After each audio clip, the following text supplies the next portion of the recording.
Chapter 1. Cheer. Cheer. Cheer. Cheer. In a large arena, sounds of cheers could be heard coming from the audience. Some were cheering while the others were chanting the name of a person who had just arrived on the battlefield that was displayed on the huge screens. Large square-shaped screens projected a battlefield that was riddled with destruction at different corners. A group of 5 were seen backing away in fear as a young man approached them. The group of 5 were laced in green upper battle vests while the young man approaching was in red. He was about 6 feet tall with dirty blonde short hair and a slightly built body. He wasn't too buff, neither was he too slim. He seemed to have a perfectly toned body. He slowly walked towards the group that was backing away, in an elegant and suave manner as his hands glowed crimson. His eyes had a look of coldness and aloofness as he spoke. "Your journey ends here." He stretched out his right palm after saying this. Vrei tilde crimson. Crimson. Crimson. Crimson. Chants of the young man's name that had just appeared could be heard from the audience as a battle ensued between the young man and the group. "Yes, that's me. I'm Gustav Crimson. My journey to this moment had been nothing short of painful, disastrous and dangerous, but also adventurous. I was nothing but a useless trash at the beginning, so how did I become powerful enough for people to chant my name in adoration and for opponents to back away in fear upon my arrival? We will have to take a trip down memory lane for you all to understand. Let's start at where it all began. 3 years ago, in a mountain area surrounded by a dense forest of tall trees, mild winds blew about, giving the atmosphere a serene vibe. At the top of the mountain, a modern city glowing in the dark of night could be seen northwards. From the view up here it was extremely enchanting, and the lights looked like clusters of fireflies. A particularly brightly lit tall tower could be seen far ahead within the heart of the city, extending straight into the skies above. A teenage boy in a maroon-colored school uniform stood at the edge of a cliff with a lifeless look. His hair kept changing color, first red then blue, and green, and now it was currently blonde. There were tears in his eyes as he stared at the city in front. "What is the point of being born into this world when I cannot pursue my dreams?" He spoke in a devastated tone. "Ha ha ha, what am I saying? People like me don't even have the right to dream." He laughed in self-ridicule as he answered his question. "I sure have lived a shitty life. Hope I get reborn into a better one," he added as he reminisced. Gustav was born in an age where bloodline was everything. His parents were also mixed blood who could use their bloodlines to perform superhuman feats, but their bloodline was a low-ranked one which solidified their status as average in the society. When Gustav was born, his parents believed he would awaken a high-ranked bloodline due to the fact that mixed bloods coming together to reproduce always brought about an evolved bloodline. Evolved bloodlines were always high-ranked and very powerful. Since bloodline determined your fate and status in society, they had high hopes for their child. Unfortunately, Gustav awakened an evolved bloodline that was the most useless in the history of evolved bloodlines. He could only manipulate his hair to change color. Gustav's parents were extremely disappointed when he awakened his bloodline. Gustav, who was only 6 years at that time, noticed his parents' attitude towards him changed for the worse. All the love and care that they had been displaying since his birth disappeared. Sometimes they would not remember to feed him throughout the day, and wherever he complained of hunger, "Useless trash. You only know how to eat," his parents would shout at him with contempt. It was hard for him to understand at that age, but as he grew, he noticed that he was treated the same way in the society. He couldn't make friends in school and was always bullied repeatedly. His peers and teachers would always point fingers and laugh at him. No one gave a care about him because his bloodline was the trashiest of trash, to the extent that others that were considered trash thanked their stars for the bloodline they awakened. Gustav's dream of joining the MBO Federation and exploring the stars and different parts of the galaxy died with his bloodline awakening. Gustav's mother took in and conceived another boy when he was close to being 8 years old. The same boy was only 2 when he awakened a high-grade bloodline. Gustav's parents were so joyful that they totally ignored Gustav and gave all their love and attention to his junior brother. He loved his brother, so he never hated, but it wasn't the other way around. "Why do I have trash like you as my big brother?" As his little brother grew, he displayed the same contemptible attitude the society shown him. His brother became appreciated more in the society, especially in school where he was known as a genius, while Gustav was shown the opposite. Gustav was hated, treated unfairly, and bullied day by day. He would always come to the mountain located at the west of Plankton City and try to commit suicide, but no matter how he tried, he was still scared of death. He could never go through with the suicide even if he knew that no one would notice he was gone. Whenever he stared at the bottom of the cliff, he would gulp down saliva as he imagined how his bones would be broken to pieces after making contact with the hard ground. My head will be turned into mashed potatoes. He would always back away and come back the next day with a newfound zeal for committing suicide, but the same situation would repeat itself. He would back away after his imagination went wild again. Today he had decided that he would definitely jump down. He stood a few centimeters from the edge of the cliff and stared down at the forest and the ground below. The ground was more than 1,000 feet away from the cliff. Gulp. This is where the journey of Gustav Oslov ends. He raised his head to the sky and shouted out. His voice echoed across the vicinity as a star in the sky glowed brighter as if it was replying to him. Hey! Gustav noticed something and gazed at the sky intently. The star that glowed brighter was increasing in size. What's wrong with that star? Why does it keep getting bigger? For someone who was about to die, Gustav was very observant. The stars in the skies were countless, but this particular one located at the northwest kept increasing in size. Gustav's eyes widened as he realized something. Fuck, it's not increasing in size, it headed towards my location. Gustav turned around to run after realizing this. I don't want this kind of death, my body will be blasted to pieces. He screamed in fear as he turned his neck to stare at the projectile headed towards the cliff. Blam! The glowing projectile slammed into the side of the cliff. Crumble, crumble, crumble. The impact first caused cracks that surrounded a space of more than 50 feet. Gustav had only moved about 7 feet away from his initial position, so he was still within the range of the impact when it started crumbling. Kiarare! Gustav screamed like a pig being slaughtered as he fell along with the pieces of the crumbling cliff towards the bottom of the mountain. In the process of falling and screaming like a pregnant woman in labor, Gustav fainted in mid-air due to fear and shock. That was the reason he didn't notice a small crimson glow fly into his mouth that was wide open from all the screaming. Chapter 2. I'm not dead. Gustav woke up to find himself lying in the middle of the forest. He slowly picked himself up and dusted the dirt on his clothes.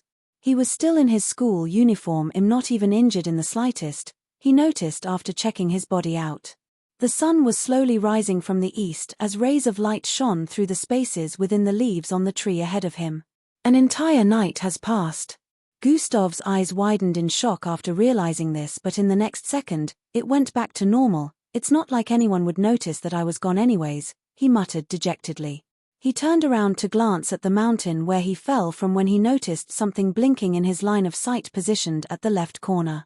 His eyes focused on the blue rectangular blinking light and something unexpected happened. Welcome host. Characters suddenly appeared in his line of sight. Hey, what's this? Gustav voiced out with a look of astonishment. He turned left and right, but he still could not get the characters out of his line of sight. Thinking he was dreaming, Gustav closed his eyes. I probably hit my head when I fell. After a few seconds, he opened his eyes back only to see more characters appear in his line of sight. Idiot host, you have been chosen to wield great power. Idiot host. Did these characters just insult me? Gustav questioned. Wait. Host, he asked in confusion. You have 10 seconds to decide if you accept this power or not. Power? What power? What is happening? Why am I even replying to some weird characters? Am I dead? Is this retribution for committing suicide? Madness in the afterlife? Gustav threw out a series of questions at a fast pace as he doubted his current existence and sanity. As if it was answering his question, the characters changed again. You may choose to decline this power, but that would spell death for you. Gustav held his chin after seeing these characters change again. So I'm alive, but the price for that is this madness, he wondered out loud. Wait, it just threatened to kill me. 10, 9, It just started counting down. Gustav noticed the characters changing every second it counted down. 7. Will I truly die if I don't give an answer or decline? Gustav was a bit scared of facing death again after what happened the night before.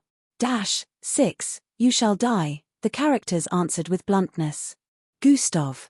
4-3. Gustav could feel his heart rate slowing down as the countdown got closer to 0. BA dump. BA dump. 2-1, I accept. Gustav shouted out. The countdown paused immediately after he said that. Huff. This thing was truly gonna kill me. Gustav breathed heavily after the countdown stopped. He placed his right hand on his chest to feel his heartbeat. He sighed in relief after feeling it slowly returning back to normal. Congratulations on accepting this power. Your fate has now been turned around. The characters changed again. What power is it referring to? He stared at the characters with a confounded look. Your body shall now undergo constitution examination and evolution. Yawn. Gustav noticed that his eyes were getting heavy after seeing the last message that the characters formed. Host shall be transported to his abode and remain unconscious for the next 24 hours. What are? Before Gustav could complete his statement, he noticed a dark silhouette streak from tree to tree about 100 feet away on his west. Swee. The speed was fast and kept dashing from tree to tree surrounding Gustav. It was like a dark shadow. Who's there? He recognized that it was a person immediately. As if to answer his question, a 2-meter muscular-looking male clad in a black tight-fitted bodysuit appeared 20 feet away from him. He had a green mask covering half of his face. You're coming with me, kid. The voice sounded a bit hoarse. 10. Who are you and what do you want? Gustav questioned with a look of fright as he took several steps backward subconsciously. 9. I only need for you to come with me. No questions asked. The unknown man stated with a commanding tone. 8. What do you plan on doing with me? Gustav questioned as his heart started beating in a fast manner. Just come with me willingly. Don't try anything funny or I will have to hurt you. The unknown man threatened with his eyes furrowed. 5. Badump. With every passing second, Gustav felt more drowsy, but he was determined not to be caught by this unknown man. A kidnapper? A mixed blood trafficker? What if he sells me? Tortures me? Cut off my organs and sell them?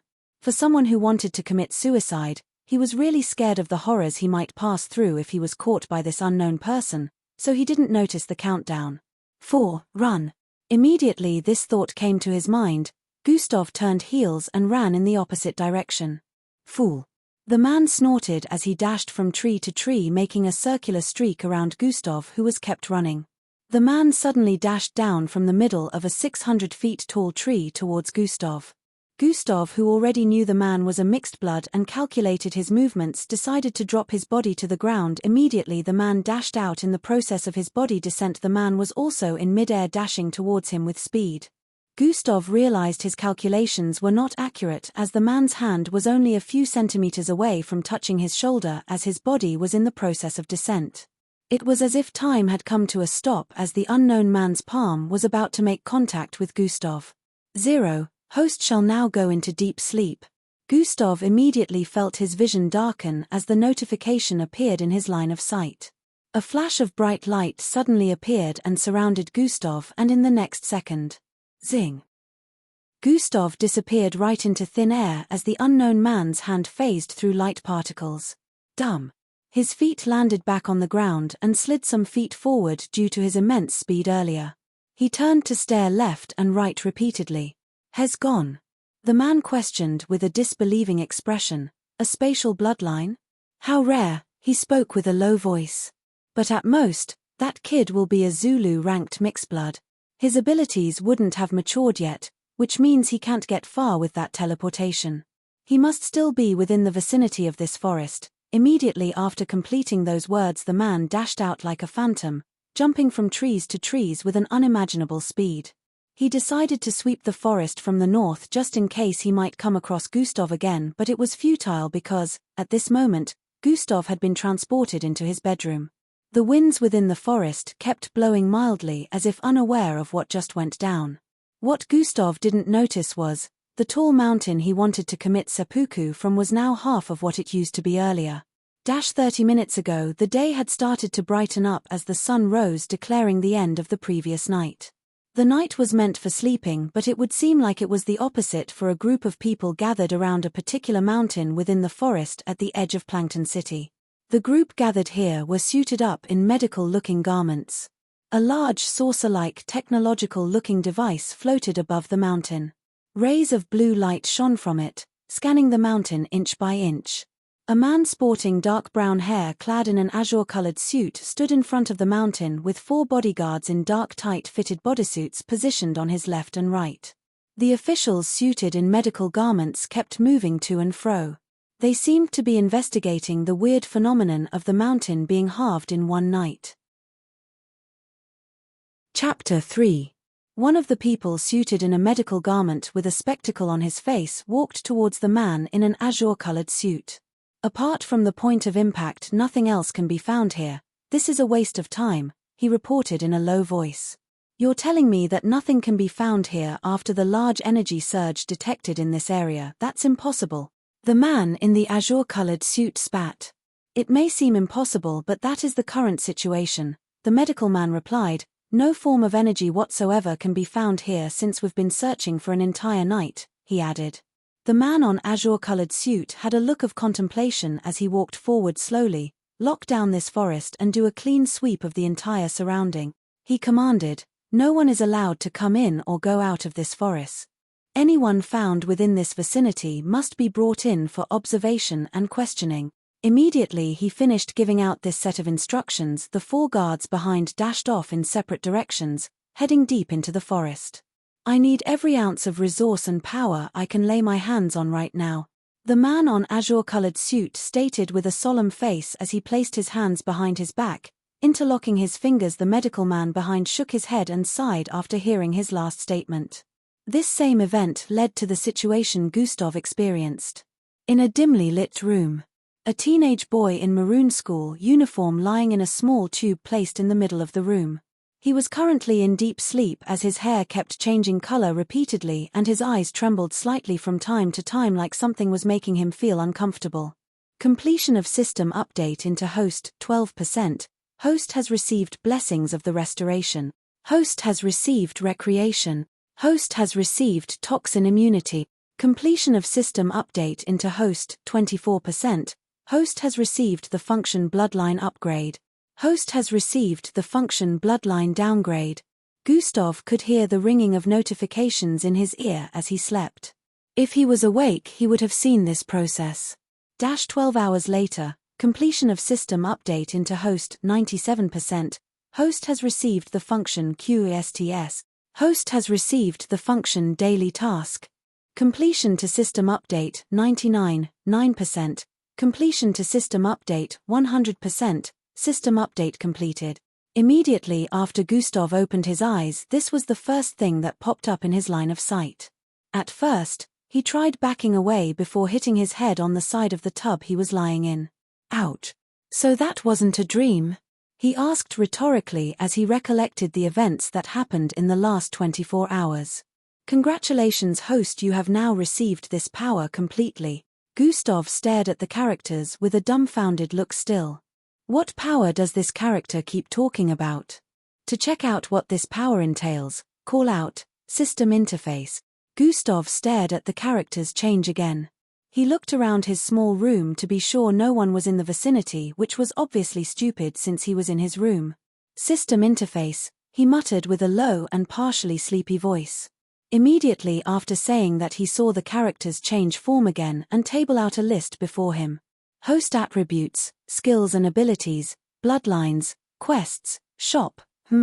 Seeing the outline before his eyes, Gustav felt this looked a bit familiar. Host attributes, he seemed to have started getting the way it worked, so he called out. After saying that, the rest of the characters disappeared except for the host attributes. Host attributes, name, Gustav Oslov, level, 1 class, EXP, 0-100 HP, 100-100 energy, 30-30, attributes, strength, 1 perception, 1 agility, null speed, 1 bravery, null intelligence, 4 charm, null, attributes point, 0. Gustav had a dark face on staring at some of the information displayed. Agility, bravery, charm, null? This damn characters. He was having a hard time digesting the information displayed. As if to answer his grudge, a piece of information appeared above the table of information. These attributes have been properly calculated, and it would seem the host is lacking in various aspects, especially charm and bravery. Gustav. Gustav had the urge to curse upon seeing the bluntness of the system. I have brave. He wanted to shout out that he had bravery when he remembered everything that happened last night. Him wanting to go commit suicide again, but running for his life upon noticing a life-threatening projectile headed towards him. Okay, I get your point, he admitted with a voice of defeat, but I have chapter. Never mind. Remembering his sad life up to this point, he knew he truly lacked in both these aspects. But why does this thing look like an old-age gaming system? Levels. Points. He recognized this from ancient games that humans used to play long before the Slarkovs descended upon the earth. He knew about this since he read books a lot.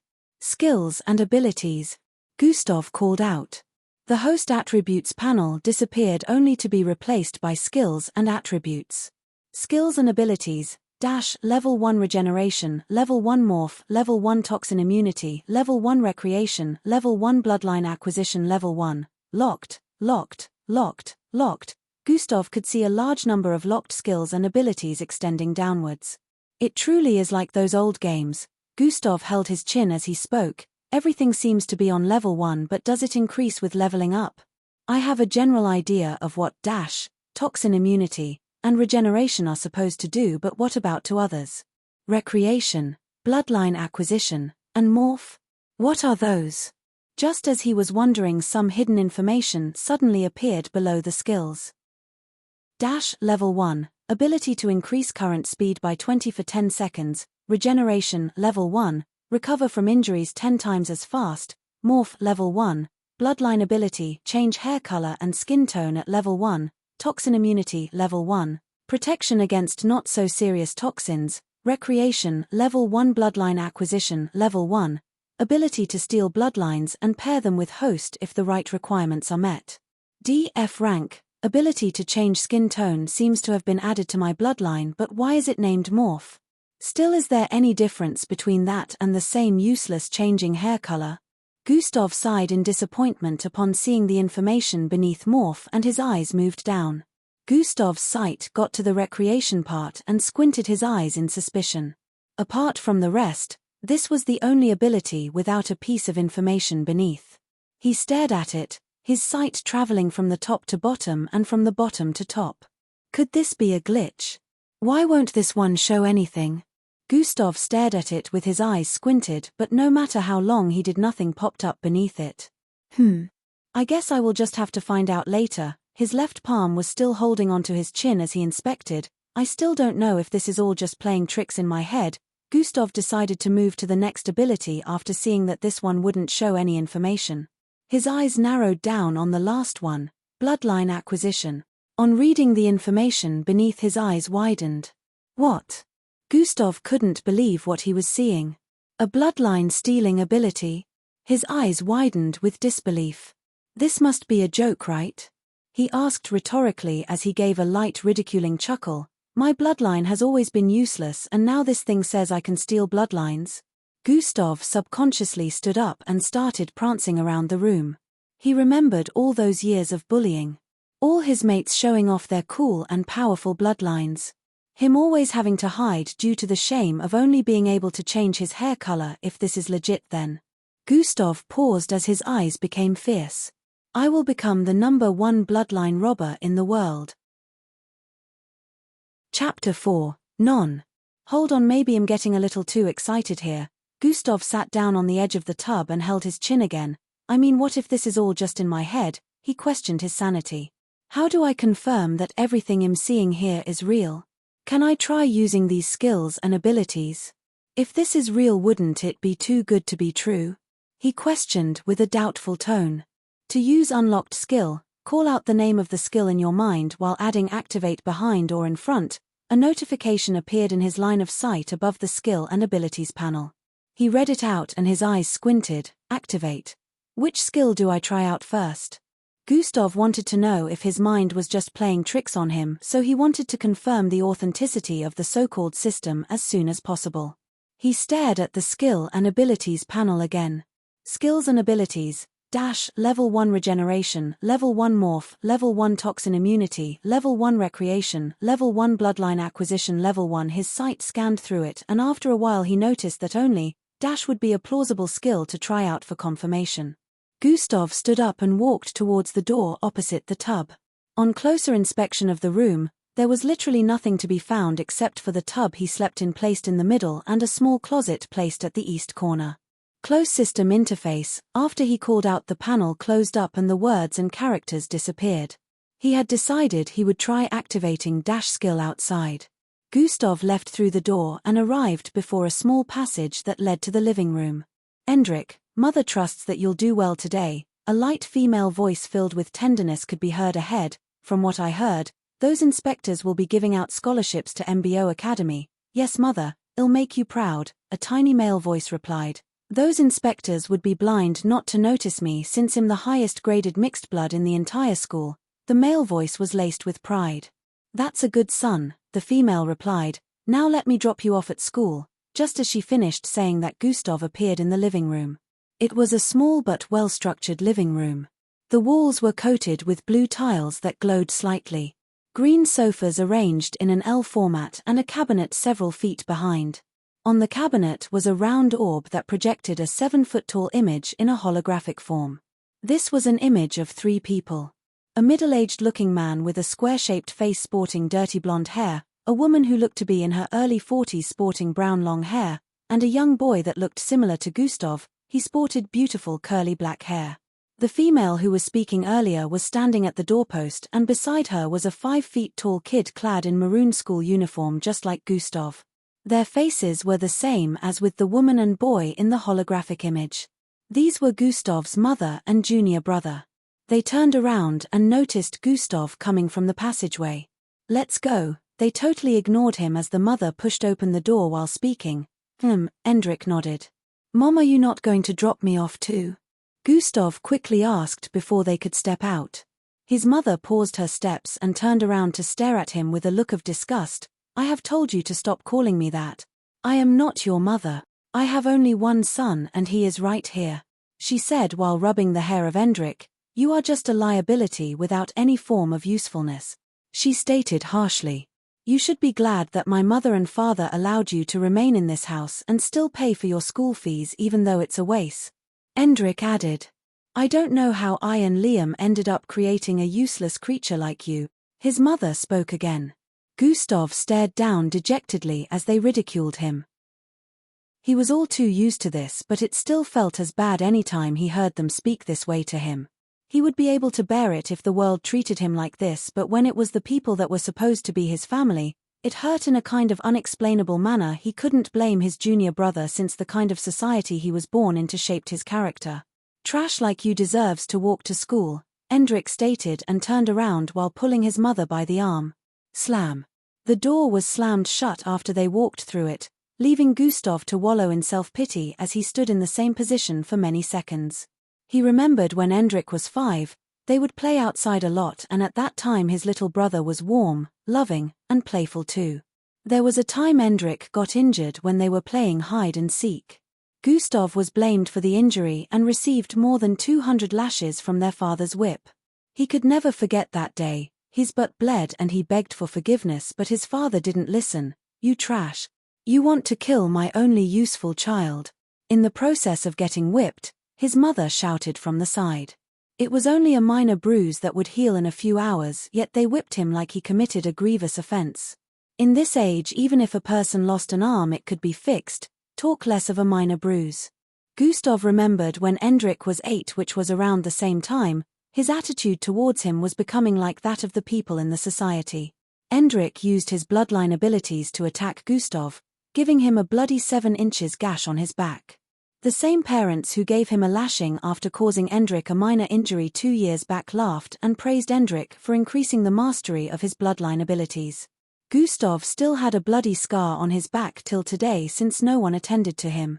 After standing in the same position for a while, Gustav finally started walking again, What was I expecting? Haven't I been doing this for a long time? He laughed dejectedly and walked out the door. Inspectors from HBO will be arriving today. I must get to school on time, Gustav stated with an excited look as he ran. At this point, he had even forgotten about the skills and abilities he was about to test out. His priority right now was to get to school as soon as possible since those inspectors would be visiting their school today. After testing out the students in the middle school area, which was where his brother's class was located, they would definitely visit the high school afterwards. On the streets, Gustav could be seen running like a madman and sweating like a criminal about to undergo trial for a murder case. This was the 34th Street of Plankton City. It was a commercial area at the edge of the city, so there were mostly short buildings, but most of the buildings were shaped in an octagon-like format and had a sci-fi look. Some of them could even transform their shape and also bore into the ground if the owner wanted it to. As Gustav got further ahead, he was closing in on the area of tall buildings. Vehicles that moved through the air could be seen ahead, giving a splendid view, but this was all too common for people like Gustav born into this age. Plankton City was one of the 6 most technologically advanced cities in the world that came into existence after the descent of the Slarkovs. Tall and enchanting buildings that gave off a sci-fi vibe could be seen. Some of them had videos playing all over the structure, showing commercials and different things they did within the business buildings. A particular one ahead was shaped like an upside-down conical flask, and on the body of the building shone the commercial of a new medical product. A young female sporting blue hair, clad in a medical outfit, spoke while holding a 3-inch red bottle. We at Photon Lab have created a new type of grade A solution to help in bloodline strengthening. The audio traveled into Gustav's ears as he streaked across the street, but still he paid no heed and kept running. He smiled when he looked ahead and saw a circular blue glow on the walkway, close to the road. People on the walkway could be seen entering into the circular blue glow, and immediately they got in, they disappeared. The circle was large enough to fit in more than 50 people, so those on the walkway entered without needing to slow down or stop since the number of people walking wasn't much. After this, I just need to go through 2 more teleportation circles before getting to school, Gustav muttered as he entered the circle. This was a teleportation circle that was located in different parts of the city for easy transportation. This particular one was for pedestrians, and it led to another location in the city. It saved about 2 hours of trekking since the city was very vast. So long as the number reached 10 and no other person was within 7 feet of the circle, the people within will immediately be teleported. As Gustav got in, the number of people within numbered around 30. Another man in business suit walked in and stood beside him. As more people who were within 7 feet walked in, the man's face could be seen twitching in discomfort, and after a few more seconds he moved away and went to stand beside a woman. Gustav wondered about the reason for the man's strange behavior when he finally caught a whiff of himself. Eck! I haven't taken my bath today, due to his idiocy, he exclaimed out loud, and the rest of the people within the teleportation circle turned around to stare at him with disgust. Chapter 5. Gustav, realizing his mistake, felt bashful and stared at the ground in embarrassment while smiling like a retard. I think he'll just go with the next set, a man within the crowd said, and proceeded to walk out of the circle. He moved more than 7 feet away so as not to disturb the circle from transporting the people within. Some others followed him, and in a few seconds, there were only about 7 more people left within the circle, Gustav included, making it extra spacious. Swing. The teleportation circle activated and the people within disappeared. 30 minutes later, Gustav finally arrived at school. It was pretty large. It was comparable to the size of a university, whereas it only had middle school and high school students. A big sign hung up at the first entrance.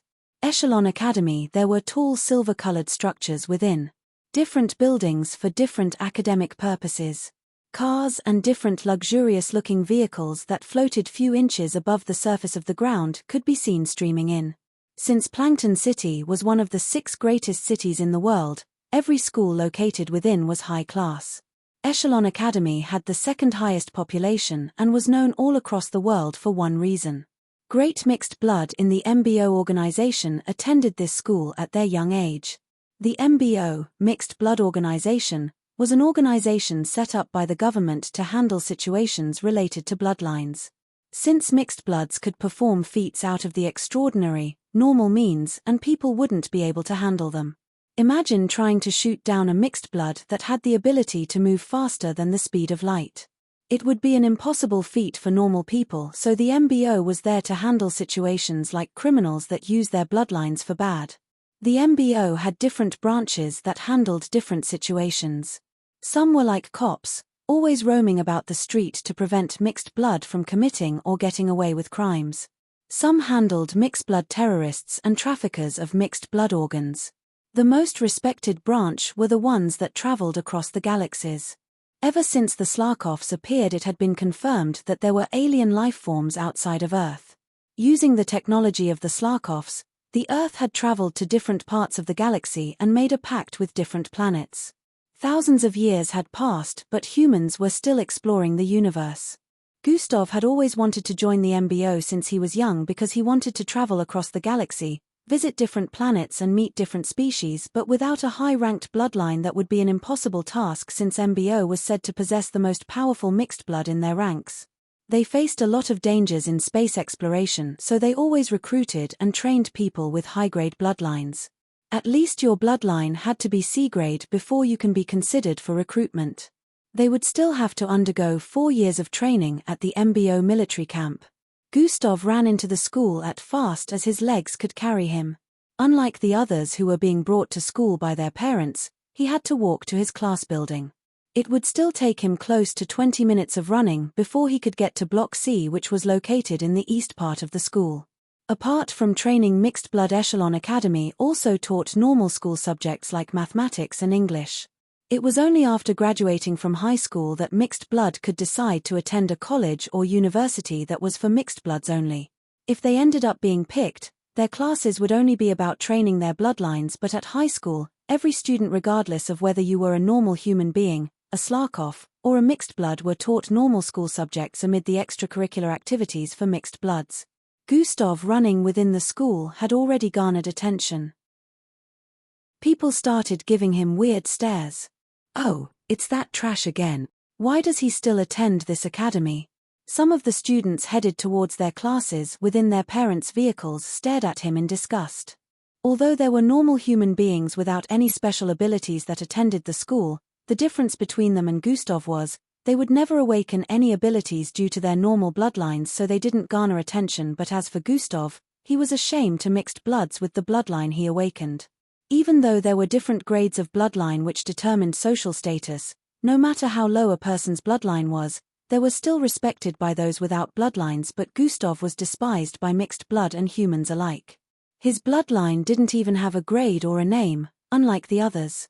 There was another reason he was well known throughout the academy, and that was because, in junior high, he confessed love to the most beautiful girl in the academy, Yuhiko Kaira. Yuhiko had always been nice and treated others fairly. According to what he noticed, this caused him to develop feelings for her. He didn't know where the courage came from, but he walked up to her when school was over about 3 years ago and confessed to her that she was his crush. This was when she shone her true colors. Gustav was crushed by his crush. Yuhiko's bloodline granted her the ability to turn matter into whatever she wished. She was so mad that Gustav had the guts to profess love to her that she transformed her hairpin into a boulder and dropped it on Gustav. Gustav's body was crushed from the weight, and he broke more than 100 different bones in his body. Like literally, he got crushed by his crush. He was saved by a teacher who was afraid of the school receiving a bad name from a student dying within. If not for that, he would be dead today. TCH, he still came to school today again after I asked him to commit suicide 2 days ago. Wait till I break all your fingers. A male within a blue car that streamed across the school road mumbled with a look of hate as he stared at Gustav from the small screen within the car. Gustav, who was currently jogging while panting heavily, had no idea that he was being watched by someone in the car that just streaked past. After running for close to 20 minutes, he was finally closing in on 3 large buildings joined in a U format. It was also silver-colored like the rest, but more luxurious looking. They were all 3-story buildings. Looks like I made it on time. How did I manage to get here without resting one bit, and am not even feeling as tired as I used to? Gustav wondered as he walked forward toward the building. This was the special block for mixed blood attending the school. Gustav was currently a student of Class 3C. This was his third year of high school, and after this year he would graduate from the academy. Subject-wise, Gustav was very smart and intelligent. He easily beat all the mixed blood in his class when it came to passing exams like English and maths, but this almost meant nothing at this age. Even if you were extremely smart and wanted to become a scientist, without a good bloodline, science universities wouldn't pick such a person unless they had connections within the circle of the rich and powerful. Gustav finally arrived in front of the class, which was in the middle of the two buildings. On getting inside, everyone within the class turned to stare at him, but in the next second, they turned their faces back towards the teacher standing in front of them. Hisses and snorts could be heard as he walked to his seat that was positioned at the southwest corner of the class, way behind the rest of the seats. The male teacher didn't even spare him a glance, almost like he was just a gust of wind passing by. The class was arranged like a normal class with desks arranged in rows and columns. There was a projection on the wall. It was like a body chart showing the internals of a mixed blood channeling power from his bloodline. Gustav sat down at his usual lonely corner and listened to the teacher speaking. Apparently, the male teacher was talking about how they would be having their last exams in the next 6 months, which would determine whether they would be picked by higher institutions that trained bloodlines. Gustav was paying attention when a notification sound rang in his head. A blue rectangular blinking light appeared at the top left corner of his sight. "Damn, I forgot about this," Gustav exclaimed loudly as a message popped out in front of him. Daily task completed, 1/3 travel 3 kilometers square root, daily tasks. Gustav stated with a weird look as he stared at the message. He suddenly felt uncomfortable, like something was prickling his skin from every angle. Sensing the sudden silence, his vision focused on the classroom again and he noticed everyone staring at him. His eyes widened as he realized he just shouted out his words instead of saying them internally. "Not only is he trash but now has a mad trash, eh?" a female student muttered. The class had a look of disgust as they stared at him. The teacher went back to explaining after Gustav stood up to apologize. "This damned thing," Gustav muttered internally in discomfort. Host is the definition of a damned thing. Immediately Gustav saw the message appear in his line of sight, he nearly puked out blood. "This." He almost shouted out again, but he controlled himself. After calming down, he remembered the message that appeared earlier. What is daily task? Chapter 6. After calming down, he remembered the message that appeared earlier. What is daily task? Daily task can be found in quests panel. Quests. Gustav remembered the rest of the system interface. "Oh, I didn't check everything. Quest was after bloodline, I think," Gustav wondered and proceeded to call out in his mind, "System interface. Tunum. Host attributes, skills and abilities, bloodlines, quests, shop." Immediately the panel appeared before his eyes. He called out in his mind again, "Quest. Quests. Daily, weekly, monthly, yearly." Gustav scrutinized the list properly. Aren't quests like missions? Gustav wondered. Things you do and get some kind of rewards from according to those old games, but why is there a daily, weekly, monthly, and yearly? Gustav kept squinting his name eyes as he thought. After thinking for a while, daily. Gustav called out in his mind again. Quests, daily. Today's task, 1/3. Run 3 kilometers, status, completed square root. Climb to a height of 20 meters, status, 020 m. Carry a total of 150 kilograms, status, 0150, rewards for completion, plus 5 attributes points, punishment for failure, hidden, will be revealed when the host fails to complete the task. Gustav almost had his eyes bulging from their sockets upon seeing the second and third quests for the day. Climb a height of 20 meters. Carry 150 kilograms. Who is this damn thing trying to kill? I can't even lift 20 kilos, talk less of a full 150. Gustav nearly screamed out again, but he controlled himself. Mixed bloods were stronger than the average man regardless of their rank and grade. Gustav instead was weaker than the average 17-year-old. His physical abilities were extremely lacking, but what he didn't know was, after the system paired with him, He was now as powerful as an average full-grown man, which was why he was able to run down to school without taking rests even though he was panting. Gustav angrily closed the system interface so he didn't notice the part that mentioned rewards and punishment. At the moment the teacher was rounding up with their class and another teacher could be seen coming in. It was a female teacher sporting a grey-coloured hair clad in a tight-fitted green gown. An unbuttoned brown leather jacket hung on her shoulders. Miss Amy! The students exclaimed in excitement. This teacher was the most beautiful and powerful mixed blood in the entire school. She was a kilo-ranked mixed blood and her bloodline was a grade B. So long as a mixed blood had a bloodline graded above D, that person would be respected by everyone. Even the male teacher who was leaving bowed his head a little in respect when he got to her front. She nodded back and walked to the front of the class. Gustav had an excited look on his face upon seeing her. Unlike the rest of the teachers, she never shone a detestable attitude towards Gustav. In fact, she never showed any attitude. She had an uncaring and aloof face. She was always professional in her teaching and never did favoritism. She was the teacher for bloodline channeling. Gustav admired her because her teaching was one of the best and easiest to understand. Even if he couldn't channel his bloodline like others, he still understood her teaching properly. She didn't even waste time or bother to answer their calls. She went down straight to the teaching of the day. I have been teaching you about channeling your blood to the third point for the past 3 weeks now, she started speaking. If you have been doing as I instructed, your bloodline must have connected to the third point, she stated while staring at the students. When you hear your name come out for bloodline channeling inspection, most of them had looks of excitement as she mentioned that. Ria Rota, Miss Amy called out. A short female student sporting green hair, putting on binoculars, walked out from the first row. She got to the front and stood opposite Miss Amy. Stretch out your arm. Miss Amy commanded and she complied by stretching out her right arm. Miss Amy grabbed it with her right index and thumb fingers. In a second she released her grip.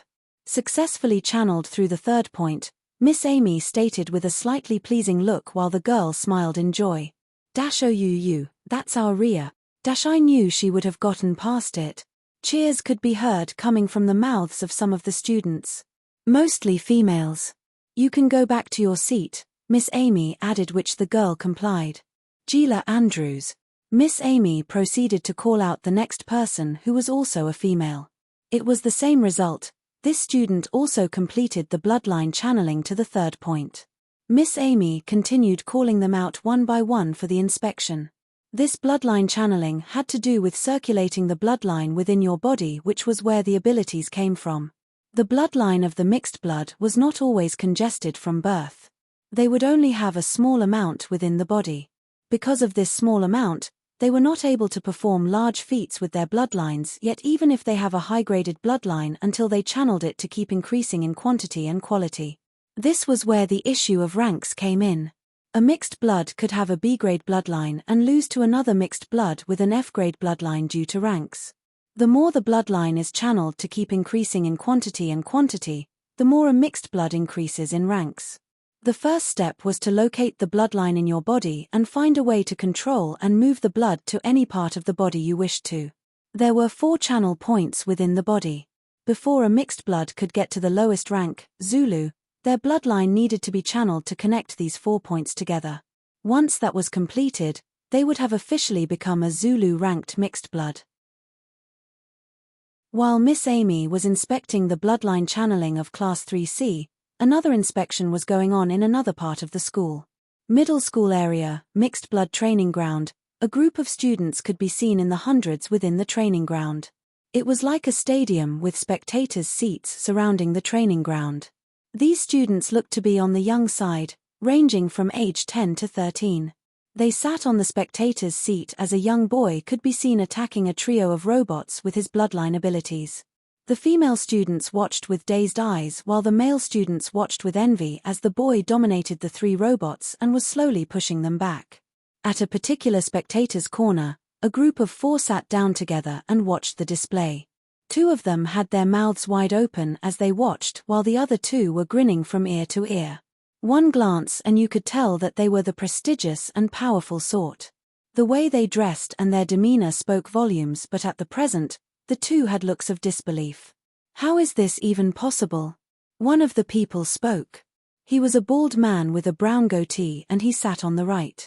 Those are level 3 AI, comparable to a Zulu ranked mixed blood.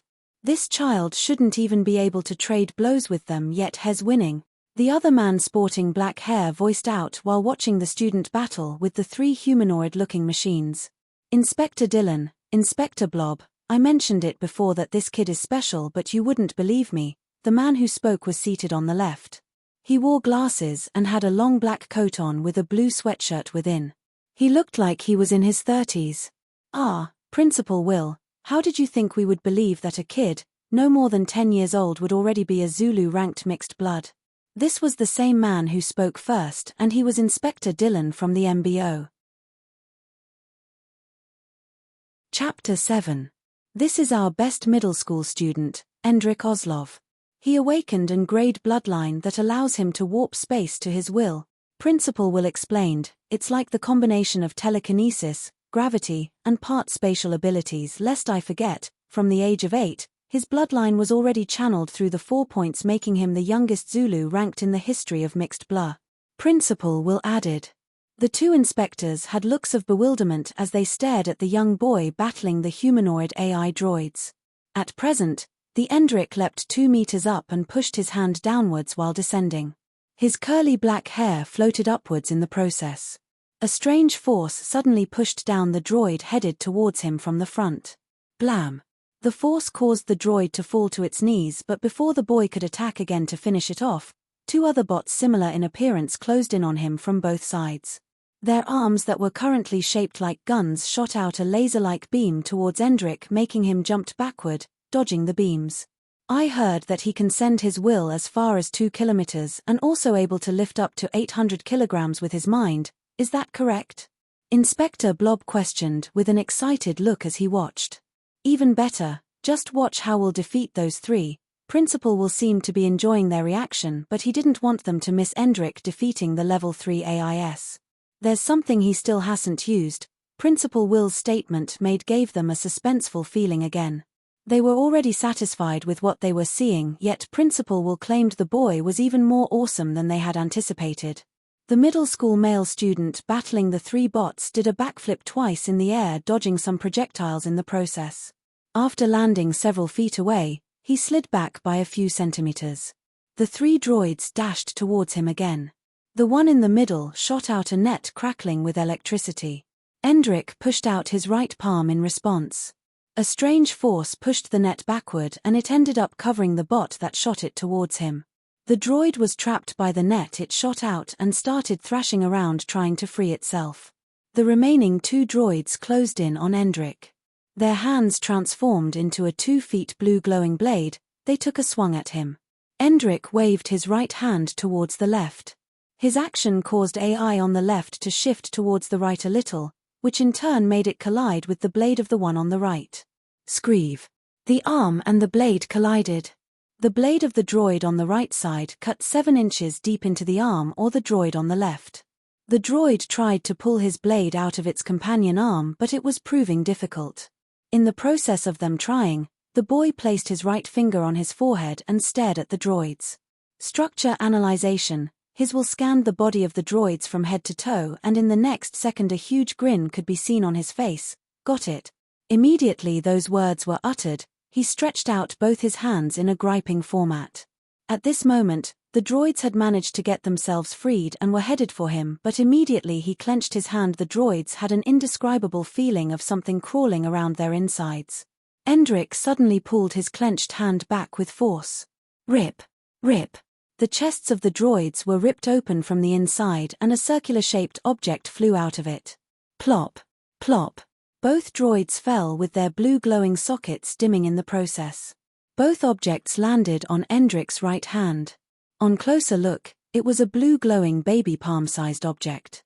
Endrik could sense the energy coming from it. PTO. PTO. All of a sudden 2 beams were shot towards Endrik from the front. Swerve. Even though it was supposed to be a sneak attack from the 3rd droid, Endrik already sensed it and dodged in a timely manner. The third droid was headed towards him after tearing apart the net. Endrick pushed his hand out towards the direction of the incoming droid, clenched his fist like he was holding onto something, and pulled back his hand. Rip. The same situation repeated itself. The middle of the droid's chest ripped apart from the inside and the same small blue object as before flew out or it landing in Endrick's hand. The light in the droid's eyes dimmed as it also fell to the ground. Cheer. Cheer. Cheer. The students seating on the spectators' seats started cheering loudly. Most of the females called out his name with admiration. He reacted by placing his left hand on his head and rubbing his hair back in a suave manner. He started walking towards the northwest corner as the three objects floated above his palm. How did he do that? His will pulled out their core from the depths of the droid's internal. Inspector Dillon questioned with a disbelieving look. His telekinesis can pass through solid objects. Inspector Blob also had the same disbelieving look as he stared at Endrick walking towards their direction from above. Remember when I mentioned his telekinetic also had a spatial effect?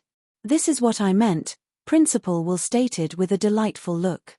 Endrick reached the end of the training ground and stared upwards, where the four were sitting.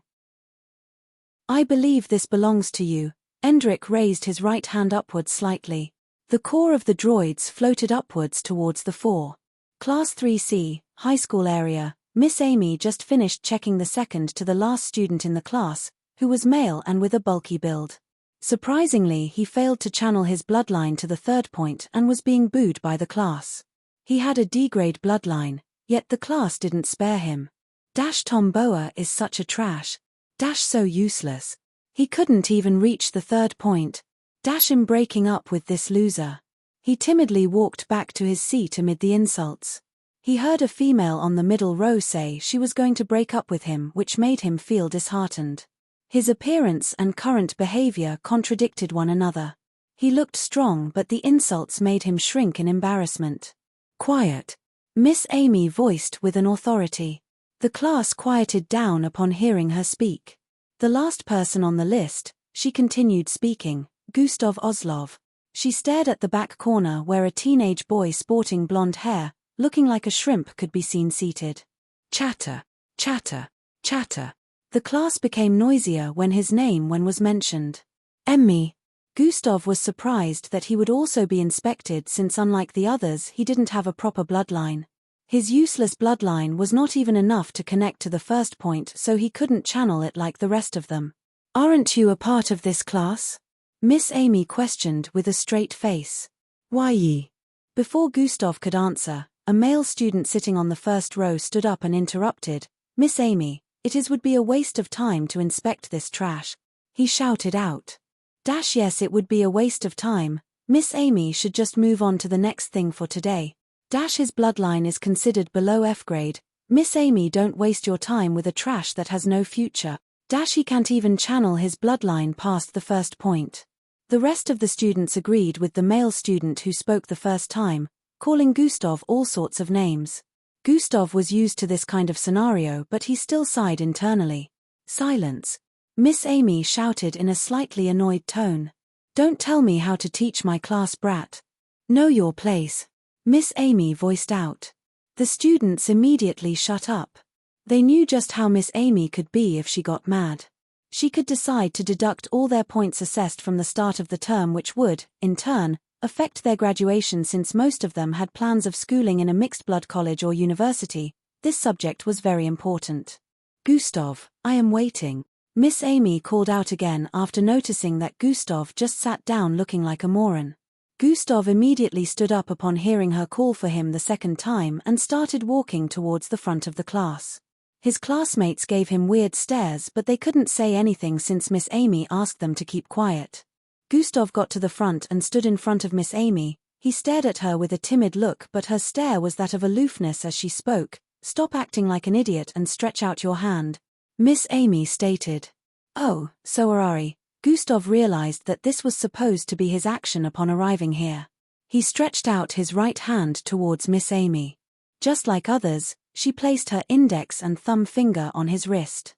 Immediately her fingers made contact with his arm. Notifications appeared in Gustav's line of sight. Host has made contact with a mixed blood. Mixed blood has sent bloodline energy into the bloodstream of host.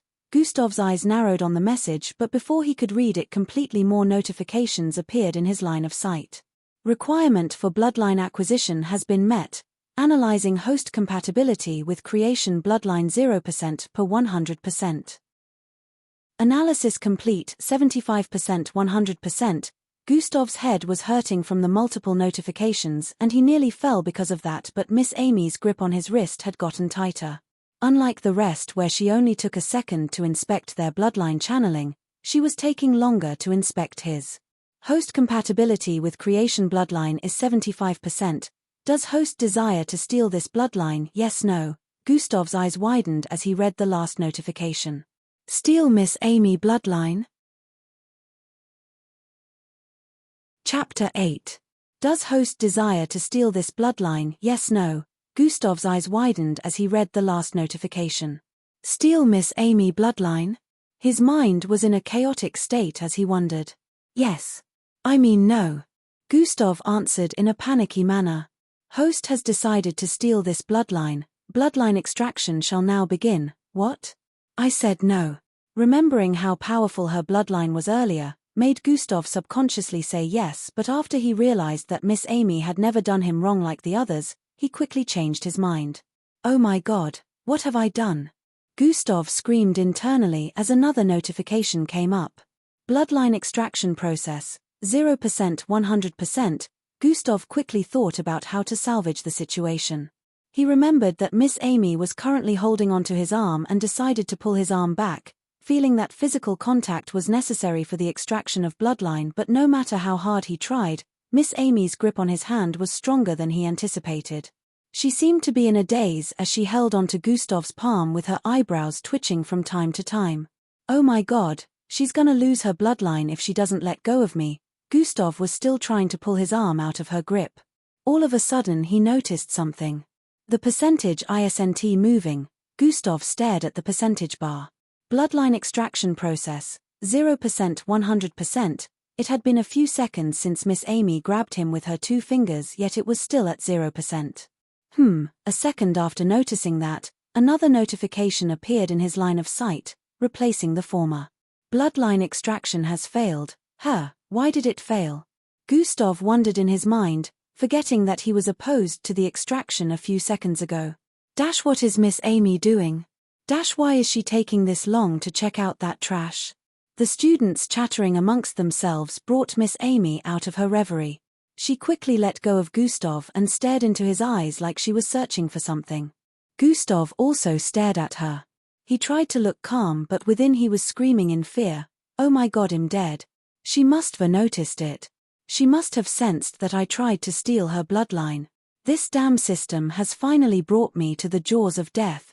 I knew my life was only prolonged for me to die later. Miss Amy is gonna turn me to mayor. Amid his chaotic thoughts, Miss Amy's question brought him back to reality. He didn't hear her question properly, hence his reaction. I said, how did you channel your bloodline energy through the third point? Miss Amy repeated her question. Gustav was shocked by the sudden and unexpected question. It was like the class was also just hearing the question too, as they also reacted like Gustav. What? Third point. Me? Gustav asked with a bewildered look. Miss Amy must be mistaken. How would this trash manage to ever channel his bloodline to the third point? It is impossible. Gustav didn't say anything, but he agreed with them, internally believing that Miss Amy must be mistaken. Miss Amy stared at the students with a dark look. Oh, so I'm mistaken. She turned to Gustav. Is there a new ability from your bloodline that you couldn't use before? Miss Amy questioned. New ability? Gustav's mind immediately went back to when he was checking the skills and abilities panel. Does this count?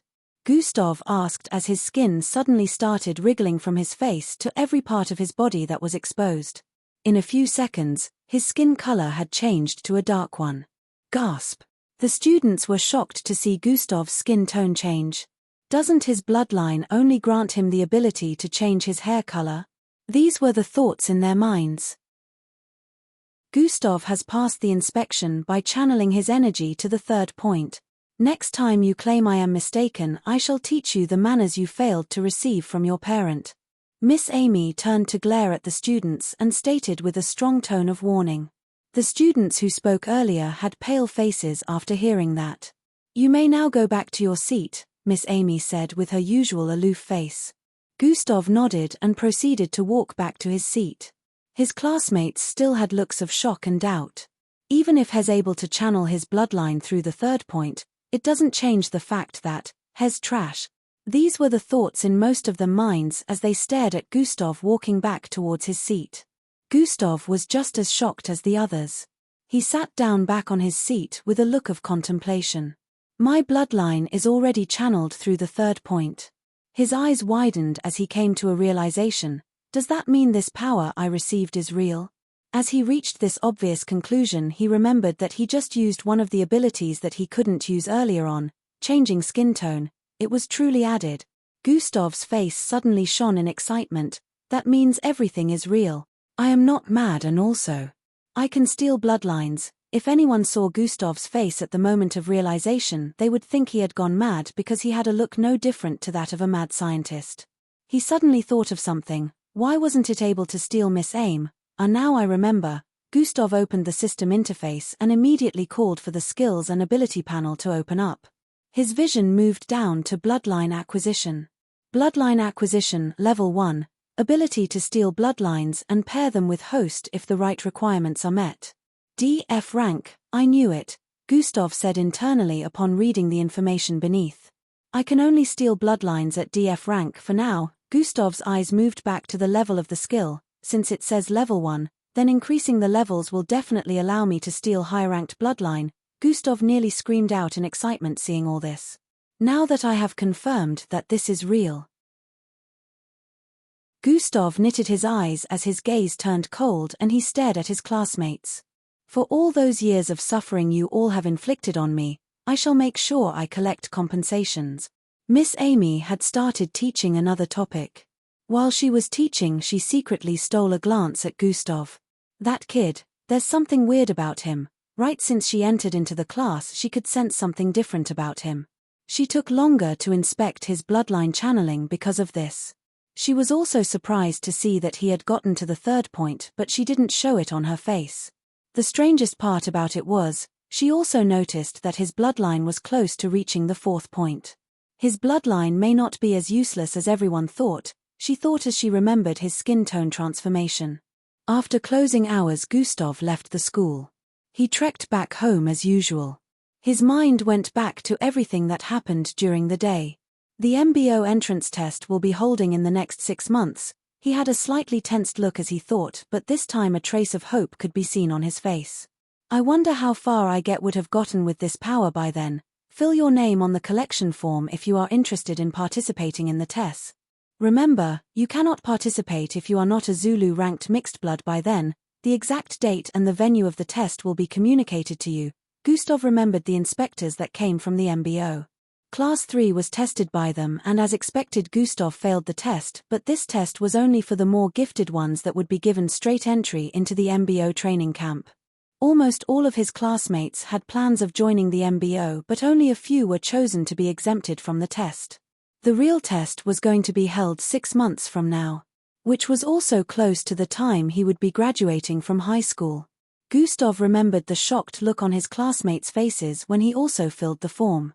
He was ready to disappoint them with his results in the next 6 months. Gustav remembered something again. Since this is real, doesn't that mean I have to perform those daily tasks? Chapter 9. It took Gustav about an hour to get home from school because unlike in the morning he wasn't in a haste and his mind was currently preoccupied with plans. When he got home, the entire house was empty. Normally Endrik would have been picked by his mother and dropped off at home once school closed for the day. Gustav would always meet him at home after trekking from school. Gustav didn't overthink it, he walked straight into his room and sat on the edge of his tub.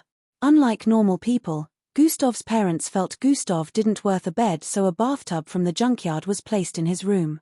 He had been sleeping in this bathtub for almost 10 years now. How he still managed to fit into it was because his body was small from malnutrition. He was only slightly taller than his little brother. Gustav opened the system interface again and quickly called for the quest panel to open up. Quests, daily, weekly, monthly, yearly, daily, he called out, causing the panel to change again. Quests, daily, today's task, 1/3. Run 3 kilometers, status, completed, square root. Climb to a height of 20 meters, status, 920 m.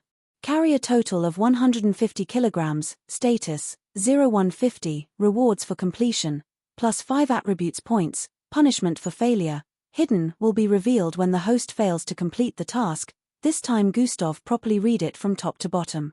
I will receive 5 attribute points when I complete the task. Just like those games, I should be able to add it to whatever attribute I wish to improve, Gustav analyzed. There's also punishment. Wait, hidden? Why is this whole system power thingy so mysterious? Gustav wondered, but knowing he wouldn't get an answer right now, he threw it to the back of his mind. It says I've climbed as high as 9 meters already. Gustav was surprised to see the status of the 20 meters climbing task. After thinking about it for a while, he understood that it must have been because of the stairs he always climbed to get to the last floor, which was where Class 3C was located. Normally there was an elevator to get up, but Gustav always liked to avoid the other mixed blood whenever he arrived in school, hence his reason for using the stairs. There was even a time when he was beaten up inside the elevator. He preferred not to make contact with the others. His plan initially was to visit the mountain at the edge of the city and began climbing again, even though he remembered that it would be dangerous since his encounter with the unknown man. He was still willing to risk it. But now that he knew he just needed to climb some stairs to finish the task, traveling to the edge of the city wasn't necessary anymore. What Gustav didn't know was, he just made the right decision when he concluded not to visit the mountain region. Had he decided to go, he would have met with a force that he couldn't handle. Since he knew how to handle the issue of climbing, the next one was lifting up to 150 kilograms. Gustav had a bead of sweat rolling down his forehead as he pondered on how he would handle this situation. Wait, since the system counts and gives me a status of how much of the work has been done, that means it doesn't have to be at once. I don't have to carry 150 kilograms in a go. Gustav finally came to this realization. This means I can keep lifting anything that weighs about 1 kilogram, 150 times for me to complete this.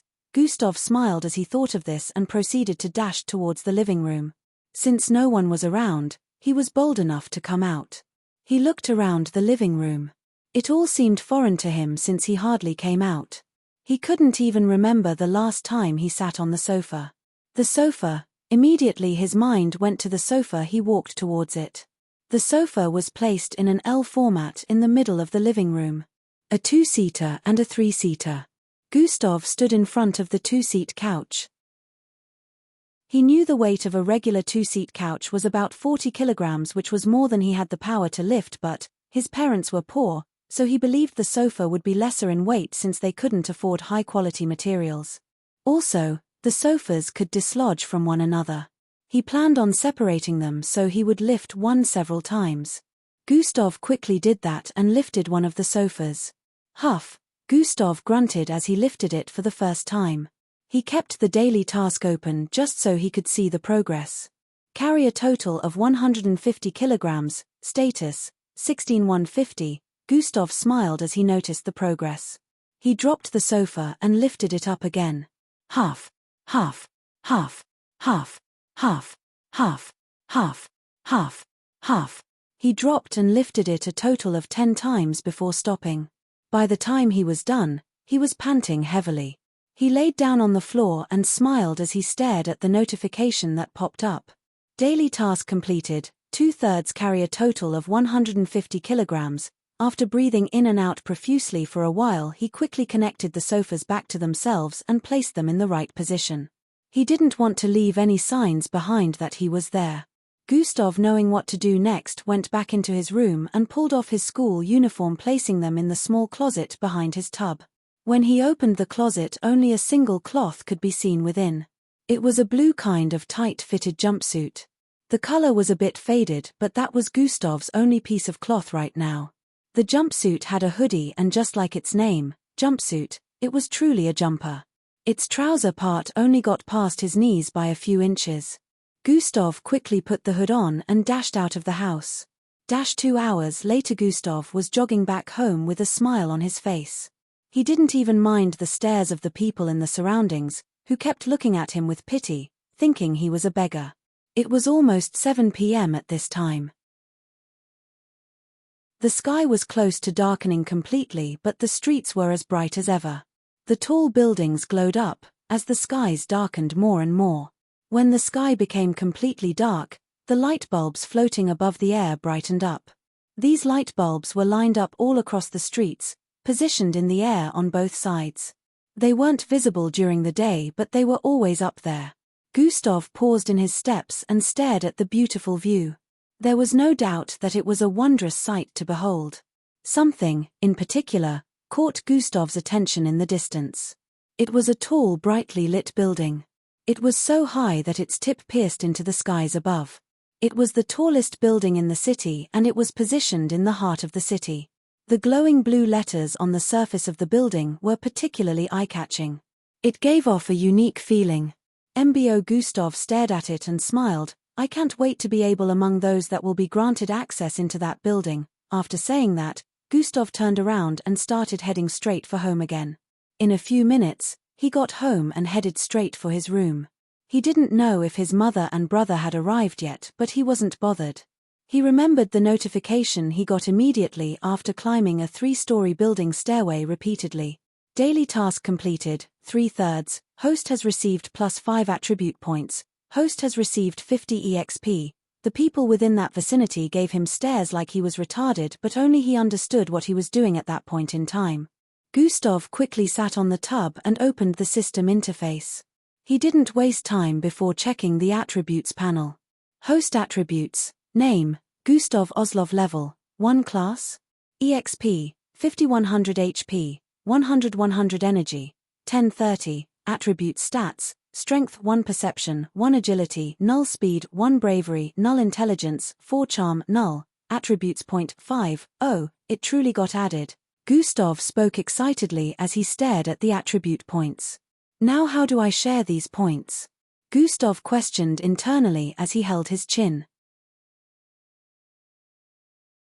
Chapter 10. Gustav stared at the panel with a look of contemplation. Being able to add 5 attributes point to whatever attribute I wish to increase is not bad, but looking at my attributes, 5 isn't enough to go around. Gustav stared intently at the attributes panel.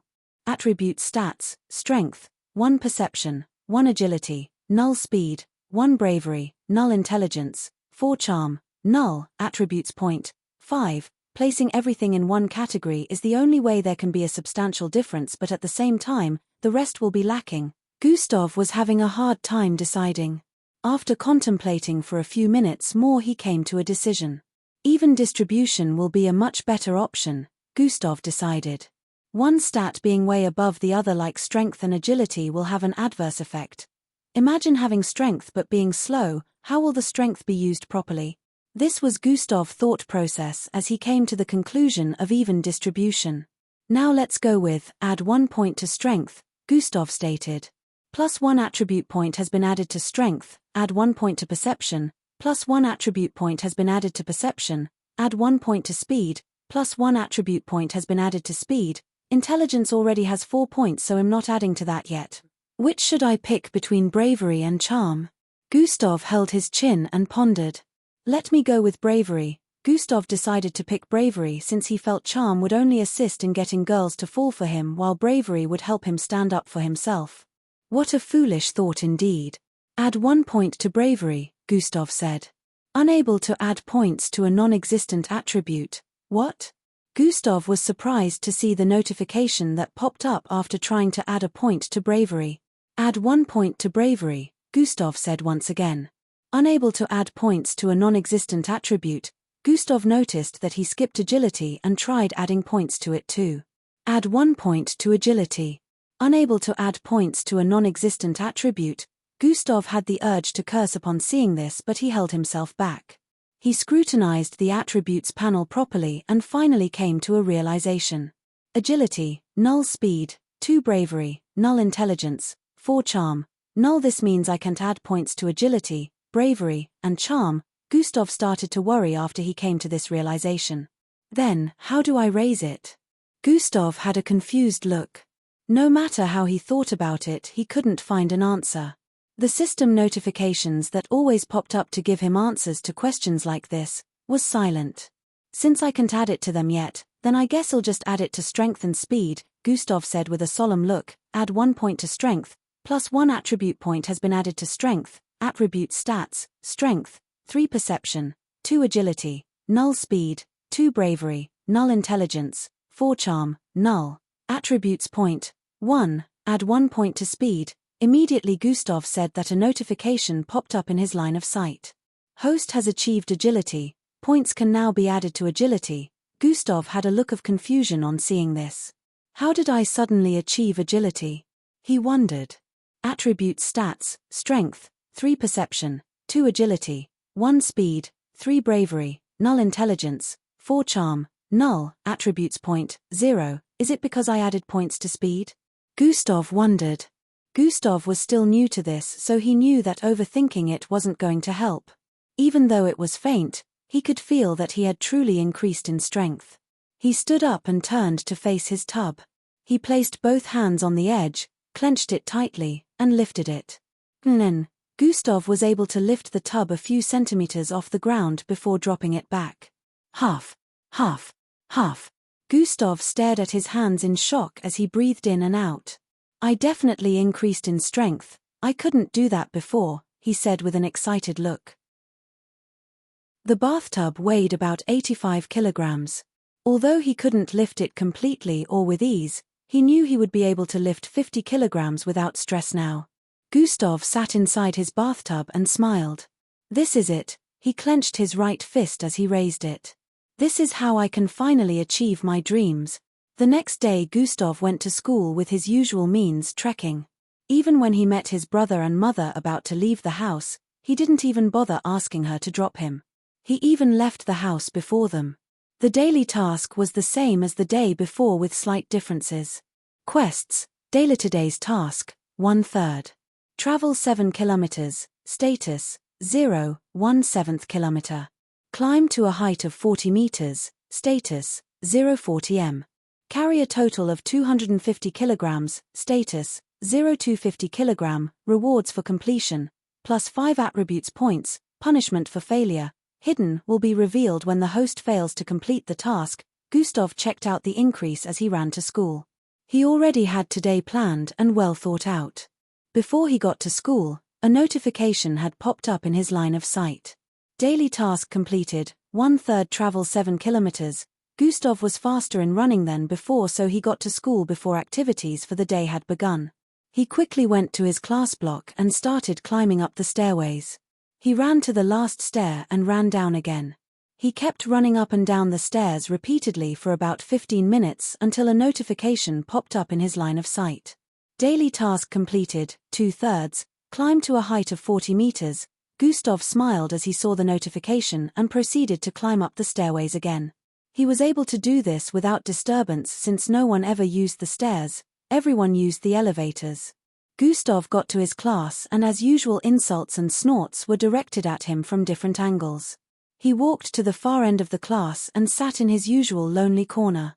What his classmates didn't notice was, Gustav didn't look down like he used to whenever he was coming to school. The day activities began. Gustav listened to most of the classes that taught bloodline-related subjects with newfound enthusiasm. After close to 6 years of studying at Echelon Academy, this was the first time he felt passionate about being in class. The day ended again and Gustav went straight home to go lift the sofa again. In a few seconds, he was done and the notification popped up in his line of sight again. Daily task completed, 3/3 carry a total of 250 kilograms. Host has received plus 5 attributes points. Host has received 50 EXP. Host has leveled up, plus 1 attribute points has been added to all of host's attributes. Gustav had an excited look as he opened the system interface and checked the attributes panel. Just as I thought, leveling up adds 1 attribute point to each attribute. Gustav stared at the panel. Extra 1 point was added to every category except for the charm and bravery. Gustav was excited because he still had extra 5 attribute points to spare. Gustav evenly distributed the attribute points again, placing 2 in strength, 1 each in agility, speed, and perception. Host attributes: name, Gustav Oslov level, 2 class, EXP, 0-1000 HP, 150-150 energy, 50-50, attributes, strength 6 perception, 4 agility, 3 speed, 5 bravery, null intelligence, 5 charm, null, attributes. 0. Gustav noticed that his biceps that had always been tiny bulged slightly. The difference was barely noticeable, but it was there nevertheless. Gustav tried lifting his tub again. He placed both his hand and pulled up. CRYCH. The tub made a screeching sound as it scratched against the ground while being lifted. Gustav was able to do it with ease this time. He lifted it to his height level before placing it back down. Gustav's chest heaved up and down as he stared at his hand and smiled slightly. The next day the daily task had increased in difficulty again. Gustav didn't mind and kept his current routine in play. As days passed, Gustav kept completing the daily tasks and receiving attribute points. His body was going through a visible transformation in the past few days. His brother Endrik noticed the slight difference but didn't think much of it. Gustav ignored them most of the time and just went straight to school without saying a word about their mom dropping him off. Just like that, a week had passed. Echelon Academy, it was break period during school and students could be seen walking towards the cafeteria close to their block. Gustav was currently on his way to the cafeteria, which was located several blocks away from his class, towards the west. He was checking his current stats as he headed there. Of course, he didn't have any money, but there was a free food section there which he always visited every day. He never ate from home except during the weekends, where he would eat the scraps from his mother and brother's meals. His father was away most of the time due to the nature of his work, which was energy mining. This will be explained later on. Gustav was used to eating once a day and sometimes none. Gustav had been thinking about getting a part-time job so he wouldn't have to keep suffering, but that was proving difficult. He currently checked his status and was happy to see his 1-week improvement. Host attributes: name, Gustav Oslov level, 3 class, EXP, 502,000 HP, 150-150 energy, 50-50, attributes, strength 13 perception, 11 agility, 10 speed, 12 bravery, null intelligence, 12 charm, null, attributes. 0. Even though according to the system he hadn't achieved bravery or charm yet, he was still satisfied with his current pace of improvement. With his strength right now, he was able to lift his tub using a single hand. Gustav walked into the cafeteria that was 2 stories tall. The one below was where he always got free food from. Chapter 11. He quickly went in. It was crowded with students from different blocks. Noisy discussions were coming from every nook and cranny of the place.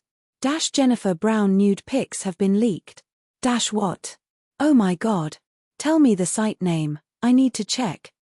Her body is so hot. Bo Ran Industries are involved in some kind of scandal now.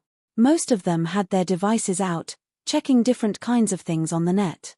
Chatting, checking the trends online, etc. Unfortunately, Gustav never had the privilege to own a device, so he never understood what was fun about all this. Anytime he saw their looks of excitement. The top floor was where mixed blood usually gathered to eat their lunch, but Gustav had not approached there since his last encounter when he was still in Class 1. He was beaten up and thrown down. Ever since that time, he would only come here to get free food, then go to the back of the cafeteria to eat in solitude. This was his usual style. The back of the cafeteria was silent and empty. That was where he always ate. Gustav got the free lunch from the counter, which was located at the far end. Hardly was anyone seen taking food from here. The students within the cafeteria would give him different kinds of glares, but he was used to this, so he wasn't even bothered. He took the lunch, which was 2 palm-sized bread and a cup of water. The person serving just stared at him with an expressionless look. Gustav's face was not new around here after all. Gustav carried his tray of food and was currently walking towards the back. While he was walking, he noticed 3 male students coming towards him from the right. He recognized the 3, and so did the rest of the students inside the cafeteria. Hey isn't that Hung Jo, Ben Rao, and Paul Miguel? Oh my goodness, what are they doing here in the lower cafeteria? Hung Jo is still as beautiful as ever. My dream guy, some of the male and female students exclaimed in excitement. The one in the middle was the Hung Jo they were referring to. He was about 5'7" in height and had a cute-looking boyish face with short green hair. The two on his right and his left were his henchmen, Ben Rao and Paul Miguel. These two always followed him wherever he went. Ben and Paul were up to 6 feet tall, so they looked like bodyguards as they followed Hung Jo. Ben was fairly dark in skin color and had a broad body, while Paul looked like a handsome playboy with his lanky figure. Gustav saw them but pretended not to and started walking faster. The three were struggling to keep up once Gustav started walking faster. The one in the middle suddenly stopped walking and said to the other two, "Bring him to me." Immediately he said that both of them dashed to the front of Gustav. Gustav had to pause his footsteps. He slid a few centimeters forward due to the sudden pause and nearly ended up slamming into one of them. His food tray was only a few centimeters away from touching the school uniform of the Ben Rao who was in front of him. "What do you wa?" Before Gustav could complete his statement, Ben Rao suddenly slapped the tray away from Gustav's hands. Pa! The tray flew several feet in the air before slamming onto the ground towards the left. Gustav stared at the bread and cup of water sprawled on the floor with a dark look. He wanted to walk towards the bread and pick them up, but before he could, Paul stepped on the first bread. Crush! The bread was completely squished under his foot, but he didn't let it end there. He lifted his foot again and shifted it to the left before bringing it down with force. Crush! The second bread was squished by Paul's foot. Gustav felt like his heart was being torn open as he watched the gruesome scene of his lunch being murdered. I haven't eaten a single meal since yesterday. Gustav's mind was in a hurtful state. Once food had been gotten from the free counter, it was impossible to get another till the next day. Gustav felt like crying as he looked up to stare at Paul. Before he could complete the word, Ben grabbed him by the collar and dragged him towards Hung Jo, who was waiting for them behind. That trash is really in trouble now. Did he piss Hung Jo off? Has done for. They watched as Gustav was dragged towards Hung Jo. Plop! Ben pulled Gustav downward, making him kneel in front of Hung Jo. Hung Jo stared at Gustav, who currently had a lifeless look. "You have the guts to show up in this academy again after I told you to commit suicide," Hung Jo stated. "You really want me to do it for you, eh?" Hung Jo said as he joined his right fist and left palm together. "My food." Gustav was listening, but at the same time, he was thinking about how he was going to feed for the day. "You also had the guts to put your name down for the MBO entrance test. You trash, you don't know your place," Hung Jo said with a snort as he grabbed Gustav's hair. "This trash wants to be on the same test grounds with me. That is very insulting. Do you believe I cannot kill you right now?" Hung Jo's voice became low but very solemn. Hung Jo was the son of an industrialist billionaire who specializes in crafting armor for the MBO. Hung Jo had always been a bully to the extent that he bullied even mixed bloods. Gustav had been on the receiving end since they were in junior high. When Gustav proclaimed love to the most beautiful girl in the school and was nearly crushed to death, this same Hung Jo would come to bully him, day in and day out. Gustav would leave school with a swollen and bruised face, yet when he got home, his parents would never show any concern or try to treat his injuries. When they were promoted to senior high, they ended up in different classes. Gustav was in 1C while Hung Jo was in 1A. This was how Gustav was able to avoid him, most of the time till they got to class 3. Even though he tried to avoid Hung Jo, there were times when they would still jam into one another unexpectedly. When that happened, Gustav would go through another round of bullying. After the visit of the MBO inspectors, Hung Jo was pissed off by the fact that he failed the special test and had to participate in the normal test to get into the MBO. After finding out that Gustav also put his name down for participating in the test, his rage was ignited again and he decided to teach Gustav a lesson. His plan now was to give Gustav serious injuries so he would end up in the hospital longer than 6 months. He was angered by the fact that a trash mixed blood would share the same stage with him. Hung Zhou pulled Gustav's hair to stare at his eyes. After I'm done with you today, you will question your current pitiful existence, Pa. Immediately he finished saying that he smacked Gustav on his right cheek. The force of the slap caused Gustav to slide across the floor as his cheeks became blood red. When his body came to a stop, Paul and Ben walked towards him and pulled his body up. They dragged him towards Hung Zhou again. I will break every bone in your body. POW. This time Hung Zhou punched Gustav's chest. I will make sure you can never walk again. POW. You trash. You will know your place. POW. With every statement, Hung Zhou would send out a punch towards Gustav.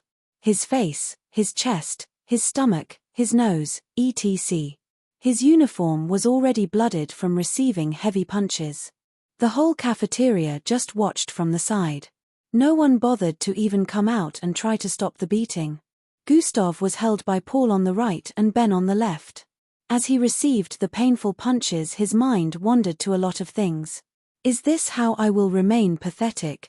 Why am I scared of fighting for myself? Is it because of the consequences I might face? No. I am just being a wimp. Why should I care about some stupid consequences after everything I have faced from the onset? Regeneration has activated, always being treated like I was worth nothing since the start. I have been on the receiving end since my first year. And since it's better to give than to receive, it's high time I started paying them back in kind.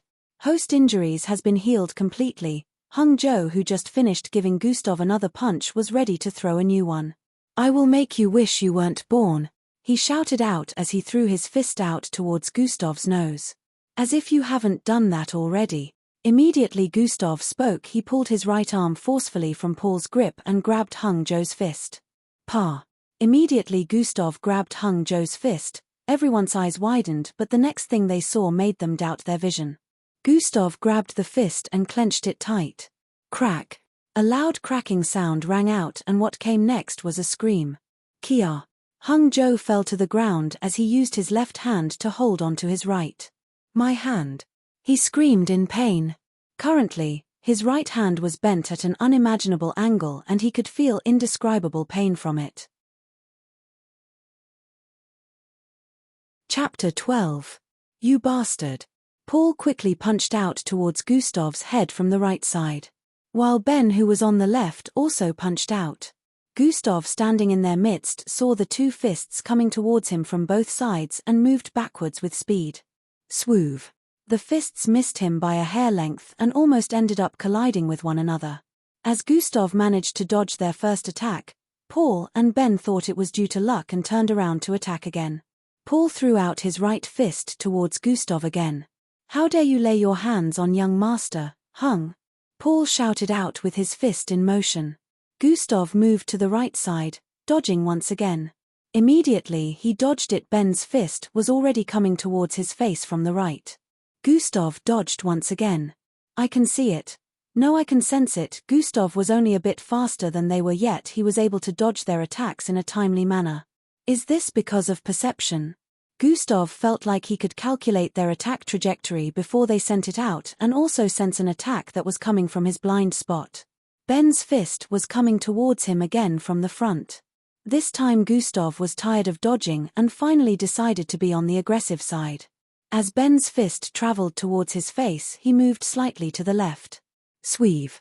Ben's outstretched fist missed Gustav's face by a few centimeters and continued traveling forward due to the force behind it. Gustav, who had moved to the side to dodge, didn't stop there. I have never been in a fight before, but I know one thing: to pour out my anger and pain upon these people who have caused me nothing but suffering. All I need to do is to tighten my fist. As Gustav thought of that, he clenched his right hand tightly.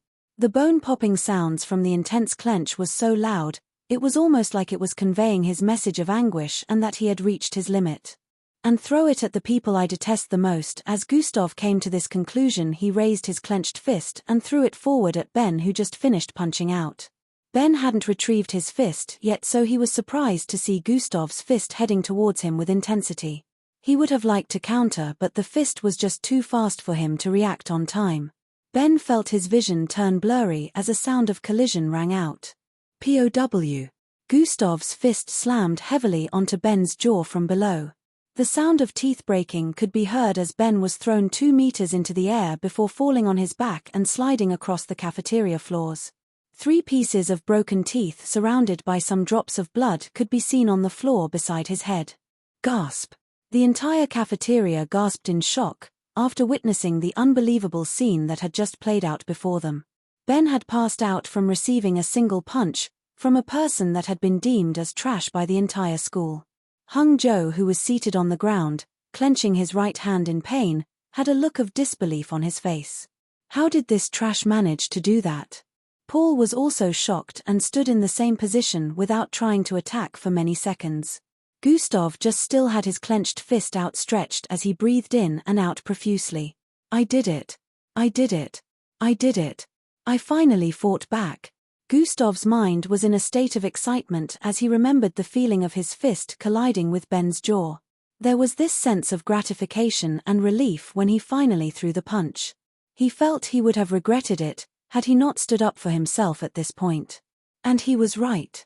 Had Gustav not fought for himself, Hung Joe would have broken his arms, legs, and spine to make sure Gustav is unable to walk. This kind of injury can easily be healed nowadays, but he knew Gustav didn't have the money to buy what was necessary for healing, and he also knew that no one gave a damn about Gustav, so he might end up remaining a cripple for life.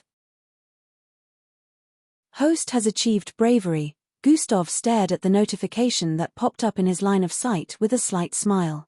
So this was what I needed. You bastard. What are you laughing at? I will kill you. Paul shouted out and ran towards Gustav with his body morphing. Paul's body transformed into a large, half-man and half-bull figure. He grew to a height of 7 feet. 2 thick brown tusks could be seen protruding from both sides of his mouth. He sent out another fist towards Gustav again. Gustav could sense the significant increase in strength. Earlier, Gustav gauged their strengths to be significantly below his, but now, Paul was close to his current strength. Close but not as strong. The fist carried power and speed as it closed in on Gustav. I think it's high time I tested this. Activate dash. Dash has been activated. 20 points will be added to host current speed for the next 10 seconds. Dash 20 energy. Gustav squinted his eyes as everything and everywhere became kind of silent. He felt extremely light at the moment, almost like a gust of wind would be able to blow him across the cafeteria. The punch that was moving at an extremely fast pace earlier was now slow to the extent that it looked like he was watching a tortoise run. Time left before dash deactivates. 10, 9, Gustav saw the countdown and decided to move. I have to make use of this before time runs out. Immediately Gustav moved, he found himself on the other side behind Paul. Paul was surprised to see his fist suddenly miss and Gustav, no longer in front of him. The students in the cafeteria saw Gustav's fast movement that was similar to that of a phantom's and started wondering how he was able to move that fast. Paul noticed Gustav's current position and turned around to throw several more fists at him. Swerve. Swerve. Swerve. Swerve. Gustav dodged them with ease and dashed forward. Gustav threw his right fist towards Paul's tummy. POW. Paul felt the intense pain coming from his gut area and bent slightly due to the power of the punch. POW. Immediately he bent, Gustav's left fist slammed into his jaw, making him slide backwards with blood oozing from his mouth. Ho w dre yo you bastard. Paul held onto his jaw, which was slightly shifted. Gustav didn't even waste time before dashing forward with incredible speed and punching out severally. POW. POW. POW. POW. POW. POW. His fist traveled from right to left on Paul's body and from up to down. Gustav just kept punching Paul. His eyes, his nose, his mouth, his chest, his tummy, etc. Paul was unable to follow Gustav's speed and remained on the brutal receiving end of Gustav's furious punches. This is for everything you people have done to me. Gustav's eyes shone craziness as he swung his fist towards Paul's left cheek. POW. This time the punch was extremely heavy that Paul's huge body was thrown towards the side. Paul slammed onto the ground and transformed back into his normal form. He was bleeding from almost every part of his upper body. His eyes and lips were blooded and swollen. 10. Dash has been deactivated. Even though Dash was deactivated, Gustav could feel an unknown rush of excitement coursing through his body. Is this how it feels to take revenge? Gustav wondered as he clenched his right fist, which was soaked in blood. It wasn't his blood, it was Paul's. For someone who had never seen anyone's blood except that of himself, Gustav was surprisingly calm and didn't freak out. He suddenly swerved to the side as he felt something. 2. A light fluorescent beam passed by his left and slammed into the table where 4 students were seated. Bam! Kaya! Screams were heard as the entire table crashed and a huge scorched hole could be seen in the middle. Gustav turned around and noticed the beam was fired by Hung Jo. When Gustav was dealing with Ben earlier, Hung Jo had used a healing solution. Healing solutions were small bottled medicines that healed physical injuries immediately upon consumption. It was expensive, but since Hung Jo had an influential background, he could purchase it with ease.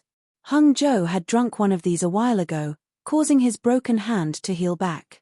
A bright fluorescent light covered Hung Jo's outstretched hand. It could be seen that light rays were currently gathering from every part of the cafeteria and conveying towards Hung Jo's outstretched arm. Chapter 13. You will pay for breaking my hand, you trash. Hung Jo looked like he was really mad as he shot out a large fluorescent beam towards Gustav's position. Activate Dash, Gustav called out in his mind. The sounds in the air reduced. The feeling of lightness circulated around his insides, making him feel refreshed. The beam headed towards him was quite fast, yet it was no match for Dash. Touche! Gustav dodged to the side and dashed forward with speed. Touche! Touche! The students could barely catch a glimpse of his figure as he dodged Hung Jo's repeated attacks. POW! A loud striking sound resounded across the cafeteria again as Gustav's fist collided with Hung Jo's stomach. Blurg! Hung Jo vomited out blood, with his eyes widening in pain, as his figure was sent flying across the cafeteria in the form of an arc blam. Hung Jo landed on a cafeteria table that was empty and ended up causing it to collapse. He was the strongest among the 3, yet he was defeated so easily. Apart from the indescribable pain he was feeling in his tummy region, he felt like his reputation had also gone down the drain. Gustav stood in place while staring at his fist. This feeling. I can't get enough of it. I want to make them suffer more. I want to snuff them out of existence with my hands. These were Gustav's dark thoughts, but he quickly cast them aside. I must learn how to control myself. I will not lose my humanity in the process of becoming powerful, but I will still make sure I teach them an unforgettable lesson. Gustav started walking towards where Hung Jo landed. Step, step, step. The students stared at him with a disbelieving expression. He just defeated the 3 of them with ease. They felt like they couldn't recognize the person in front of them as they watched Gustav walk towards Hung Jo. Hung Jo had a scared look as he saw Gustav standing before him. He remembered the fierce punch that almost tore through his belly. How did you? Trash. He didn't complete the words before Gustav interrupted. You still have the guts to call me trash. Trash just defeated you, so what should you be called? Gustav questioned with a dark look. I am not done with you yet. Hung Jo shouted out as he tried to stand up. His legs wobbled and blood oozed out the side of his mouth as he tried standing up. Just as he was about to fall again, he heard Gustav speak. Let me help you. Gustav reached out to grab Hung Jo's right hand and help in lifting him. Hung Jo wasn't expecting that and was about to say something when he felt Gustav's hand tightening around his hand. Crack. Kia. Hung Jo screamed out as his hand got broken again and he fell to the floor. Ah. My hand. Gia. Snot was flowing out of his nose as he felt tremendous pain than he felt earlier. Since I started this already. Even if there will be consequences, I will enjoy every second before it comes to an end. Hung Jo, your legs look like they need some help also. Gustav had an innocent look as he stared at the screaming Hung Jo. Hung Jo kept holding onto his hand as he stared at Gustav, wondering what he meant by that, but in the next second another scream rang out from his mouth. Kia. Gustav's right foot stomped on Hung Jo's left leg, causing it to bend to another angle. I think my leg slipped.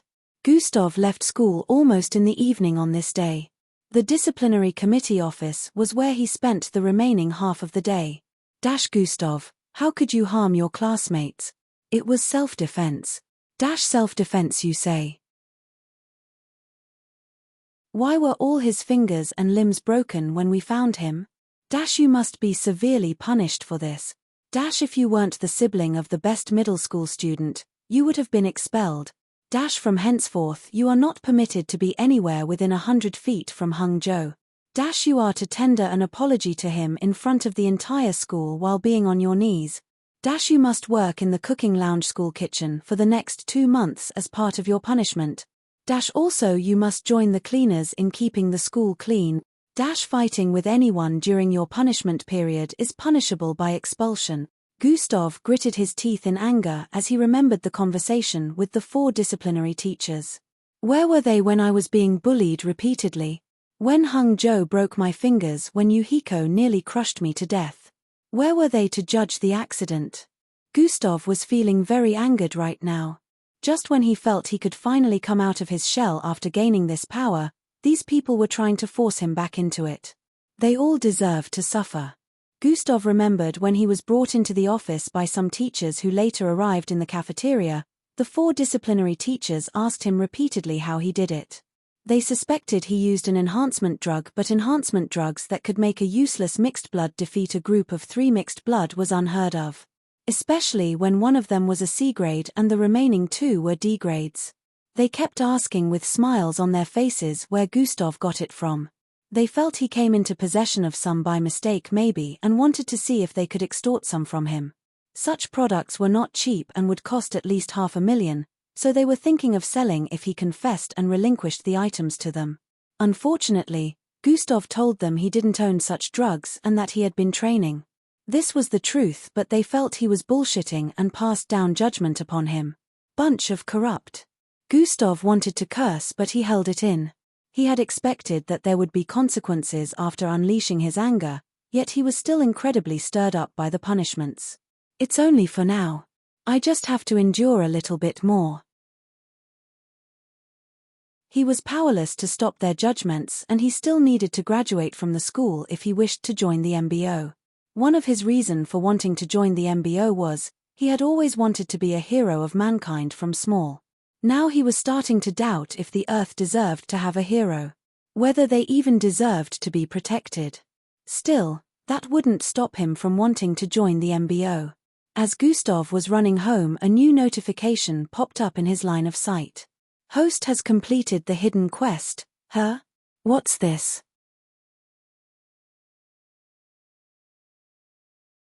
Chapter 14. Read the author's note below for the explanation on the differences between speed and agility. Host has completed the hidden quest. Huh? What's this? Gustav paused his steps as he saw the notification. Get out of the way, kid. His stopping in the middle of the walkway caused some people to voice out in dissatisfaction. Gustav only moved to the side and found a sidewalk bench to sit on. This sidewalk bench was about 100 meters away from the next teleportation circle which Gustav was supposed to travel through. Gustav stared at the notification as he Saturday, host has completed hidden quest details. 3 people have shown malicious intent towards you. Kill inflict serious injuries on them. Quest rewards, 1000 EXP, plus 2 additional attributes point added to all stats, genetic transformation bloodline upgrade, level up. Gustav stared at the system with a surprised look. Turns out dealing with them brought multiple rewards, Gustav said with a smile. Gustav didn't regret one bit of what he did. If he was given the chance to do it again, he would even make the experience worse for those 3 since he knew he would be punished either way. Gustav opened the system interface to check his current stats. Host attributes, name, Gustav Oslov level, 3 class, EXP, 1500 2000 HP, 150 energy, 2050, attributes, strength 15 perception, 13 agility, 12 speed, 14 bravery, 7 intelligence, 14 charm, null, attributes .0. He had checked bravery when he was being judged in the disciplinary committee and was surprised to see the amount. At that time his bravery went straight up to 5. It didn't start with one like the other stats. Gustav could really feel the improvement within his body. It had been almost 2 weeks since he got the system. Seeing the speed of his transformation made him believe that in the next 6 months he would have gotten to the Zulu rank. Gustav decided to check the Skills and Abilities panel. Skills and Abilities, Level 2 Regeneration, Level 1 Morph, Level 1 Toxin Immunity, Level 1 Recreation, Level 1 Bloodline Acquisition, Level 1. His eyes focused on for a few seconds before a piece of information popped up beneath it. Level 2, Ability to increase current speed by 25 for 10 seconds. This means the power of has increased by 25%, Gustav calculated.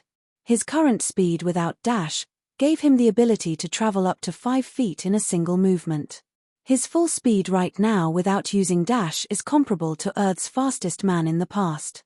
In fact, he was slightly faster than him. If he decided to use now, 25 points would be added to his speed.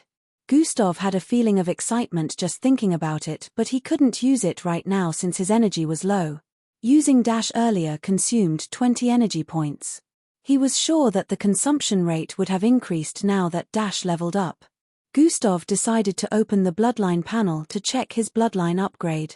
Bloodlines, Genetic Transformation Bloodline, Grade, F, Abilities tied to Bloodline, Morph. Gustav smiled as he noticed the grade, which was always null earlier, had now changed to F. This means my Bloodline can keep increasing in grade. Gustav had this suspicion earlier, but now that he was seeing it with his eyes, he was now totally convinced. Last week when he checked out the Bloodline category, he saw Genetic Transformation Bloodline. The name made him feel confused, but after some time he understood that this was the name of his current useless Bloodline. This name was something he had never encountered before in all his years of reading about the different types of Bloodlines. Not only was it unknown, but it was also considered to be below F grade until he got the system. When he checked it earlier, null, but now it was F grade. Gustav wondered what this upgrade had improved within him, but he didn't notice any differences.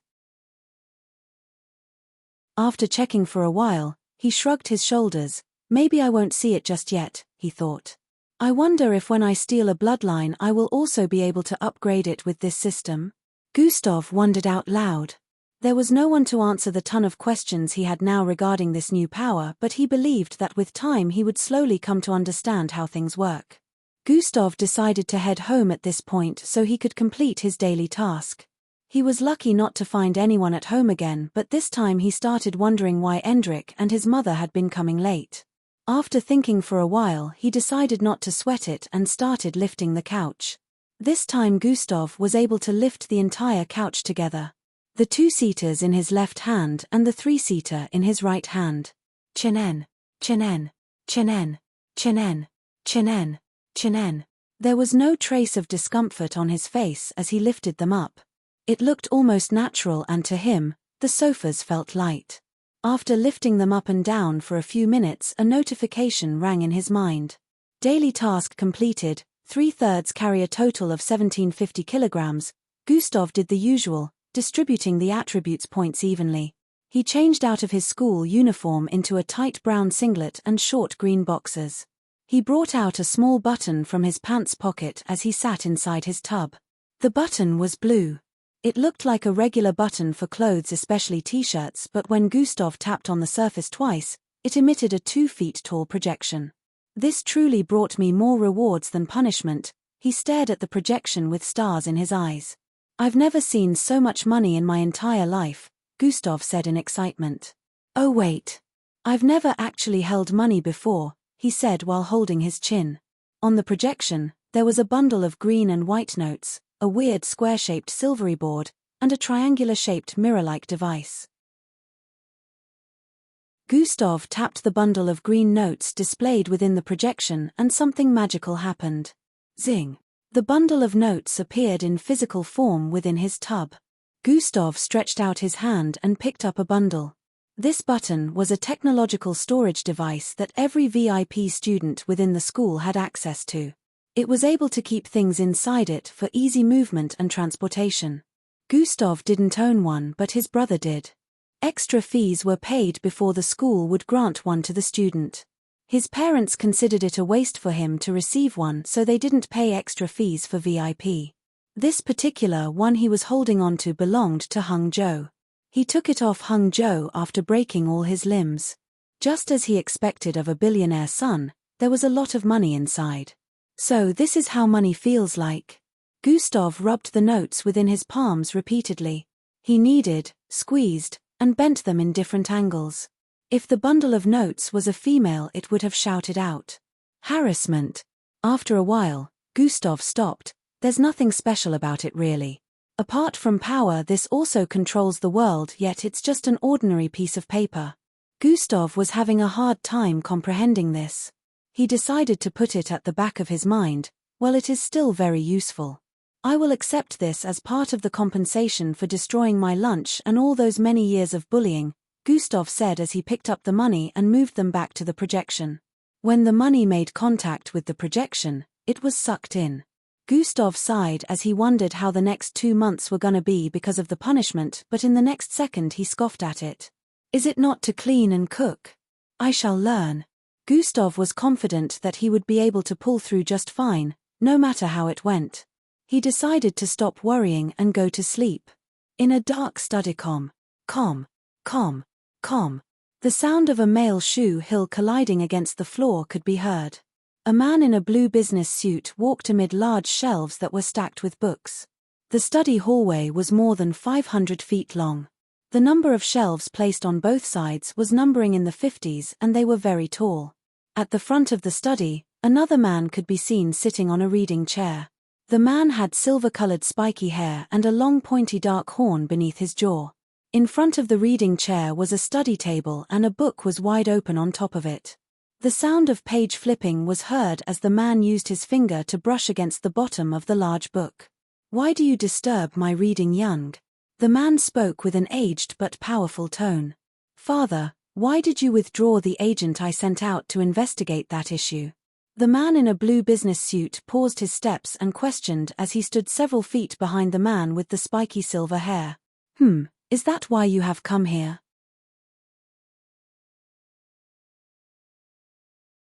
Chapter 15. Father, why did you withdraw the agent I sent out to investigate that issue? The man in a blue business suit paused his steps and questioned as he stood several feet behind the man with the spiky silver hair. Is that why you have come here? The man with the spiky silvery hair questioned with a low tone. Father, my guts tell me we missed something, the man known as Young said with a convincing look. You come over to disturb my reading just because of what your guts say, the father of the man questioned with a threatening tone. Father, it's no. Before Young could complete his statement, his father interrupted him. You know what my guts say? My guts say you should leave this useless thinking of yours and find something productive to spend your time with. Young wanted to retort when his father continued, my guts also say you should leave my study. You've spent too much time here. After his father said that he went back to reading his book. Young stood behind him with a look of dissatisfaction, but he knew his father well. Once he spoke like this, it meant the conversation was over and there was no longer room for argument. I will excuse myself, Father. He bowed slightly and turned around to leave the study. The father didn't even reply. Only the sound of pages being flipped through broke the silence within the room. Young walked out of the study and arrived in a brightly lit corridor. The walls had luxurious designs and paintings hung on them. He turned towards the left to walk forward. A male in a black bodysuit with a broad and muscular build was seen coming from the other end. Young paused his footsteps after noticing this person. The male had half of his face covered with a green mask. He gave a standing bow when he got to the front of Young. Young Master Young, I bring reports, the man spoke with a hoarse but slightly deep voice. In listening, Young gave the go-ahead for him to speak. Everyone rounded up within the vicinity of that mountain range have been tested and investigated properly. None of them know anything out of the ordinary about what happened to the mountain, the green-masked man answered. Not a single person? Young asked. Those who witnessed it said a star descended upon the mountain and that was it. We used the brain tweak device to confirm this, the green-masked man replied again. So the energy surge was just misread. How is that possible when it had the same ratings with that? Young suddenly remembered something as he was in the process of speaking. Wasn't there a student that you let slip from your fingers? Yoon asked with a glare. Yes, but he was just a kid, so I believe he's inconsequential, the green-masked man answered. Inconsequential? That's the excuse incompetent fools like yourself come up with after failing a task, Young voiced out with a slight look of annoyance. The green-masked man was startled by his sudden remark and started apologizing. I apologize, young Master Young, it wasn't an intention of mine. Young calmed down and stared at the guard. Truly, just as you have said, the fellow is a kid, but I don't like to leave any loopholes. Get him and bring him in for an inspection, Young commanded. As you wish, young master. 5:00A. Gustav woke up the next morning to see a new notification appear in his line of sight. New quest has been issued. Gustav rubbed his sleepy eyes and checked the contents of the quest. His eyes shone a baffled look as he checked out the information and the rewards attached. After a few seconds, he shrugged his shoulders. I wonder why it would want me to do this. Oh well, it doesn't matter so long as the rewards are bountiful. After checking it out completely, Gustav stood up and went to prepare for school. In a few minutes, he was ready. At this time, the skies were still dark. Gustav was the first person to leave home since it was still as early as past 5. The reason for this was, his punishment would start today. Even though it was still early, the streets and the sidewalks still had people moving from place to place. The streets and roads were brightly lit, so moving around when it was dark was no issue. From when Gustav left the house, he had changed his skin tone to a dark color. He ran across the walkways with speed, causing his uniform to make flapping noises, and part of it swole up due to wind entering through spaces. Gustav stopped in front of a small shop. This shop was originally a bakery shop, but right now they hadn't opened. Gustav sighed as he stared at the bungalow-type shop. The shop was built in form of a large pink cake with blue and green stripes. Whenever Gustav was heading to school or returning home, he would pass by this shop and the aroma of foods being baked would waft into his nostrils, making his mouth water. Gustav had always wanted to come here and try one of their bakes, but alas, he never had a single penny in hand. Now that there's a bit of cash in my possession, I can't get access to you, Gustav said in a dejected tone. He would be leaving home to school early from now on thanks to the punishment, which means he would not meet the shop opened. He also had no idea about the time he would leave school. Gustav turned around and started heading back to school. In a few minutes, he arrived at school. The school was an empty vast land at this time. No one could be seen coming in or going out. Gustav headed for the gate, which was closed up. Immediately he got to it, a red ray of light shot out for the top and scanned him from head to toe. After a few seconds, the light turned green and the gate opened up mechanically. Gustav went inside and started running towards the disciplinary committee office. During his travel, Gustav took the time to appreciate the splendid environment around him. He passed by a large soccer pitch. He took time to stare at it for a little while admiring its beauty before he continued forward. Basketball field, volleyball, etc. Echelon Academy had almost everything, but Gustav never had the opportunity to visit any one of them. The last place he passed through before getting to the disciplinary committee office was a large hall. This large hall was no smaller than 3 football pitches joined together. Gustav recognized this place.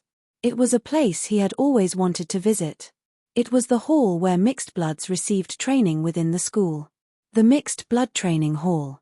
The mixed blood had their type of extracurricular activities, and coming here to train was a part of it, but Gustav had never been able to come here. Since his parents didn't pay extra fees for him, he wasn't given access to this place and so many others. Since he only went through a part of the school, he didn't pass through other structures that mixed blood had access to, like the dueling grounds and techniques library. After a few more minutes, Gustav arrived at the disciplinary committee office. He met a teacher there who handed him a timetable of how his punishment was gonna be. After checking it out and receiving the cold instructions and glare of the teacher, Gustav headed towards the school kitchen on the southwest of the school. In a few minutes, he arrived there. You're finally here. I hope you are ready to work those hands. A short stoic man wearing an apron and a white hat spoke with a loud thin voice. This man was the head chef of this kitchen and Gustav was assigned to working with him. On entering the kitchen, which was pretty large, Gustav could see many cooks. This was the first he was entering a kitchen. He hardly even entered the one in the house, so it was a new experience for him to see large fires, the scent of foods as they were being cooked, etc. Everything was new to him. Gustav swallowed a gulp of saliva. Does this mean I might have access to a lot of food now?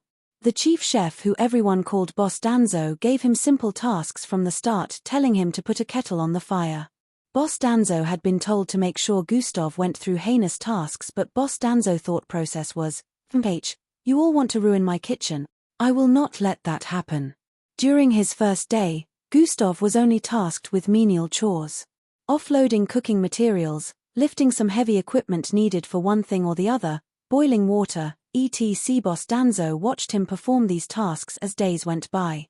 With time passing, he would increase Gustav's work and start teaching him some easy cooking techniques. Host has learned cooking skill. Boiling water, host has learned cooking skill. Cutting onions, host has learned cooking skill.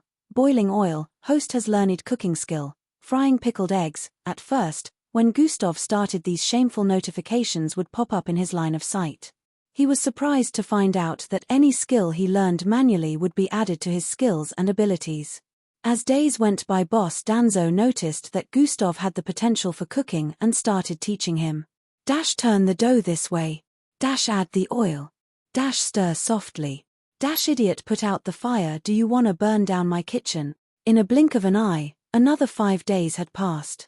Gustav's activities during this time were working in the school kitchen early in the morning and cleaning the school after school hours.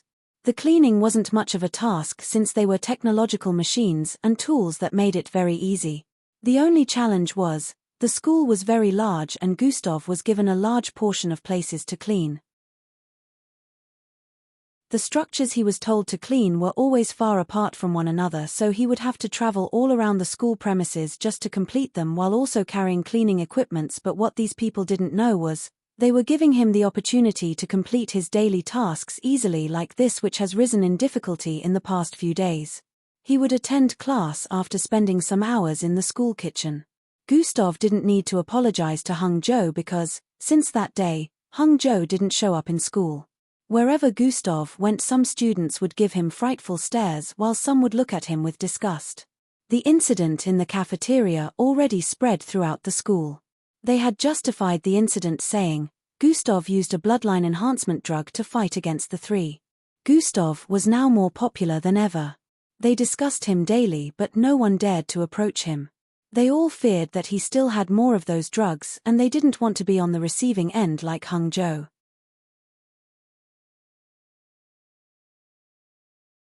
Chapter 16. After school hours, Gustav was heading towards the teachers' block C to go clean their offices. In his hand was a rectangular-looking technological device. It was black and had 2 circular holes on both sides. This was a cleaning device. It weighed about 220 kilograms. Normally the device had a wheel to allow easy movement, but the one given to Gustav had the wheels purposely removed by the head cleaner of the school. They had expected Gustav to have a hard time lifting it, but were disappointed when Gustav lifted it with ease. Gustav was currently using his right hand to hold onto it while it was placed on his right side. After walking for about 10 minutes and passing through several blocks, Gustav finally arrived at the teacher's block C. It was a 2-story luxurious-looking academic building. It was painted cream and had designs of different sorts on it. At this time, teachers were already leaving the school to their homes, which made it easier for Gustav to go from office to office while cleaning. This was the first time Gustav was tasked to clean the teachers' offices located in Block C. Gustav found it easy to clean most of these offices because they were neat most of the time. He started from downstairs, going from office to office. When he entered an office, he would place the device on the ground and press a button underneath it. Zoom. Scanning environment for pollution. A robotic-like voice would be heard, and after a few seconds, it would be heard again. Pollution found. Commencing cleansing. The machine would emit an acucolored light that filled the entire office. Every form of dirt right to the last particles would be incinerated by the light. It was around 5 p.m. in the evening at this time, and Gustav had cleaned about 3 other buildings before coming here. This was the last building he was meant to clean for the day. After about 30 minutes, Gustav was almost done cleaning every office on this block. He was currently walking through a corridor on the first floor headed towards the office at the end. He got to the door after a few seconds and looked at the top. At the top corner, there was a rectangular tag that where the name of the teacher to whom the office belonged was written. This is Miss Amy's office. Gustav noticed the name on the tag at the top of the door. Gustav brought out a small metal square and placed it before the door. Catch 'em. Immediately Gustav opened the door and walked in, his eyes widened. What appeared in his line of sight was a beautiful female sporting long grey hair standing in front of a brown leather sofa. She was currently in tightly fitted sky blue jeans while trying to put on a white t-shirt.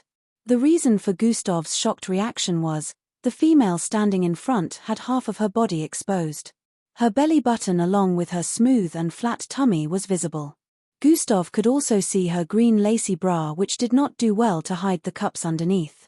The female, who was obviously changing into another wear before he came in, paused and glared at him. "Miss Arami?" Gustav exclaimed as he turned around quickly and closed the door while dropping the equipment in his hand. Crash. Huff. Huff. Huff. "I'm dead." Gustav started running towards the stairs. Tap. Tap. Tap. "You think you can just run after peeking at my body like that?" Gustav heard the cold voice of Miss Amy from behind. Gustav's speed was currently very fast enough to outrun the fastest of athletes, yet Miss Amy caught up with him immediately. Gustav felt a hand try to grab onto him from behind. He quickly moved his body to the left, dodging the hand by a hairbreadth, but before he could move further, the same hand suddenly moved swiftly toward the right. Gustav was fast, but he wasn't fast enough to dodge this, and before he could even activate dash, the hand grabbed onto his neck and lifted him. Gustav was like a little chick who was incapable of doing anything once he was grabbed. A few moments later inside Miss Amy's office, Gustav was kneeling in front of the sofa with Miss Amy sitting on it while her legs were crossed. "So you came to clean my office and didn't even bother to knock before pushing the doors open," Miss Amy stated with a fierce look. "Miss Amy, it wasn't my intention. Other teachers have left the school. I didn't know that you would still be around," Gustav explained without hurry. Now that he was calm, he felt that running might have been a little too extreme. He felt he should have just explained that to her first, since Miss Amy wasn't as unreasonable as most of the staff in the school. "So you weren't told?" Miss Amy asked with an intense glare. Told what, Miss Amy?" Gustav asked with an obvious look of confusion. Miss Amy stared at Gustav's expression with a straight look. "I take care of cleaning my office by myself," Miss Amy stated. Gustav finally understood why the head cleaner was smiling at him after telling him to go clean Block C. "I wasn't told," Gustav replied honestly while raging in his heart. "That old man set me up." Miss Amy's gaze softened up a little after reading Gustav's expression and realizing he was saying the truth. "Still, that's no reason for you to just barge in. Learn how to knock next time," Miss Amy added. "Yes, I apologize once again," Gustav said. Originally, he was just excited since this was the last place he was supposed to clean for the day, which was why he forgot to knock. Now you can go." Miss Amy decided to release him. Gustav stood up and bowed slightly before walking towards the door. Miss Amy watched him leave with a contemplative gaze showing on her face. His demeanor has changed. She stared intently at Gustav's movement. She had noticed that his manner of speaking, walking, and even his outward appearance was now different from before. "Something is going on with this kid," Miss Amy noted after scrutinizing him properly. Gustav pulled the door open and walked out. Just as he wanted to close it, Miss Amy called out to him. "Gustav, come here." Gustav heard her call and went back in. What is it, Miss Amy?" he questioned with a slightly baffled look. "Return this book to Library D for me." She picked up a red-covered book beside her and threw it towards Gustav, who was still standing at the door. "Free." The book moved across the air with a fast speed, headed towards Gustav's face. "Grab." Gustav caught the book just as it was 3 inches away from making contact with his face. "All right," Gustav nodded with a slight smile and walked out. Click. The door closed up and Gustav's figure was no longer visible, but Miss Amy was still staring at the door. "Something is definitely up with that kid," he even smiled, Miss Amy noticed some things that weren't present before. Gustav picked up the equipment he dropped outside Miss Amy's office and pushed the button beneath it. Zoom. Scanning environment for pollution. The robotic voice sounded out again. Gustav sighed in relief after seeing that the machine was still functioning and pressed the button again to switch it off. He dropped it earlier due to shock. While Miss Amy was reprimanding him earlier, his mind was on the machine, hoping it wouldn't experience any kind of fault so he wouldn't have to spend his stolen compensation money on buying new cleaning equipment for the school. He held the red-covered book in his left hand and proceeded to walk out of the building. A slight frown hung on his face as he walked. Miss Amy was testing me, Gustav said in a low voice. This was something he noticed when she threw the book towards him. The speed at which she threw it was enough to knock a full-grown man out upon contact. If this was Gustav's former self, he would have been knocked out cold since his eyes wouldn't even be able to follow the speed of the book. His head would have nearly been uprooted from his neck. I need to avoid her, Gustav came to this conclusion. Gustav thought about the consequences of someone finding out about him having the system, and it scared him to imagine the horrors that would befall him. This didn't mean he was going to hide like a coward and pretend like he didn't have strength, but he planned to tread with caution until he finally made it into the MBO training camp. Gustav walked towards the cleaner's lounge to go drop the equipment before heading towards Library D. Gustav held the book up and stared at the cover. History of Year 2076. Gustav squinted his eyes as he saw the name. ISNT that the same year the Slarkovs were said to descend upon the earth.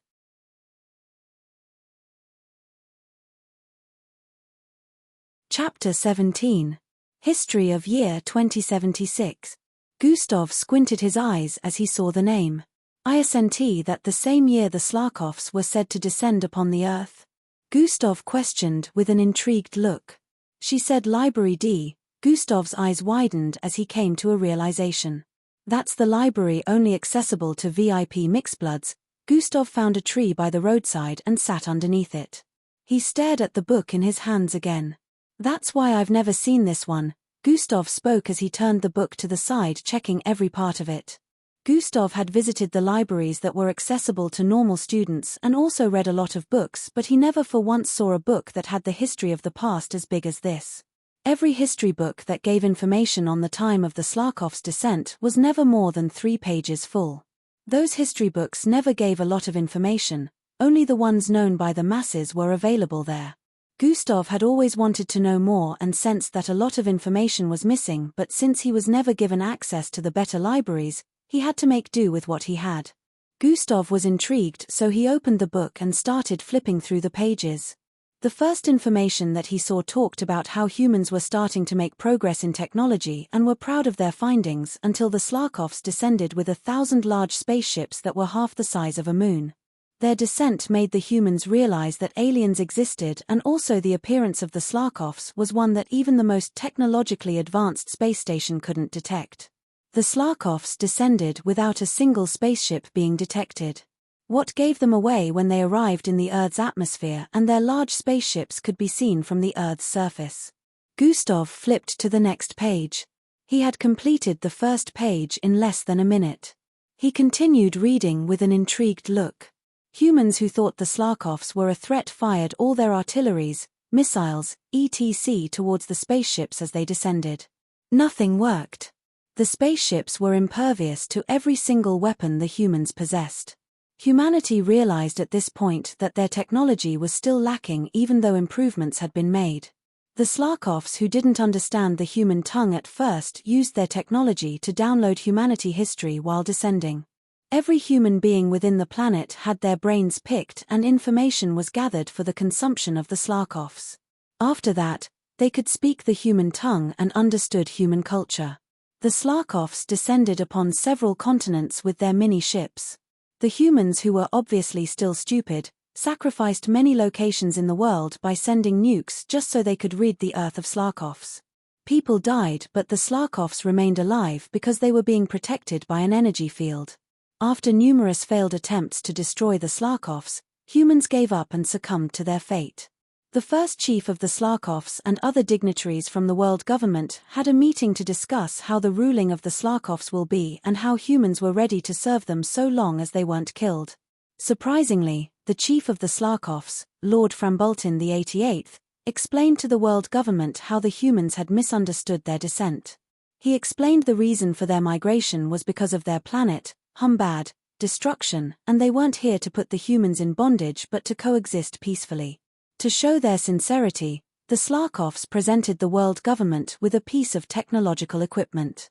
This was where humans realized that the Slarkovs were a peaceful race and they had just killed their kind for nothing. Even though the Slarkovs had the power to bring the whole of humanity to their knees, they decided to live equally among the humans. The Slarkovs also decided to sign a treaty with the humans telling them they would give anything in exchange for staying on the Earth. The humans who had realized that the Slarkovs' technology far surpassed theirs decided to exchange permission for knowledge. This year was known as the transitioning of mankind. That same year chaos ensued as large meteorites hit the Earth's surface. The parts in the world where these meteorites hit should have caused a lot of people to perish, but it was already predicted, so the inhabitants of these places had already been moved out. After these meteorites landed in several parts of the Earth, a surprisingly magical phenomenon happened. The meteorites caused those parts of the Earth to cave in, creating some kind of underground ruins. It was later discovered that these meteorites were parts of the Slarkovs' home planet that was destroyed. The underground ruins were later explored by scientists and new energy was found there. The energy was called Hulorf crystal. The Hulorf crystals actually came from the destruction of the Slarkovs' home planet. Gustav noted this piece of information. This was where humanity's progression in the field of energy began. Gustav flipped through the last page with a look of disappointment. That's it. Gustav lamented. He could still tell that there was more information withheld. Gustav had just finished a book with about 100 pages and 20,000 words in 20 minutes. Everything written there was plastered in the walls of his mind. He still wished to find out more. When he closed the book, he noticed a small set of letters carved out beneath the back cover. Vol 1, Gustav read it out with a smile. This means there's another volume. Gustav stood up and dusted his uniform. I probably won't be allowed to take or read any book in Library D. Gustav thought about how he would solve this issue. After a few seconds of contemplating, he decided to head to Library D. It was around 15 minutes to 6 in the evening at this time. It would take Gustav at least another 20 minutes of walking to get to Library D. The librarian will probably be leaving soon, so I can't take that long to get there, Gustav thought as he prepared to use dash. He looked around him, checking the surroundings properly. After noticing that no one was in the vicinity, he turned towards the right where a long curved road could be seen ahead. Activate dash. Immediately he called out in his mind. The sounds in the environment became fleeting again. The feeling of lightness enveloped his body again. Gustav crouched his legs a bit before dashing forward. Swoosh! He streaked across the path with speed, following the curvy road. With every movement he traveled more than 100 feet, dashing past the trees on the sides of the road. The trees were a bit distant from one another, but he was able to cross from the first one to the next in a second. The winds blew his hair backward and made his uniform disordered, yet this was a feeling that he would never trade for the world. Dash has been deactivated. The timer for dash came to an end for the third time as Gustav arrived in front of a large rhombus-shaped building. This building was painted brown and white. It was like a hall, but it looked like two slanted rhombuses joined together. Gustav went towards the entrance where a male security guard was stationed. "Show me your VIP badge. It's you. You are not allowed here. Leave at once." The male guard recognized Gustav, the supposed trash of the entire school, and his expression turned fierce. "Miss Amy asked me to return this." Gustav raised the book in his hand. The guard stared at the book with a surprised look. "Miss Amy asked you to return it. Are you sure?" The guard's expression became a bit tensed when Miss Amy's name was mentioned. "Maybe I should just head back to her office and tell her a security guard blocked me from performing the task she sent me," Gustav said and turned around to leave. The guard's face became more tensed and panicky as he reached out to grab Gustav. "Hey, when did I stop you? Come on, head in." The security guard gave a forced smile as he permitted Gustav to head in. Gustav nodded and walked into the library. Immediately he entered what appeared in his line of sight were long rows and columns of 3 meters shelves spaced neatly across the room. The length of the room so was large that Gustav couldn't see the end from his position. The floors, the walls, the light, everything looked marvelous, making Gustav wonder if he just entered heaven. Library D was different from the rest of the other libraries. Gustav started walking forward with a look of astonishment. He was still in a daze as he walked amid these bookshelves. "Hey, what are you doing here?" a female voice questioned, bringing him out of his reverie.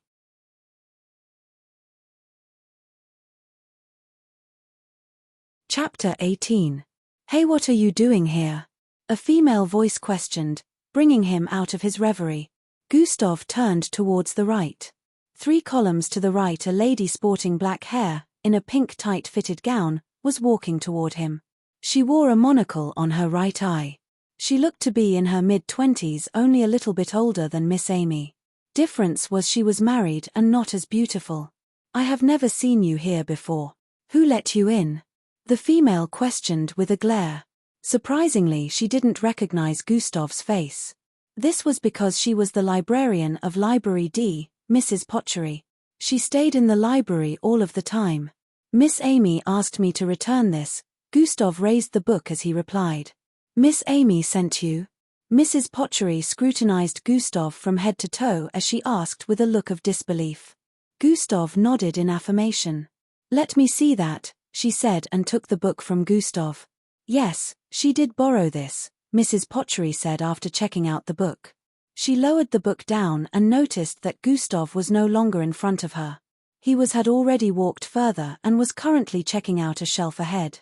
"Yes, why are you still here?" Mrs. Potchery questioned with a glare again.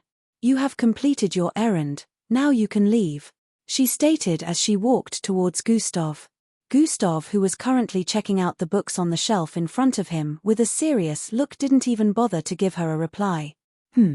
Not here, not there."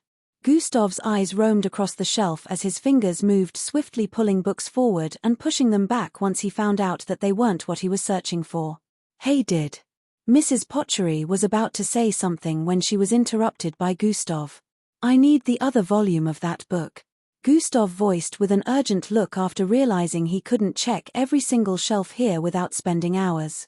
There were more than 1,000 bookshelves and each one was able to hold more than 1,000 books, both thick and thin. "You are not allowed to take any book from here," Mrs. Potchery stated with a fierce look. Gustav withdrew his hand from the shelf and turned to stare at Mrs. Potchery. All of a sudden he started walking towards her. Mrs. Potchery had a look of bafflement seeing him approach her. To her surprise, Gustav passed by her side and kept walking. She turned around to stare at his back as he moved further ahead. "I'll be sure to tell Miss Amy that you, Mrs. Potchery, stopped me from retrieving the book she wanted," she heard Gustav speak as he kept walking. Her eyes widened in fear after he said that. "Wait," she called out to Gustav, causing him to pause in his steps. "I apologize for that. Please let me get the next volume for you." Her tone suddenly turned respectful. Gustav, who still had his back facing her, grinned. It worked. 30 minutes later the skies were darkening and Gustav was already on his way home. In fact, he was almost home. His current skin tone was a brown one and his hair color right now was black. He smiled as he recalled the last day's events. The librarian had given him not just the next volume of the book but the rest of the volumes that came after that. There were 5 volumes in total. He already read the first volume, so he was given the other 4 volumes and they were currently placed in the technological storage device he took from Hangzhou.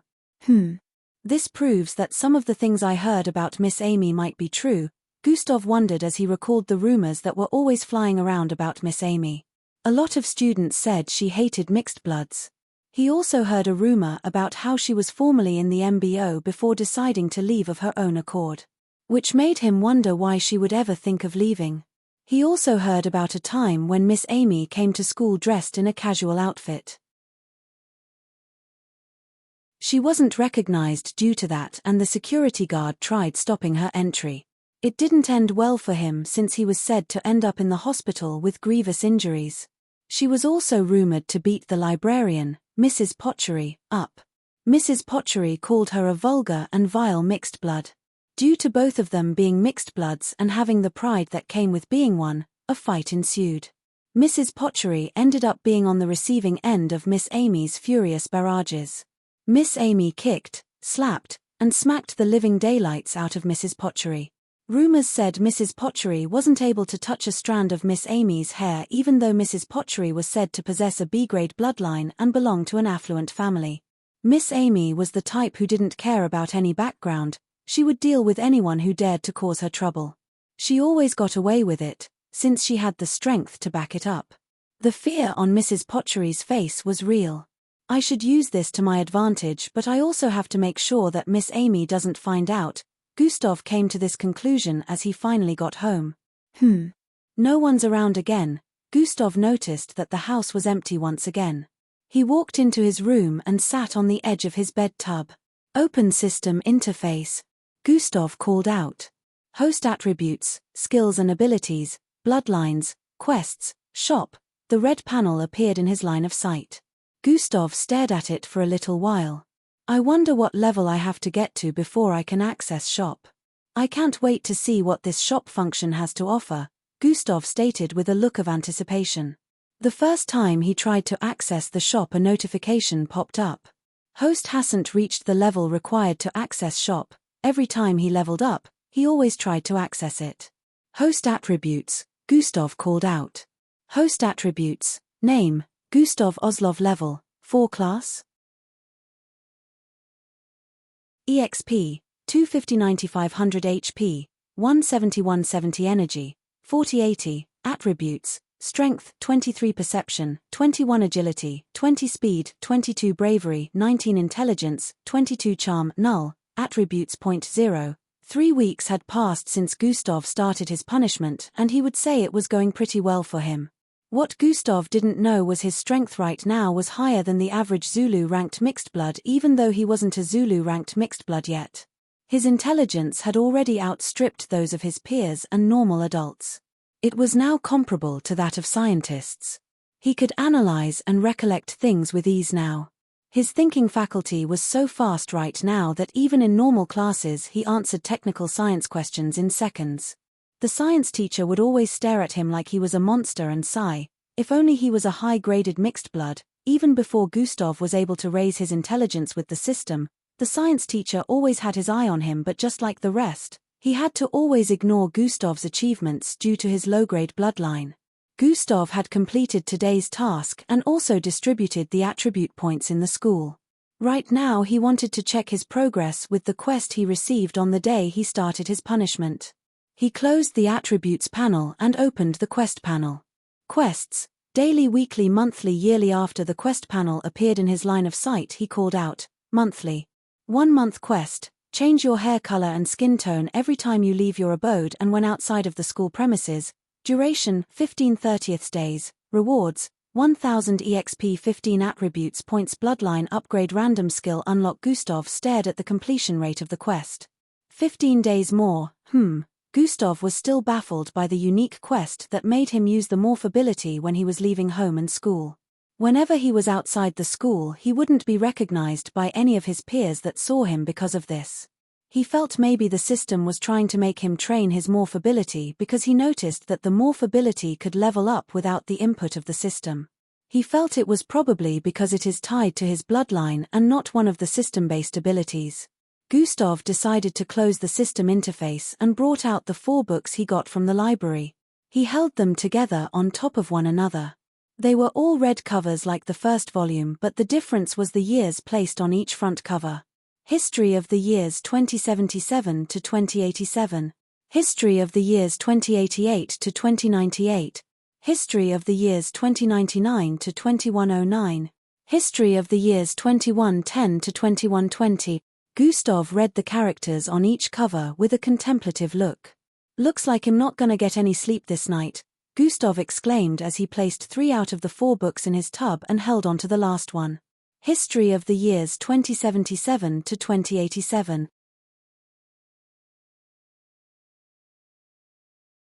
Chapter 19. The next morning Gustav finally finished the last page of the last book. It was around 5 a.m. at this time. This has been an eye-opener. The general public hardly know anything about the past. Was this the government way of keeping information from a lot of people?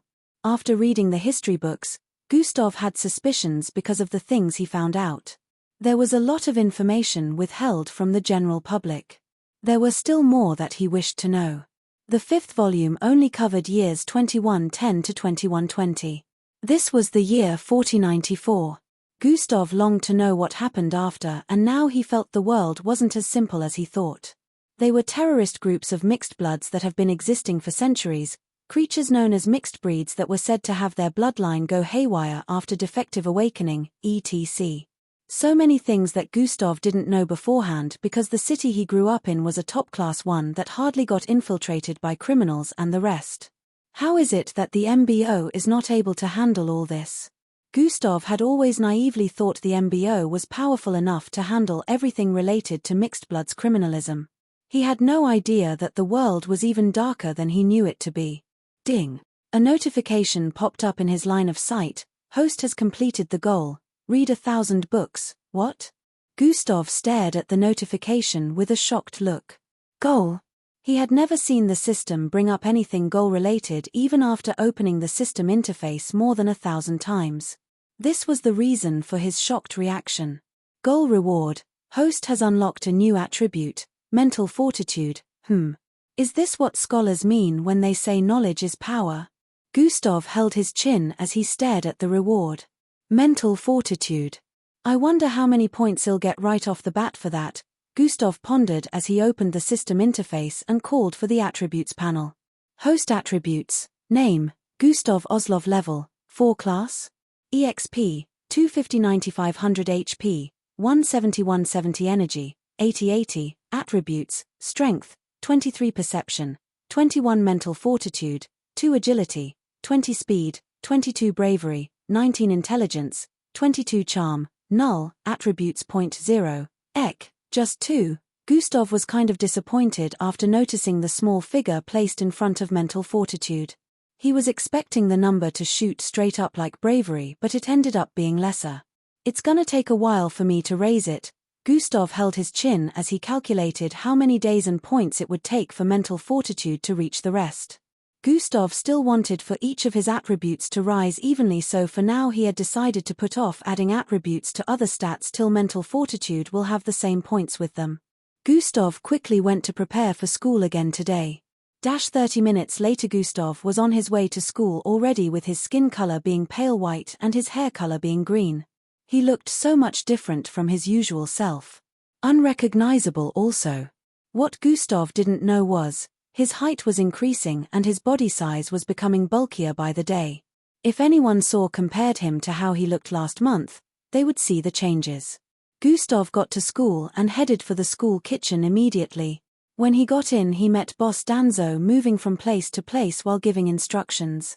"You're late, kid," Boss Danzo said and threw an apron towards Gustav's position. Gustav caught it and wore it with a smile. "Good morning to you too, Boss Danzo," Gustav greeted after he finished wearing the apron. "Huh! Wipe that cheeky smile off your face, I'm not falling for it," Boss Danzo shouted out as he turned towards the left. This caused Gustav to smile even more. "Sure, Boss Danzo," he replied as he walked towards the large cooking equipment placed in front. In the past 15 days, Gustav and Boss Danzo had built a kind of relationship that Gustav had never shared with anyone. The 15 days were supposed to be filled with torture. Instead, he was enjoying it.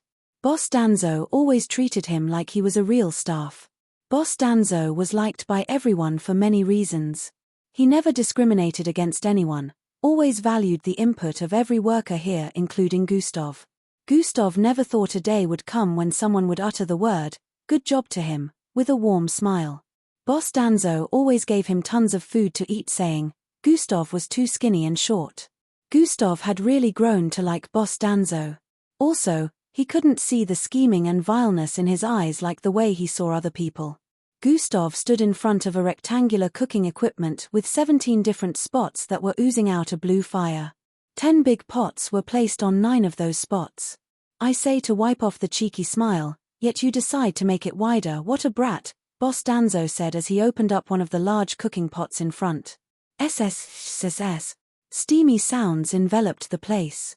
You're gonna be making a Tradashi dish today, combining the mutated fox chick, roasted duck, fried beans, and tomato sauce.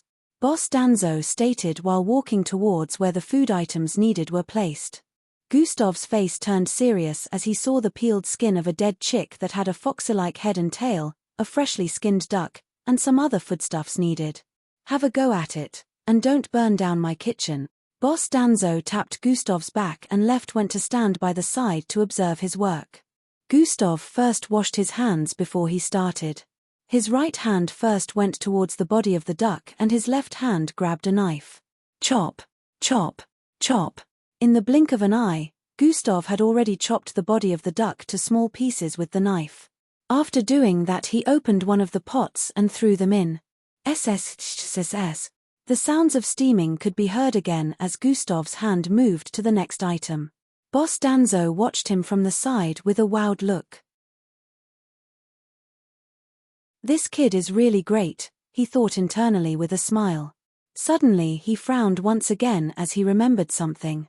30 minutes ago behind the kitchen building, Boss Danzo was having a conversation with a middle-aged fat man sporting brown hair. I asked you to make sure he suffers. Give him a heavy workload. Why does it look like you haven't done any of that? The man spoke with a look of anguish. Mr. Eloen, he was sent here as punishment to work in this kitchen and he is doing just that. Boss Danzo, replied the man. Oh, is that how you have decided to play it?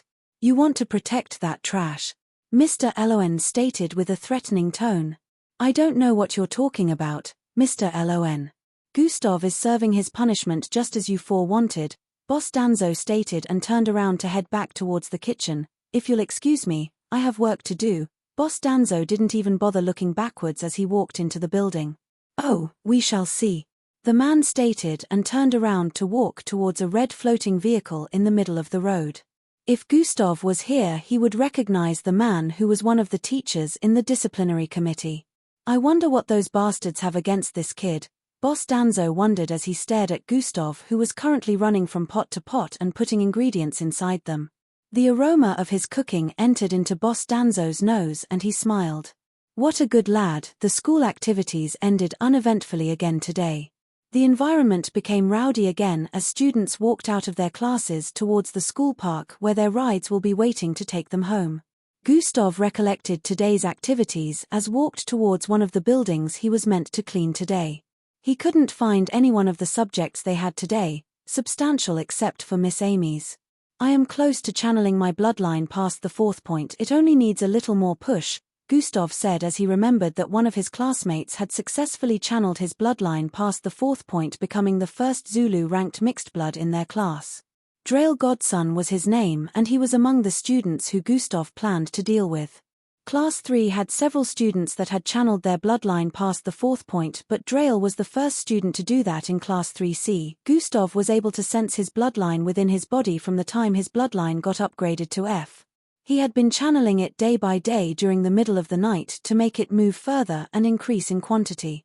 Also, his daily usage of morph helped in the increase. He was only a little step away from channeling it through the 4th point now. Gustav was walking on the path that led to the mixed blood training hall. He was currently passing by the side of a pitch where some mixed bloods could be seen playing a football match. This was one of the mixed blood playing grounds.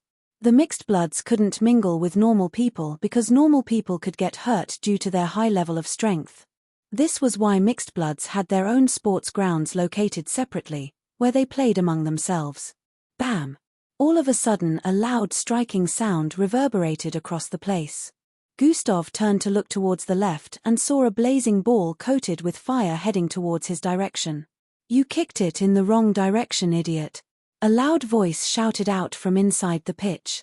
Swayhe. The ball cut across the air in an arc with an astonishing speed headed as it flew towards Gustav.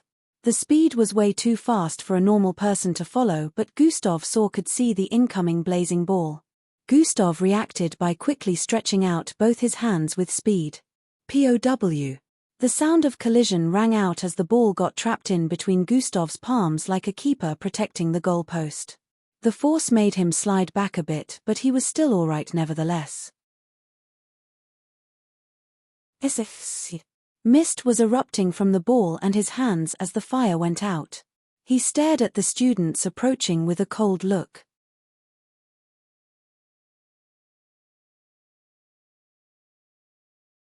Chapter 20. Mist was erupting from the ball and his hands as the fire went out. He stared at the students approaching with a cold look. The students playing in the pitch were heading towards him. There were about 7 of them headed in his direction. 4 of them wore a yellow sporting vest with white shorts while the other 3 wore green sporting vests with blue shorts. They all had bulky builds that made them look like bodybuilders. "Hey, are you Auri?" One of them wanted to ask when he recognized the face of the person who caught the ball. "It's you." The student who was currently in a yellow sporting vest with long blue hair pointed at Gustav. "Return our ball," he said with a threatening tone. Gustav held the ball in front of him with one of his eyebrows raised. "Is that how to apologize?" Gustav recognized these students to be from class 2. Which meant they were his juniors. They were his juniors, yet he looked like the junior among them due to his size. Normally students of class 3 will not be seen playing since everyone was busy trying to channel their bloodline through the 4th point. "Apologize." The male student stared at Gustav with a look of bafflement. "Ha ha ha ha." The 7 students suddenly started laughing hard after hearing what Gustav said. "This trash has the guts to tell us to apologize. Trash like you who only know how to use enhancements drugs don't deserve an apology," one of them voiced from the side. "Alright, since there's no apology, I guess your game is over." Immediately Gustav uttered those words, his hands on the ball clenched tightly. "Pa." A loud bursting sound reverberated across the place. Gustav's fingers had pierced through the ball, causing it to burst. Gasp. How did he do that? "Even with my strength right now I can't destroy the ball unless I attack it with my full power." The male speaking earlier had a look of disbelief as he stared at the ball that had been completely flattened. This ball was a special type that was specially made to be stronger than normal. Its elasticity made sure they didn't sustain injury when they kicked it, yet it was powerful enough to withstand their kicks when they made use of their bloodline abilities. When mixed bloods played football, they made use of their abilities in the game, which was why the ball was coated in flames the other time. One of them used his bloodline ability to fire a shot. He must have made use of those drugs again. Most of them came to this conclusion after thinking about it. The student wanted to speak again when he saw something headed towards his face. Gustav threw whatever was left of the ball at the face of the student who just spoke. POW. It was only a casual throw, yet it packed enough force to push him back. "Arg!" The student exclaimed in pain after the unexpected hit. He held his nose, which had a drop of blood running down it. "You bastard." He spoke while holding his nose.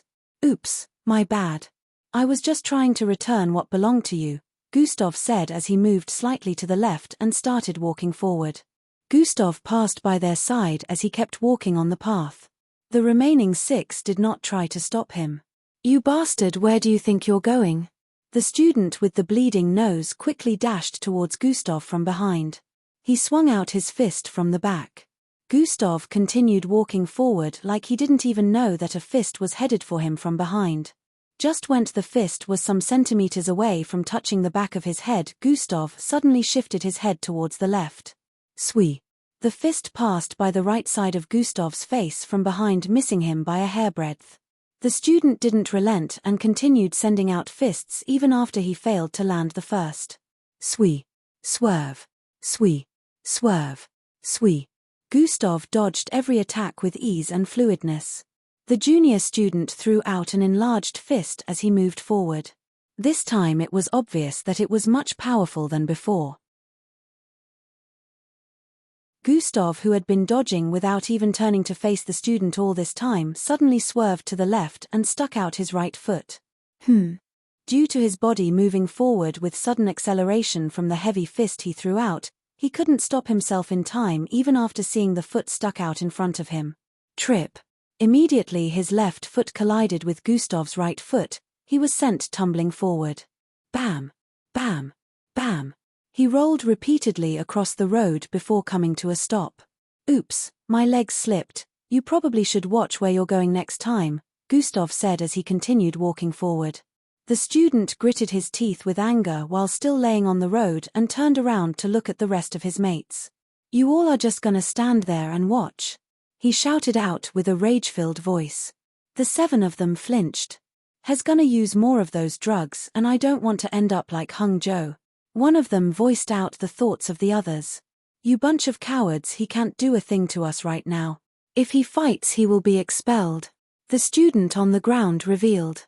Oh, so that's how it is. Now that they understood, they started walking forward. They felt that even if Gustav was to make use of the drugs for enhancement, he couldn't dodge every one of them at the same time. Gustav turned to stare at the 6 running towards him while channeling their bloodlines. One of them had dark-looking spike extending from his eye, which he dragged out and held like a weapon before running towards Gustav. Another conjured flames around his fist and legs as he ran towards Gustav. One made small metallic balls appear out of thin air. He placed it in his palm and used his middle finger to start flicking them out one after the other. The speed of the small balls were like bullets from a gun as they shot towards Gustav's way. Gustav moved to the left, immediately dodging the first projectile. Swerve. Swerve. Swerve. Swerve. Gustav dodged the projectiles cleanly once again. The others had already arrived before him with their attacks when he finished dodging them. Hiya! Hiya! They all shouted out as they attacked Gustav at the same time. Swerve! Swerve! Swerve! Swerve! It was as if Gustav had eyes at the back of his head as he dodged every single attack from every angle. The flames, fist, etc. Every single attack was unable to touch him. Just like they said, Gustav couldn't attack them for now due to the punishment since he didn't want to get expelled, but he had already thought of ways to deal with them without having to make contact. What Gustav was currently making use of was his high perception stats and speed coupled with agility, so he was able to accelerate and decelerate at any given time with ease. His perception allowed him to sense everything within a radius of 20 meters. This was why their attacks couldn't hit him even from his blind spots. Gustav dodged in a zigzag-like manner, almost like he was dancing. This bastard just stay in one place. One of the students voiced out idiotically with a look of frustration. After dodging for a few more seconds, Gustav suddenly accelerated backwards. Phoom. His sudden movement and speed was something they had not expected since he had been moving at a particular speed from the start. Ah! The student who had his fist coated with fire already threw out a punch and it was headed towards the face of one of his classmates, but by the time he noticed it, he couldn't stop himself. The one holding a dark long spike was currently swinging it towards the neck of the student who had his fist coated in fire while a small metallic ball was headed towards his left eye. Bam! Bam! Bam! It was too late to retract their attacks, so they ended up hitting one another. Kia! Kia! Kia! Cries of pain rang out as 4 of them fell to the ground while holding on to different parts of their body. The remaining 3, along with the first one to attack, paused their steps and stared at Gustav. Remembering the speed he displayed at the last second made them feel reluctant about resuming their attacks. We can't even touch him. Just what grade of enhancement drug did he make use of? These thoughts ran rampant in their minds. As your senior, I think I have taught you 7 a valuable lesson today. Come near me and receive boundless humiliation, Gustav stated with a cool voice as he turned around to keep walking again. They wondered what Gustav meant by humiliation when they looked around and noticed that they were surrounded by students who had come to watch what was happening. They were focused on dealing with Gustav so much that they didn't notice that they were already being surrounded by students. They immediately felt true humiliation. A type that seeped deep into their bones as they saw the disappointed stares of the students surrounding them. They couldn't even deal with one trash. They're all bunch of useless. They ended up beating up each other without him touching them. The voices of the students' ridicules were loud, making them feel like sinking into the ground. Now they knew how it felt like when Gustav was being ridiculed and humiliated day in and day out. I shall deal with him myself. A loud voice was heard coming from the left. Everyone turned to the side to stare at the person who had just arrived.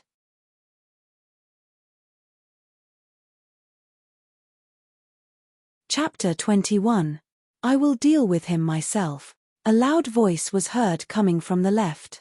Everyone turned to the side to stare at the person who had just arrived. Gustav, who was walking forward earlier, heard the voice and felt it sounded familiar. He stopped and turned around to look at spectating students move aside for a male student to pass through their midst. Gustav recognized the face of the brown-skinned bulky male approaching. He was a large oh my goodness, isn't that Paul Miguel? It is him. But I don't see Ben and Hung Joe anywhere around, some of the students exclaimed as Paul walked towards Gustav. Oh, it's you.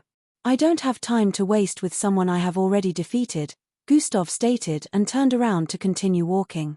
You bastard, where do you think you're going? I will make sure I crush you here and take back my pride, Paul exclaimed with a look of rage while increasing his walking speed. Maybe you should call the remaining two to join you before approaching me, Gustav said as kept walking. This time won't be like the last, trash. No matter what drugs you use, it will still be to your loss. I am sending you to the hospital this time, Paul stated fiercely. Gustav turned back around at this point to stare at Paul. This confidence is because. Gustav scrutinized Paul from head to toe as he spoke. This time I will show the entire school that trash can only remain as trash, Paul added as he suddenly dashed towards Gustav. The explosive outburst of speed shocked Gustav greatly because Paul wasn't as fast as this in their earlier battle. Gustav quickly reacted by swerving to the right to dodge Paul. Paul almost made contact with him due to the suddenness, but he was able to dodge it nevertheless. It seems he managed to channel his bloodline through the fourth point, that means, has now a Zulu-ranked mixed blood. Gustav analyzed with a slightly surprised look. This was where Paul's confidence came from. He, Hung Joe, and Ben Arao all stayed away from school since the cafeteria incident happened. They dreaded coming to school since Gustav made their reputation go down the drain. They couldn't bear to imagine the kind of embarrassing ordeal they'll have to go through with students pointing at them and laughing while also making fun of them behind their backs.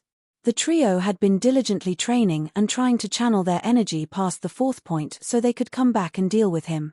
When a mixed blood finally managed to become a Zulu ranked, the strength of the said mixed blood along with their abilities will increase. The three of them believed when they got to this rank, they would have the strength to defeat 10 of Gustav even if he was using enhancement drugs. Paul was the first to achieve this, which was why he was in school today.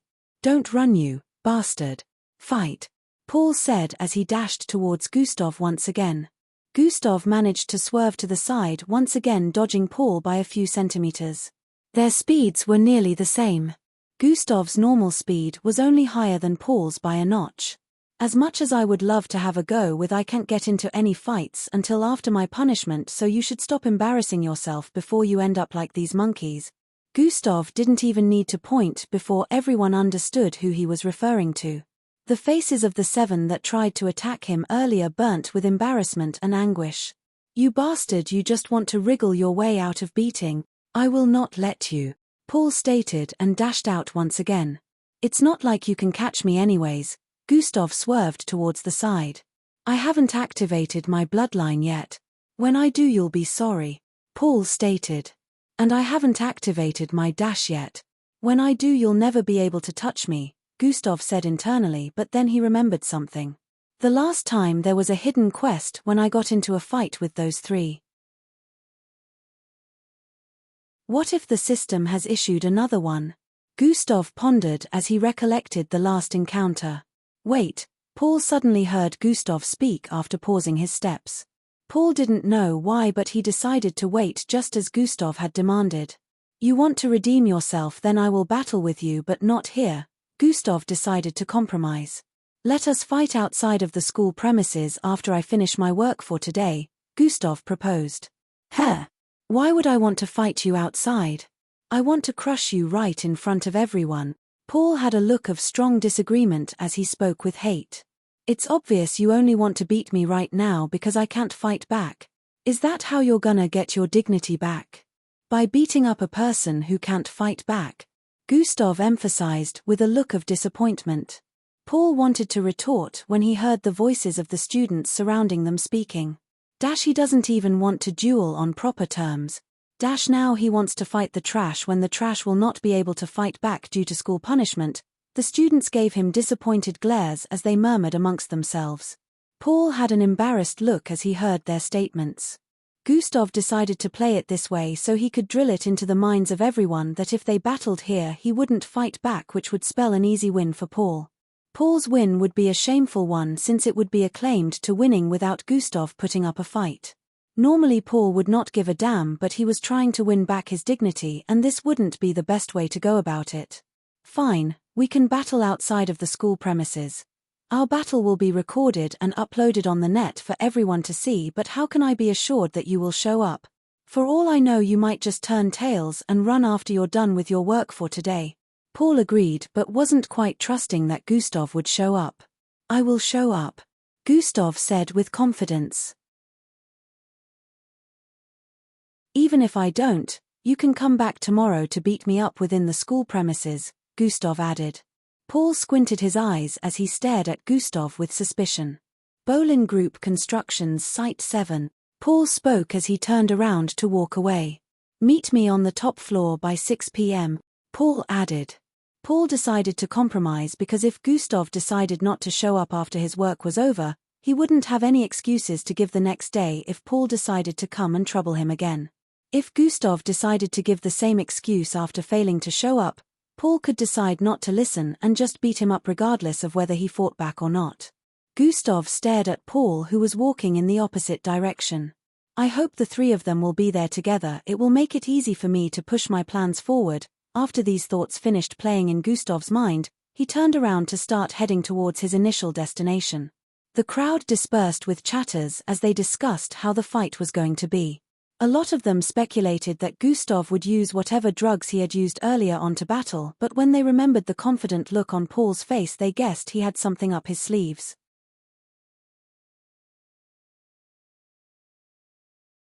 Chapter 22. Gustav had left the scene several minutes ago. He got the cleaning equipment from the cleaning lounge and was currently heading towards one of the sporting facilities for mixed bloods. Today he had about 7 different locations to clean before he would be done for the day. He also wanted to return the history books he lent the other day in Miss Amy's name, so he would check if they were other volumes. He reckoned that it would be late in the evening before he was done with the activities for the day. Gustav didn't use Dash since students were still all over the place. Dash had increased in power so much now that if he was seen using it, they would think he had awakened another bloodline, so he decided to keep it on the low for now. His normal speed was fast enough to cause small gusts of wind around him. Even with the large cleaning equipment in his hand, he still kept running. 2 hours later Gustav had cleaned 6 out of 7 places and was currently headed towards the 7th. He had goosebumps as he thought about the building he was currently headed to. Teachers Block C. This was the same place he cleaned the other day and also the same place where Miss Amy's office was located. I hope she doesn't find out about the books. This were Gustav's train of thoughts as he arrived in front of the familiar cream-colored 2-story building.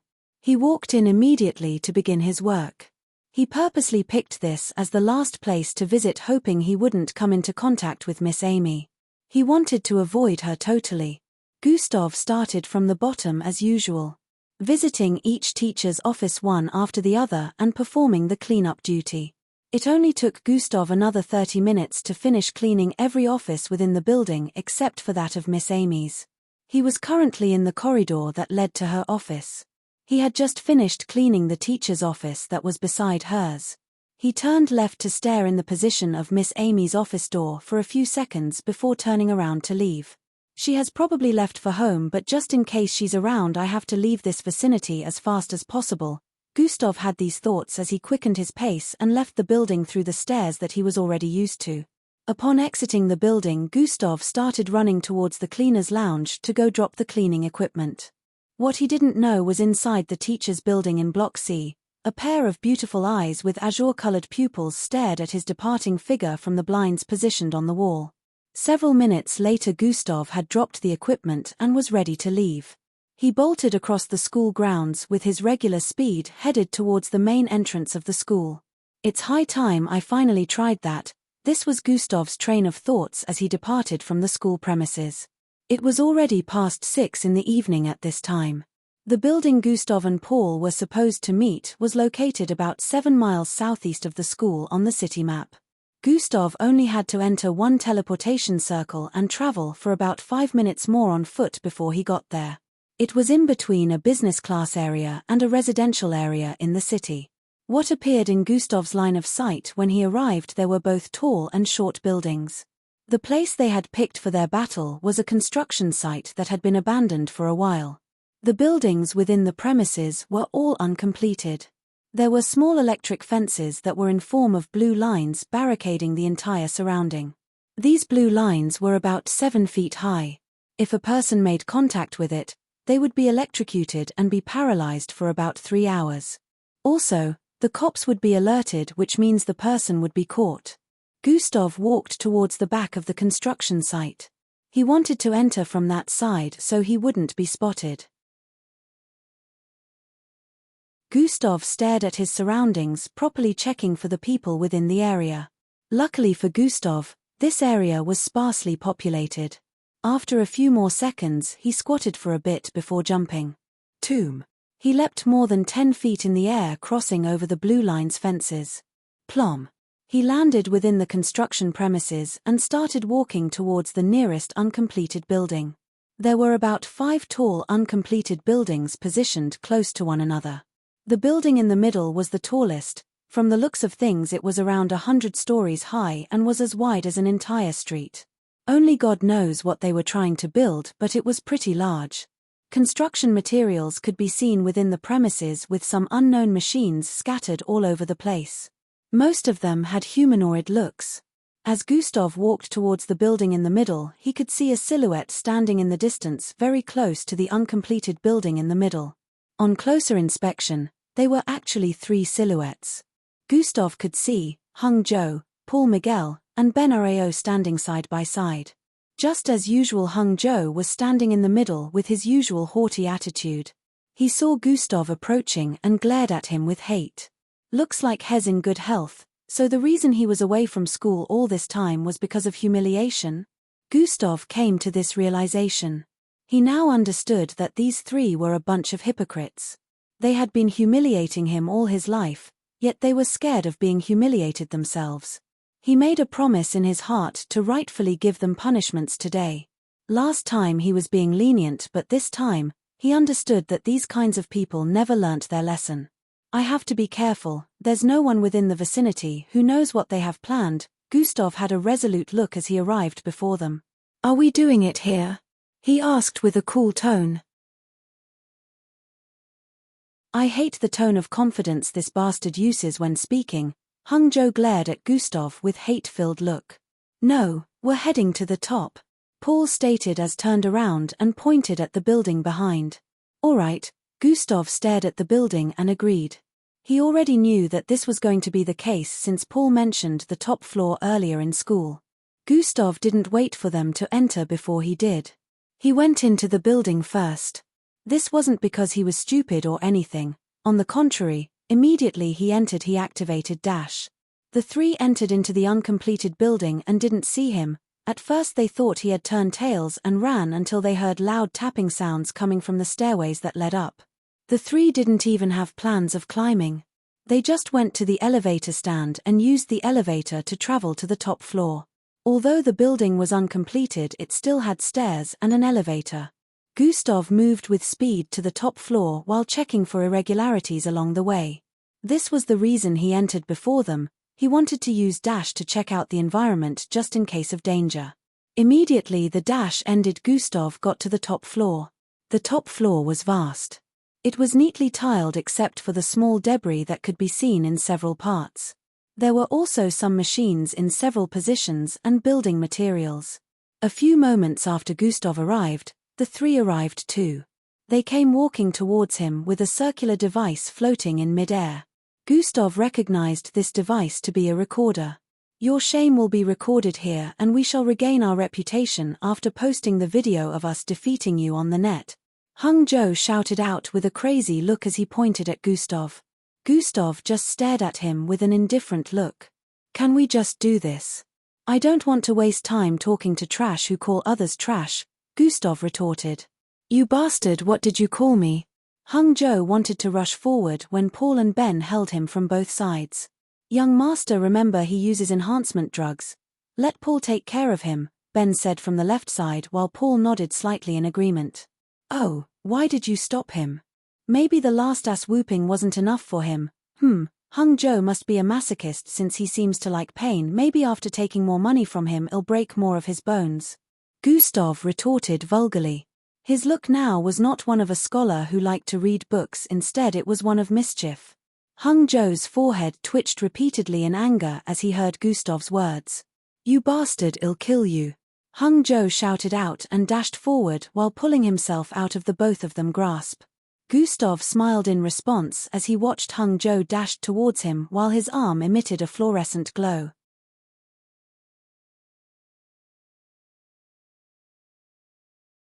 Chapter 23. Paul and Ben had widened eyes as they didn't expect Hung Zhou to suddenly escape their grasp and run towards Gustav. You're dead. Hung Zhou shouted as he arched his right arm back. Light gathered around it, forming a small blade above his fingertips. He quickly stabbed his fingertips forward, towards Gustav's neck upon reaching his front. Unlike before where I've been dodging and pulling back, this time I shall be the one to land the first hit. As Gustav came to this conclusion, he raised his hand with speed and swung it towards the incoming Hung Zhou. Hung Zhou only saw a blurry hand movement, and before he could stab out completely, Gustav's palm had appeared in front of his face. His left cheek, to be precise. Before he could react, contact was made. Pa! The crisp sound of palm colliding with flesh rang out. Hung Zhou felt a force equivalent to a moving vehicle slam into his right cheek, sending him several feet above the air while puking blood and teeth. Hung Zhou spiraled twice in the air before slamming onto the ground about 4 meters away from Gustav's location. Young master! Both Paul and Ben shouted out at the same time as they ran towards Hung Zhou, who was sprawled on the floor like a dead rat. The left side of his face was swollen and bruised. Ben and Paul bent down to help him before putting a small round orange pill in his mouth. Hung Zhou, who had several of his teeth removed and his face swollen, started healing. The swollen left side of his face and eyes slowly went back to normal, same with his teeth. Gustav stared at his right hand that he just finished using. That felt pretty exciting. Gustav liked the way he felt when his hand connected with Hung Zhou's face. Especially the way his cheeks rippled like waves. It was a feeling Gustav couldn't get enough of, and he secretly wished Hung Zhou would stupidly dash towards him again. You bastard, how dare you hit me on the face? When Hung was finally healed completely, these were the words that came out of his mouth. There is more where that came from. I don't mind feeding you what you feed me all these years, Gustav stated with a look of confidence as he smiled at Hung Zhou's angry face. Young master, leave him to me. After I'm done with him, he will be on his knees begging as he receives judgment from you. Paul snorted as he dashed out. Gustav already pretty much understood the situation and knew only Paul would be able to go against him since he was already a Zulu-ranked mixed blood. As Paul dashed out, the upper part of his body transformed into that of a large bull. His arms became extra thick as he increased to about 7 feet in height. His eyes glowed crimson along with his fist. Compared to his transformation in the cafeteria, Paul looked more fierce this time. G-Arch-Hate. He growled in a deep voice as he punched towards Gustav's head. The increase in strength and power was very evident. Gustav reacted by also throwing out his fist towards Paul. His reason for going head-on against Paul like this was to gauge his strength with that of a Zulu-ranked mixed blood. POW. The two fists collided with intensity and both of them were pushed back. Paul slid back by 6 feet while Gustav slid back by about 3 feet. From the first clash, the stronger person was already evident. Paul didn't waste time before furiously running towards Gustav again with another fist outstretched. Their speeds were now on the same level, but Gustav was still a bit stronger than him even though Paul's bloodline was the power type. POW. POW. POW. POW. The sounds of clashing rang across the air as Gustav and Paul went at it violently. Gustav squatted a little, dodging the swing of Paul's right arm before throwing his upwards in a bid to successfully land an uppercut. Paul reacted in time by quickly pushing his left hand down to block Gustav's punch, yet he was still pushed back a bit as his beastly palm trembled from the force behind the punch. Before Gustav could retract his arm, Paul swung his left leg out towards Gustav's left rib area. Immediately the leg was swung out. Gustav already sensed it and reacted by jumping 2 meters in the air while doing a backflip. The leg missed him after he jumped backwards. Both of them closed in on each other again by dashing forward. POW. POW. POW. POW. They clashed again, repeatedly moving from place to place across the rooftop of the uncompleted building. But as the fight progressed, it was obvious that Paul was on the losing side, which shocked him greatly, along with Hungjo and Ben. How could he still be stronger than Paul? Paul is now a Zulu-ranked mixed blood, for goodness sake. They both had these thoughts as they witnessed the fight. They didn't want to believe it, but now they were starting to realize that they might have stepped on a landmine, because no enchantment drug was able to make a Zero-ranked mixed blood stronger than a Zulu-ranked mixed blood. Especially if that mixed blood was supposed to have a bloodline lower than F grade. Impossible. Impossible. Hungjo watched with a look of craziness as Paul got pushed back again and again. How? Why? How? Why? How? Why? How did this trash become more powerful than me? How? Where does he get this strength from? Hungjo was nearly running mad as he rambled on internally, with disbelief written all over his face. POW. Gustav finally landed a solid hit on Paul's left rib area. KRYCCH. Cracking sounds rang out. The force pushed Paul several feet backward. Gustav, who had already gotten the advantage over him, didn't relent and dashed forward again, brandishing his fist. POW. POW. POW. POW. The last fist landed on his tummy area, catapulting him backwards again. Blurg. Paul held his tummy side as he puked out small drops of blood. He had used the force of Gustav's last fist to push himself backwards, leaving about a 20 feet space in between him and Gustav. This way he could react on time if Gustav wanted to dash out again. His chest was heaving up and down as he stared at Gustav like he was looking at a monster. Gustav was still breathing steadily, which shone he wasn't worn out in the slightest. He stretched out his right arm and made a waving motion. Come now, don't tell me you're having cold feet. Are you scared of this trash now? Gustav questioned with a slight smile. Paul, use it now. Hungjo suddenly shouted out. Ah! Gustav didn't understand what they were getting at until he saw a blue rounded pill appear in Paul's hand. Flick. Paul quickly threw the pill into his mouth and swallowed it down. Gustav felt wary upon seeing the action of Paul, as his instincts told him that wasn't a healing pill. Just as he thought it truly wasn't a healing pill. Cheat. Paul growled in pain as his skin became hot red. The tusks protruding from both sides of his mouth became longer as he grew taller in size. That should be one of the enhancement pills they have been mentioning. Gustav could sense the increase in power that Paul's transformation was bringing him. Now this will truly be your end. Kill him, Paul. Make sure he doesn't survive. Hungjo shouted with a look of madness. Cheat. Paul growled as he stared at Gustav's face with his crimson eyes. Zoom. Paul bolted forward with speed while swinging out his left arm towards Gustav. Gustav, who had already sensed the attack before Paul closed in, quickly moved to the left as his body slanted to dodge the attack.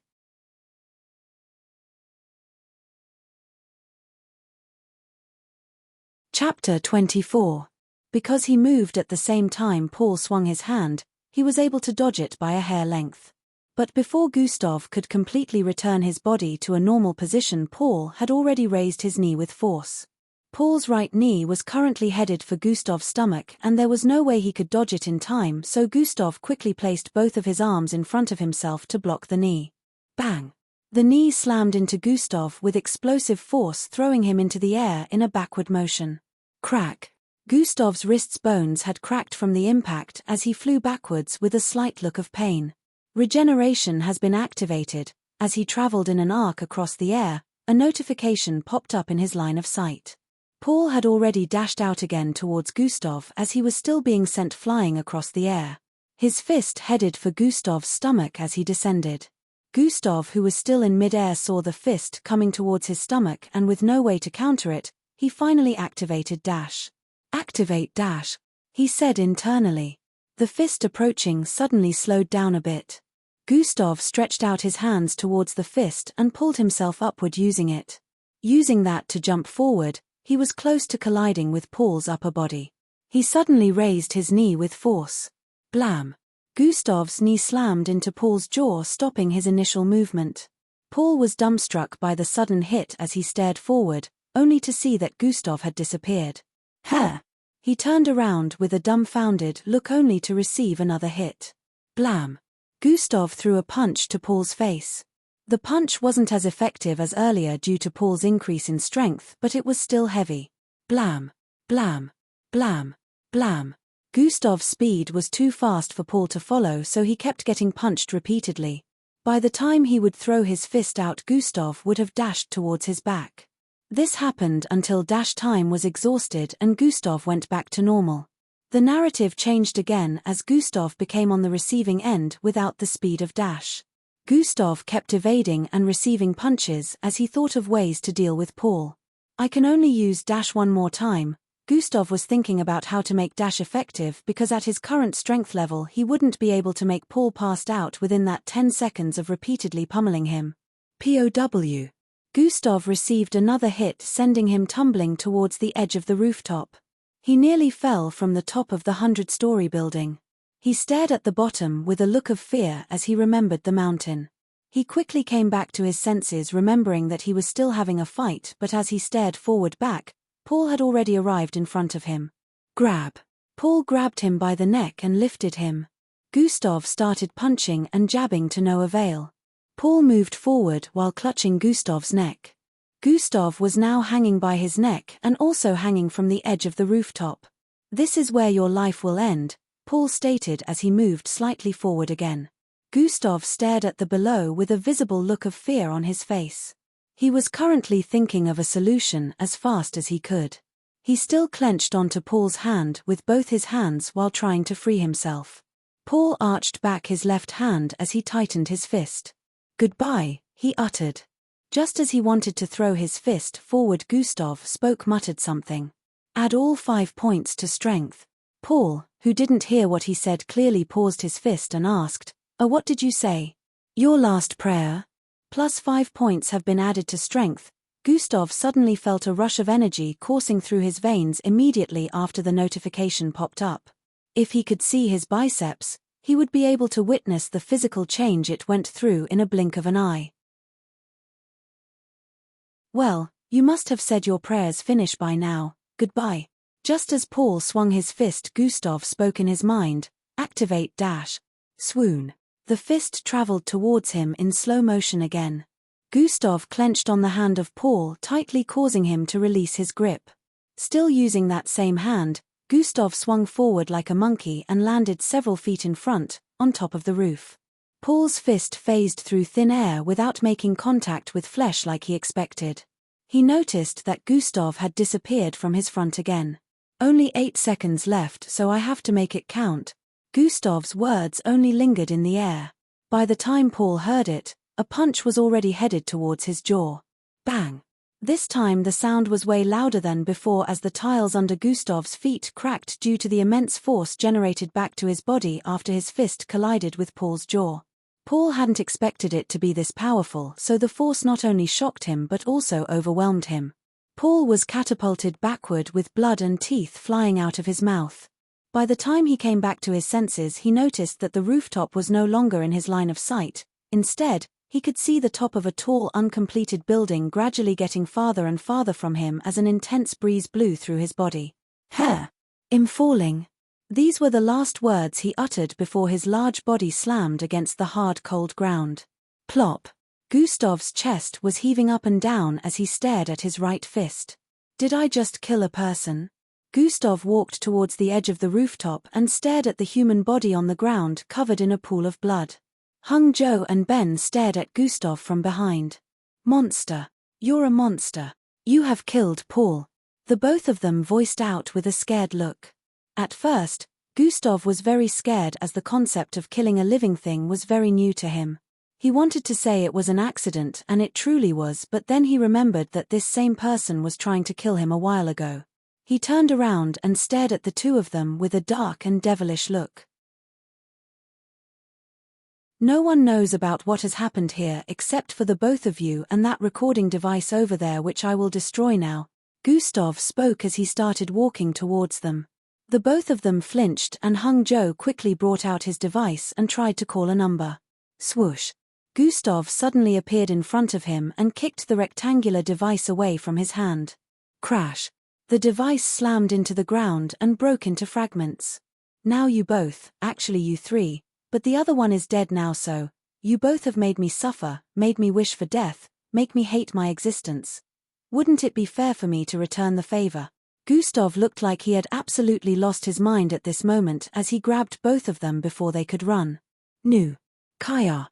Cries of pain enveloped the place as sounds akin to slaps and punches rang out. About 10 minutes later, when the skies were starting to darken, Gustav stood in front of Paul's body that had its head cracked. Paul would have survived had it not been that he transformed back into his human form before making contact with the ground. Gustav squatted and placed his hands on Paul's body to lift him when several notifications popped up in his line of sight. Requirement for bloodline acquisition has been met. Analyzing host compatibility with beast transformation bloodline 0% per 100%. Analysis complete 87% 100%. Host compatibility with beast transformation bloodline is 87%. Does host desire to steal this bloodline? Yes, no. Gustav's eyes widened as he stared at the familiar notifications.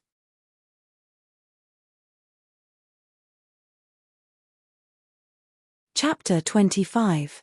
Does host desire to steal this bloodline? Yes, no. Gustav's eyes widened as he stared at the familiar notifications. Is it because of his blood? Gustav wondered as he stared at Paul's blood-soaked body. He quickly disagreed with his thoughts because when he was battling with Paul the other time, he had already made contact with Paul's blood, but the system notification didn't pop up. I must use this opportunity to figure out what the requirement for bloodline acquisition is. He dropped Paul's body and squatted while inspecting it. What's that? He noticed something on Paul's neck area. What's with that color? It looks crimson, but why does it glow? Gustav noticed the blood oozing from Paul's neck was different from the normal blood. It was glowing crimson. The glow wasn't a very bright one, but it was visible. It made the blood look like jam. Thick but glowing and oozing out slowly. I have never seen this type of blood. Could that be why? Gustav didn't waste time before touching that part of Paul's corpse again. Requirement for bloodline acquisition has been met. Analyzing host compatibility with beast transformation bloodline 0% per 100%. Analysis complete 87% 100%. Host compatibility with beast transformation bloodline is 87%. Does host desire to steal this bloodline? Yes, no. The same notifications as earlier appeared one by one in his line of sight again. It truly is. Gustav had a lot of thoughts going up in his head right now after confirming that this was a requirement for bloodline acquisition. Yes, Gustav consented to the acquisition of Paul's bloodline. Although Gustav felt he might be disrespecting the corpse this way, he also felt letting the bloodline of a beast go to waste would be air waste. Also, this was a defining moment for him. It was the first time he would be acquiring a bloodline that belonged to another person. Host has decided to acquire this bloodline. Bloodline extraction shall now begin. Gustav saw the same notifications that popped up when he mistakenly tried to steal Miss Amy's bloodline. Miss Amy. Gustav remembered that he met the requirements without needing to touch this weird crimson blood. That means this is not the only way to steal a bloodline. Gustav came to this conclusion as he watched the process of extraction.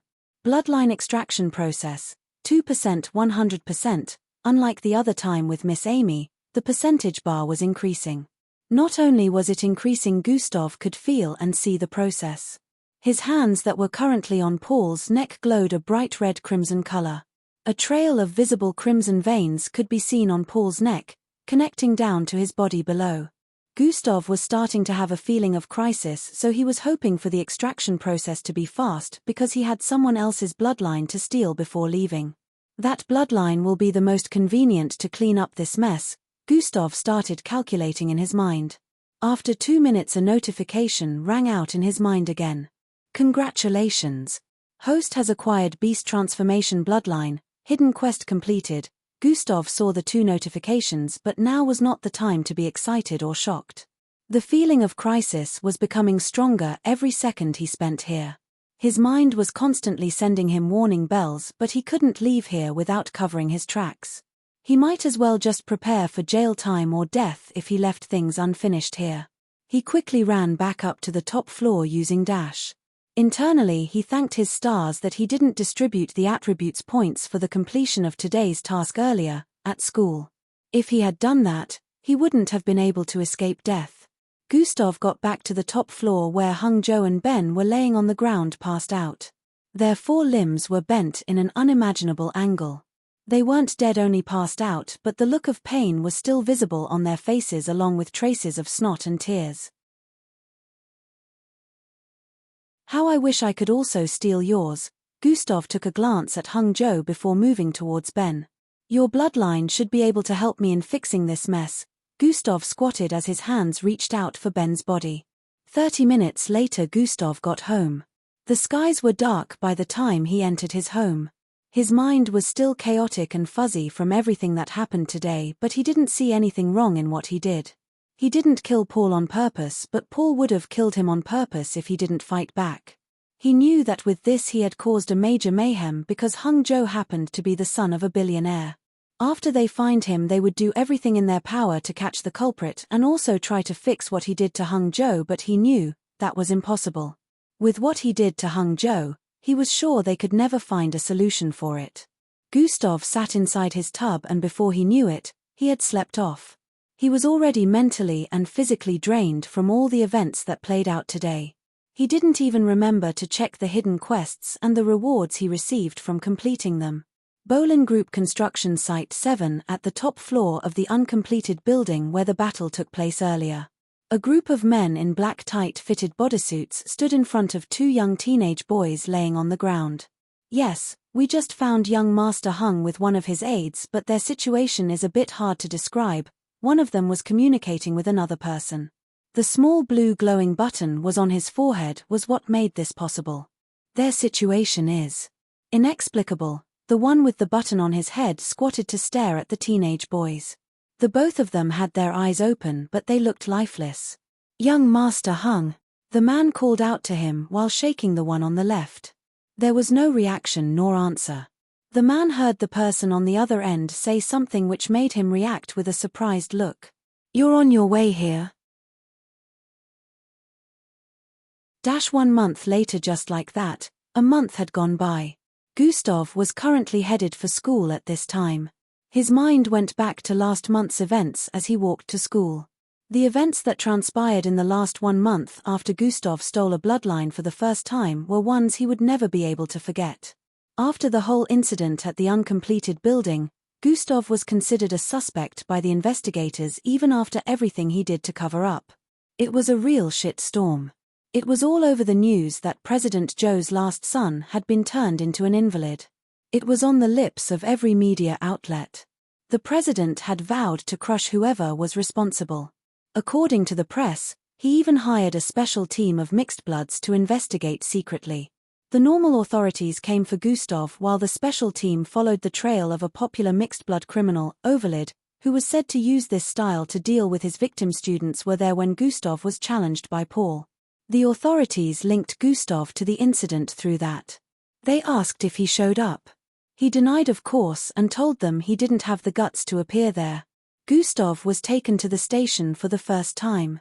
Of course, his parents didn't give a damn and left him to the authorities. Gustav kept explaining to them how his bloodline was trashy and he wouldn't be able to harm any one of them. This was proven when they checked his grade and truly found out that he was an F grade. Gustav was lucky that they didn't ask the school for his initial bloodline grade. The incident at the cafeteria came up. They asked Gustav how he was able to show such strength with his so-called trashy bloodline. Gustav had to admit to using enhancement drugs which they found plausible. The cops had tried using a technological device that could scan the surroundings of a crime scene and display the events that occurred within the last 24 hours in that said crime scene, but it didn't work. This made them believe that they were truly dealing with a professional mixed-blood criminal and decided to let Gustav go with the last question. Where were you when the incident happened and who can attest to being a witness to that? Gustav had words stuck in his throat as he racked his brain for a good and plausible lie to come up with. His saving grace was when a particular person showed up at the station. He was with me. He would never forget that sweet feminine voice that was his saving grace. Miss Amy. It shocked Gustav greatly when he saw her appear within the room he was being questioned and also speaking up for him. Miss Amy seemed to have quite the reputation. After she vouched for Gustav, he was immediately set free. He was lucky they didn't use the brain tweak device that was said to pick the mind of a person. Normally this device would make a person's mind visible to them, but they only used it in extreme cases.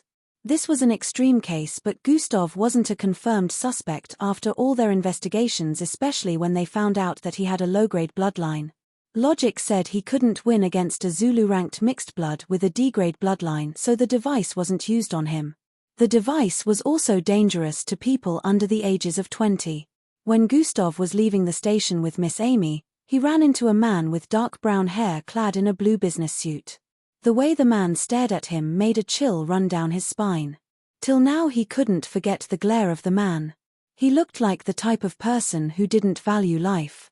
Miss Amy played the role of guardian and stood in front of Gustav while glaring back at the man. The man backed down and headed towards the room that Gustav was just released from. He and Miss Amy left the station together, but not a single word was exchanged between them. Surprisingly, the sense of wariness he always felt around Miss Amy had disappeared. Come to my office after classes tomorrow. She uttered these words before leaving in her hovering green cycle. Gustav remembered that he was still serving punishment, but before he could remind her, she had already zoomed off with her hoverbike. Surprisingly, he got to school the next day and found out that his punishment had been cancelled. His thoughts since that time had been circulating around one question. Just who is Miss Amy?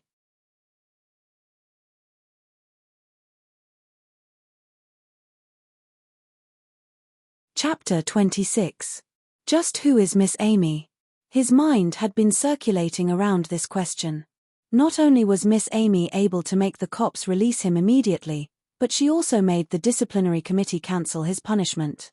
An ordinary teacher wouldn't be able to do that.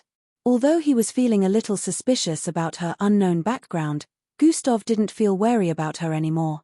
After all, she knew what he did that last month. Even though his punishment was over, Gustav still headed to school very early as it had already become a part of him. Boss Danzo gave him a job. It was only per time, but Gustav earned up to 5,000 rad in the last month. Rad was the currency used in Plankton City. It was comparable to pounds back in the old days. The 5,000 was what Gustav used to disguise whenever he spent the stolen compensation money he got from Hung Jo. I still need to learn how to properly use this bloodline. Gustav slightly raised his right palm as he walked to school. Only Gustav could see the small light above his palm that formed the image of an atom. Ended up turning him into a vegetable instead of what I originally planned. Well, anyway, it all worked out for the best, Gustav thought. I just need to be more careful and subtle next time. If not for Miss Amy's intervention, things might have gone south. I will still need to keep training with it. After all, there are lots of test subjects in school. Gustav arrived at school as he came to this conclusion. He entered and went straight to the school's kitchen. While passing through the corridor on the left, Gustav greeted some of the cooks here. Hey Gustav. Good morning Mrs. Carleen. Good morning Gustav. Good morning Aunt Lauren. Hey little man. Good morning Sir Dom. Gustav greeted the familiar faces and entered the main kitchen. You're late again, brat. Boss Danzo's voice was the first thing he heard upon entering. Good morning to you too, Boss Danzo, Gustav replied with a smile. Wipe that smile off your face. You may be able to fool young maidens but not me, PH. You were masturbating all night, weren't you? Gustav's laughed out loud upon hearing that. Yes, Boss Danzo, I still have your beautiful daughter's picture in my room, Gustav replied. You cheeky brat, get over here. Boss Danzo also laughed as he pulled Gustav over to his side. Boss Danzo had some new recipes to teach Gustav. He went ahead and explained the details while showing him the ingredients needed. After all was said and done, Boss Danzo moved to the side to watch Gustav work. Gustav was like a machine with the way he moved. He was so fluid in cutting, adding spices, washing, boiling, frying, etc. Watching him from the side made Boss Danzo feel a sense of pride.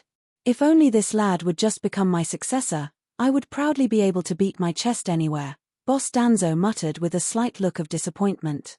He had asked Gustav about this before, but Gustav turned him down already. Boss Danzo kept asking, but Gustav's answer was still the same. Gustav never knew Boss Danzo had such a thick skin until Boss Danzo cooked one of the most exotic and delicious meals specially for him and asked again after Gustav had finished downing all the food. Gustav had a look of guilt when he turned down Boss Danzo again. Boss Danzo decided to ask him what his plans for the future were. I would like to join the MBO. When Boss Danzo heard this reply, he was nearly heartbroken. Son, I don't mean to pour a cold bucket of water on your head, but that dream might just be an impossible one, Boss Danzo replied. Boss Danzo remembered that Gustav had a low-grade bloodline and didn't want him to keep facing the humiliation he had always been going through. This was the second reason for his proposal. Of course, the first was because of his assimilation and talent for cooking.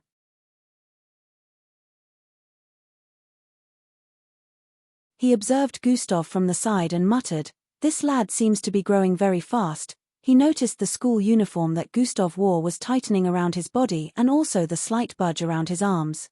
Looks like pumping him with a lot of food was a good idea. Boss Danzo had a pleased look as he spoke. Truly, Gustav's body had become bulkier within the past 2 months. His height, which was around 48 earlier, was now about 53. His increase in growth was obvious. As his face grew more handsome, his look became colder. His attitude was slowly turning to be like that of Miss Amy. In the middle of the day, they had extracurricular activities. The students in Class 3 were asked to head towards the mixed blood training hall. Normally Gustav wouldn't have access to the training hall, but after the incident, Miss Amy also found a way to make the school grant him access to it. They were taught the basics of how to use their bloodline abilities properly in a fight. Of course, Gustav was still keeping things on the low, so whenever they had extracurricular activities like this, he only watched the teacher's performance and registered some of the training in his mind. He would never join the students in any form of sparring because he was sure he wouldn't be able to hold himself from beating them up. Things were still the same as before. Gustav still got cold treatment from a lot of students, but he wasn't bothered by it anymore. Secretly, he hoped someone would come looking for his trouble so he would have another bloodline to steal. He didn't want to have to join them for the extracurricular activities, but according to Miss Amy, he could train here, hone his abilities and test out his strength. There were small personal rooms within the training hall where a mixed blood could train separately without being watched. It would seem that Miss Amy secured one for him and he had used it, the 2 times he was here last. Gustav stood in front of a large square-shaped piece of equipment. It was being held up by a pole that extended from above. The surface of this equipment was pitch black. Huff. Gustav breathed in and pushed his body backwards a bit while arching his right arm back to the limit. His posture right now looked like that of a person learning martial art. His back was curved in, his buttocks shot out and his legs spread wide apart. Phew. He breathed out and thrust his arm forward with force. POW. His fist made contact with the square-shaped equipment, causing a loud ringing sound. Traying. Numbers started appearing on the surface of the square-shaped board. 1,000. 1,500. 2,500. 3,500. 4,000. 5,000. 6,000. The numbers came to a stop after reaching 6,200. Gustav stood straight and stared at it. The power of my punch is equivalent to 6,200 pounds now. Gustav held his chin as he contemplated. That's an increase of 500 in the past 1 week, but if I were to use the beast transformation bloodline coupled with my normal strength, it should shoot higher than this. Gustav wanted to try this when he remembered something. Miss Amy is gonna kill me if I don't become a Zulu ranked mixed blood today. On remembering this, he sat down on the smooth floor. I have to channel my bloodline through the 4th point today, he said and proceeded to close his eyes.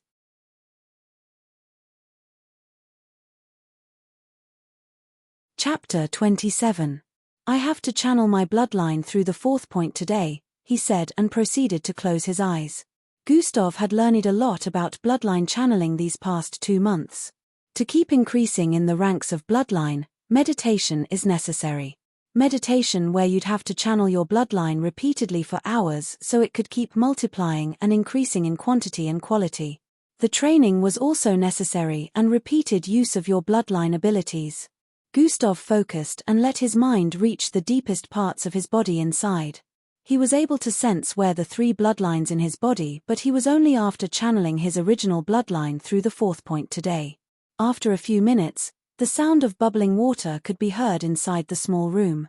Puru, puru, puru, puru. If a normal person walked in here, they would think a person was boiling water. Only a mixed blood would understand what that sound meant. The sound was coming from Gustav's body. A few moments later the sounds stopped and Gustav opened his eyes. That was surprisingly easy. Gustav held his chin as he spoke out loud. He had successfully channeled his bloodline through the 4th point. He thought it would take at least a few hours, but to his surprise, it took him only 10 minutes. Maybe it's because it has saturated, but I haven't been paying attention to it, Gustav said as he stood up. Right now he could perceive the increase in strength within his body. After channeling the blood through the 4th point, he noticed a strange phenomenon happen within his body. The 4 channel points connected together, forming a small circle. According to what he had heard, crossing to the next rank had to do with the circle formed. Well anyway, I'm a Zulu ranked mixed blood now, which means I have met the requirement for participating in the MBO entrance exams. Thinking to this point, Gustav had a rush of excitement forming within him. I only have to stay low-key for now, but once that entrance exam begins, I will go wild, Gustav muttered with an excited look. Let me test out my new strength. Gustav smiled as he turned to face the square-shaped board hanging in mid-air. Gustav adopted the pose he used earlier on, arching his arm back to the limit, gathering his strength into that arm, especially his fist, and thrusting it out with full force. POW. The sound of collision rang out again, this time like a knockout as Gustav's fist collided with the board. Traying, traying, traying, traying. Just like earlier, numbers started appearing on the surface of the board. 1,000, 3,000, 6,000, 9,000, 12,000. Gustav's eyes widened as he stared at the figures with a look of surprise. That's up to 100% increase in strength, he spoke with a disbelieving expression. Gustav hadn't expected that his strength would go up by this much after becoming a Zulu ranked. His fist weighed around 6,000 pounds before, but now it had increased to 12,000 pounds. He reckoned that if he was as powerful as this when going against Paul the other time, the situation would have gone in a different format. In the process of his contemplation, a notification popped up in his line of sight. Host has completed the goal, reach Zulu rank. Oh, I had a feeling there was going to be something like this. Gustav stared at the notification with a smile. Goal reward, host, genetic transformation bloodline, has been upgraded. Another upgrade, it should have moved up to D by now. Gustav called for the system interface to open up after coming to this conclusion. Host attributes, skills and abilities, bloodlines, quests, shop. The red wall appeared in his line of sight and he wasted no time in calling out, bloodlines, bloodlines, genetic transformation bloodline, grade, E+ abilities tied to bloodline sad smiley morph, joint movement, size manipulation, beast transformation bloodline, grade, E abilities tied to bloodline sad smiley partial mutated bull transformation, atomic manipulation bloodline, grade, E abilities tied to bloodline sad smiley disintegration of atomic structures.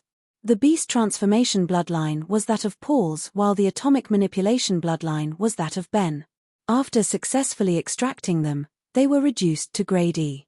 At first, Gustav was a little bit disappointed, but then he remembered he could upgrade bloodlines with this power, so he knew that with time, the bloodlines would reach their highest potential, becoming more powerful than their original state. Gustav stared at the panel with a look of contemplation. So there's a grade E+. He had expected his bloodline to increase to D grade since it was formerly E. My bloodline seems to have unlocked a new ability. Gustav noticed size manipulation, which wasn't among the abilities tied to his bloodline earlier. Last month, after collecting the bloodlines of Paul and Ben, Gustav received the notification for the completion of a hidden quest. Host has completed hidden quest details. Acquire a bloodline within the frame of 2 months after receiving this power. Quest rewards, new skill unlocked, sprint, 10,000 EXP, plus 2 attributes points added to all stats, skills and abilities level up, punishment for failure, death. At first, Gustav thought he would complete a hidden quest related to Paul's challenge, but he couldn't have been more wrong when he saw this. When he saw the rewards he was really happy about it, but when he saw the punishment for failure a chill ran down his spine. If this was before he confirmed the power of the system, he would have said it was just a bluff, but now that he knew there were no lies related to the system, he was truly scared about the concept of failing a hidden quest without knowing and ending up dying. If I had been a little late in stealing a bloodline, I wouldn't be alive right now. It had been 2 months already since he got the system. If he had chosen to be a wimp and not fight back, it would not have led to the situation of acquiring those bloodlines, and he would be dead by now. It seems this power doesn't want a wimpy host, Gustav thought with a straight face. If that is the case, then I shall become ballsy enough to do all that is required to keep it and show that I am truly deserving of it. Gustav had sworn to cast his old self aside. He had sworn not to hesitate to do things the way he truly wanted. He had sworn not to back down and run from people like he used to before. 2 weeks after the incident, Gustav completed the monthly quest which upgraded his bloodline from F to E. He had expected that it would be upgraded to D now, but he understood that there was an E+ before upgrading to D. He was at least glad that he got a new ability out of it. Size manipulation. Gustav held his chin as he stood in the middle of the room. The name says it all, but to use it, do I just imagine which size I want to grow to or something? Gustav wondered and decided to try it.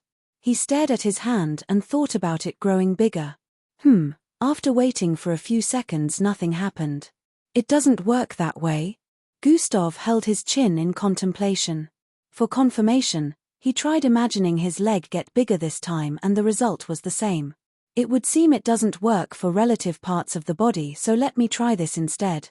Gustav closed his eyes and felt his whole body at once increase. Immediately Gustav called out this word in his mind, his body suddenly bloated. Cratchim. Cratchim. Bone-popping sounds reverberated across the room as Gustav's body grew to a height of over 3 meters. Bulge. Bulge. Bulge. His muscles expanded crazily, making him look extremely macho as he kept increasing in size. He could see the floor get farther and farther away from his sight. Bam! His head ended up colliding with the ceiling. Ouch! Gustav exclaimed as he quickly imagined his body becoming smaller so it would stop growing in size. Gustav's body first stopped growing in size before it started to reduce. After a few more seconds, Gustav had gone back to his original form. That was really something. If I hadn't stopped myself, I probably would have kept growing in size. Gustav stumbled forward a bit as he spoke. What's rowing? He held up his hand and noticed that it was blurred in his vision. Warning. Low energy. Warning. Low energy. Warning. Low energy. Gustav heard the ringing in his head and could see the blurry notification in his line of sight. Even though it was blurry, he understood the message it was trying to convey. I set up almost all my energy back use of that transformation. Gustav was barely hanging on as he analyzed. Host will go into sleep mode if energy isn't consumed. Host will go into sleep mode if energy isn't consumed. Gustav's vision was turning red as the warning bells kept ringing in his head. Where do I find energy? Gustav dragged his trembling body forward slowly as he muttered. The storage device. Gustav came to a realization and brought out a small button inside his breast pocket.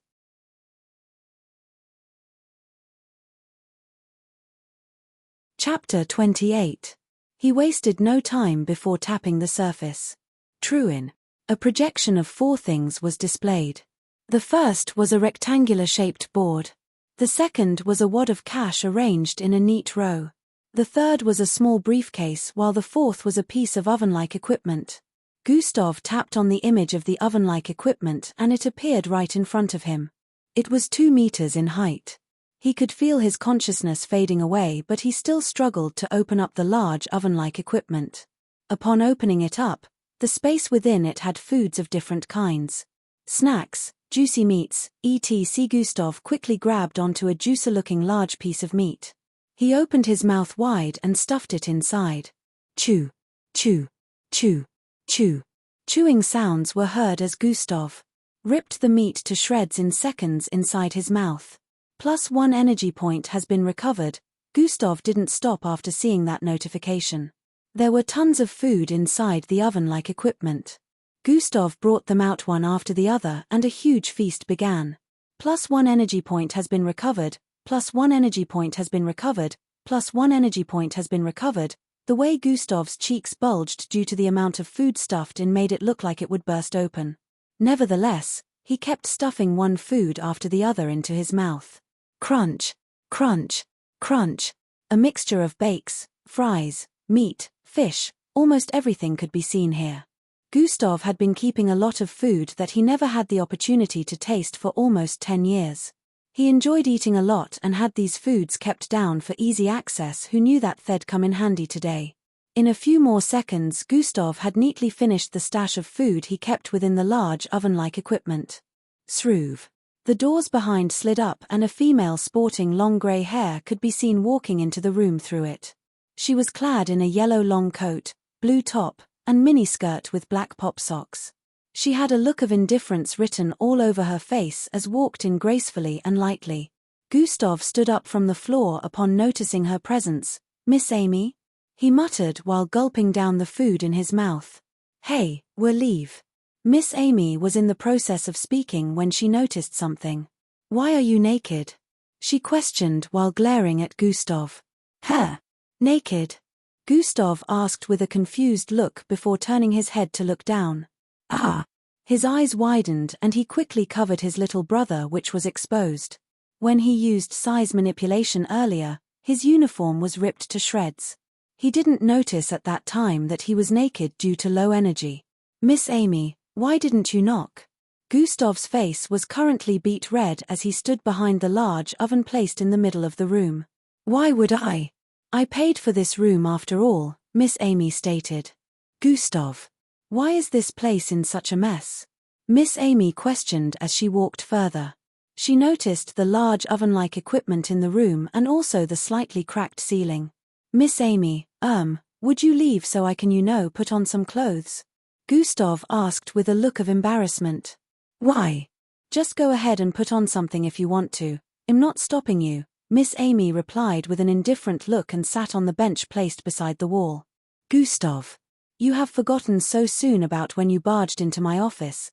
Didn't you also see my nakedness?" Miss Amy added. "Miss Amy, you have forgotten that you nearly killed me." Gustav pointed at himself as he spoke. "And I didn't see everything." He wanted to add this but he decided to keep quiet. True, if you have the strength you should come and try to kill me also." Miss Amy folded her arms while staring at Gustav as she proposed. Gustav nearly puked out blood. "She's such a bully." Miss Amy had a straight look on her face. She didn't even look bothered in the slightest. "Well, I will just close my eyes for a few seconds. Use that time to cover your disaster," Miss Amy stated and proceeded to close her eyes. "Disaster? What does she mean by disaster?" Gustav's face was still red as he quickly picked a cloth from the storage device. In the blink of an eye, he had already worn the cloth.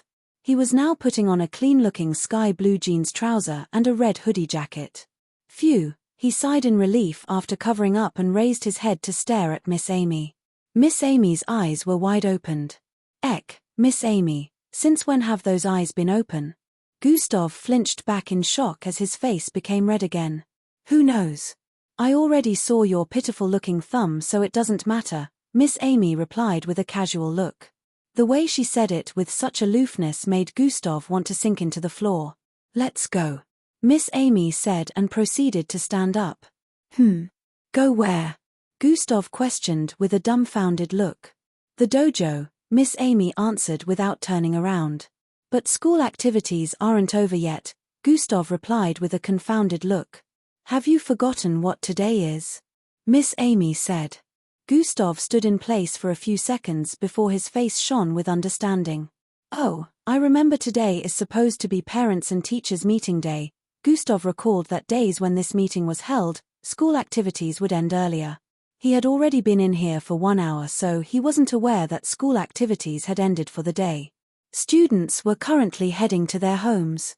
The parent and teachers meeting never involved the students, so they were free to leave if they wanted to, though some usually waited for their parents. Miss Amy stared at Gustav, trying to note his expression when he mentioned the parents and teachers meeting.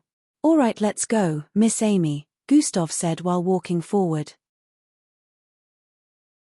Gustav didn't need to ask Miss Amy why she wasn't attending the meeting when she was a teacher, because he knew she didn't like such gatherings. According to her, seeing all those parents act all rich and mighty gave her the urge to spit on their faces. He doesn't seem as concerned as he used to. Or is he hiding it? Miss Amy watched as Gustav walked towards her with a look of contemplation. Gustav didn't seem bothered that his parents wouldn't attend the meeting to represent him, which surprised Miss Amy because Gustav always shone a kind of sad reaction whenever anything related to his parents was mentioned. They left the small training room and arrived at the corridor that led outside the hall. Students could be seen walking out also. They stared at Miss Amy and Gustav moving together. Some of them still had looks of bewilderment even though it had been happening for the past month. Most of them still wondered why Miss Amy would bother associating herself with the so-called trash of the school. Even when a lot of talented students tried to impress Miss Amy, she was never interested in any student. She had no favorite students or any of those things that other teachers did, which was why they were surprised when she suddenly started showing interest in Gustav. No one spoke a single word about this since Miss Amy was present at the moment. They didn't want to get on her bad side. Gustav and Miss Amy arrived outside the hall and proceeded to climb on her hoverbike that was parked outside. Gustav held onto Miss Amy's waist from behind as she started the engine. Swoov. There was no noisy sound, instead it sounded smooth. The hoverbike lit up from behind and streaked into the distance, carrying them both. The winds blew Gustav's hair to the back as he held on to Miss Amy, who was currently speeding with the hoverbike. Swee-I. Swee. Swee-I. They passed by the sides of several vehicles moving on the road as they sped off. They were supposed to be wearing helmets, but Miss Amy hated helmets. According to her, it spoilt the thrill. As Gustav found out more and more about her, he was starting to realize that Miss Amy was a weirdo, but who was he to judge? His whole life had been nothing short of cringe. In a few minutes, they arrived in front of a large 700-story building at the southwest of the city. This building was the tallest in this particular part of the city. It looked like a business building because a lot of people could be seen going in and out of the building. 4 big muscular men stood at the entrance. Miss Amy parked by the side. She and Gustav walked towards the entrance. The men bowed towards Miss Amy when they spotted her walking up the stairs with Gustav. Gustav was familiar with this environment because he had been coming here with Miss Amy for the past month. Gami Dojo occupied the top 3 floors of this building. Miss Amy had been bringing him here for training. "Welcome, young miss," the men spoke at the same time. Miss Amy nodded softly and handed a cube-like metal towards one of the bulky men. The man received it and walked towards Miss Amy's hoverbike while Gustav and Miss Amy walked into the building.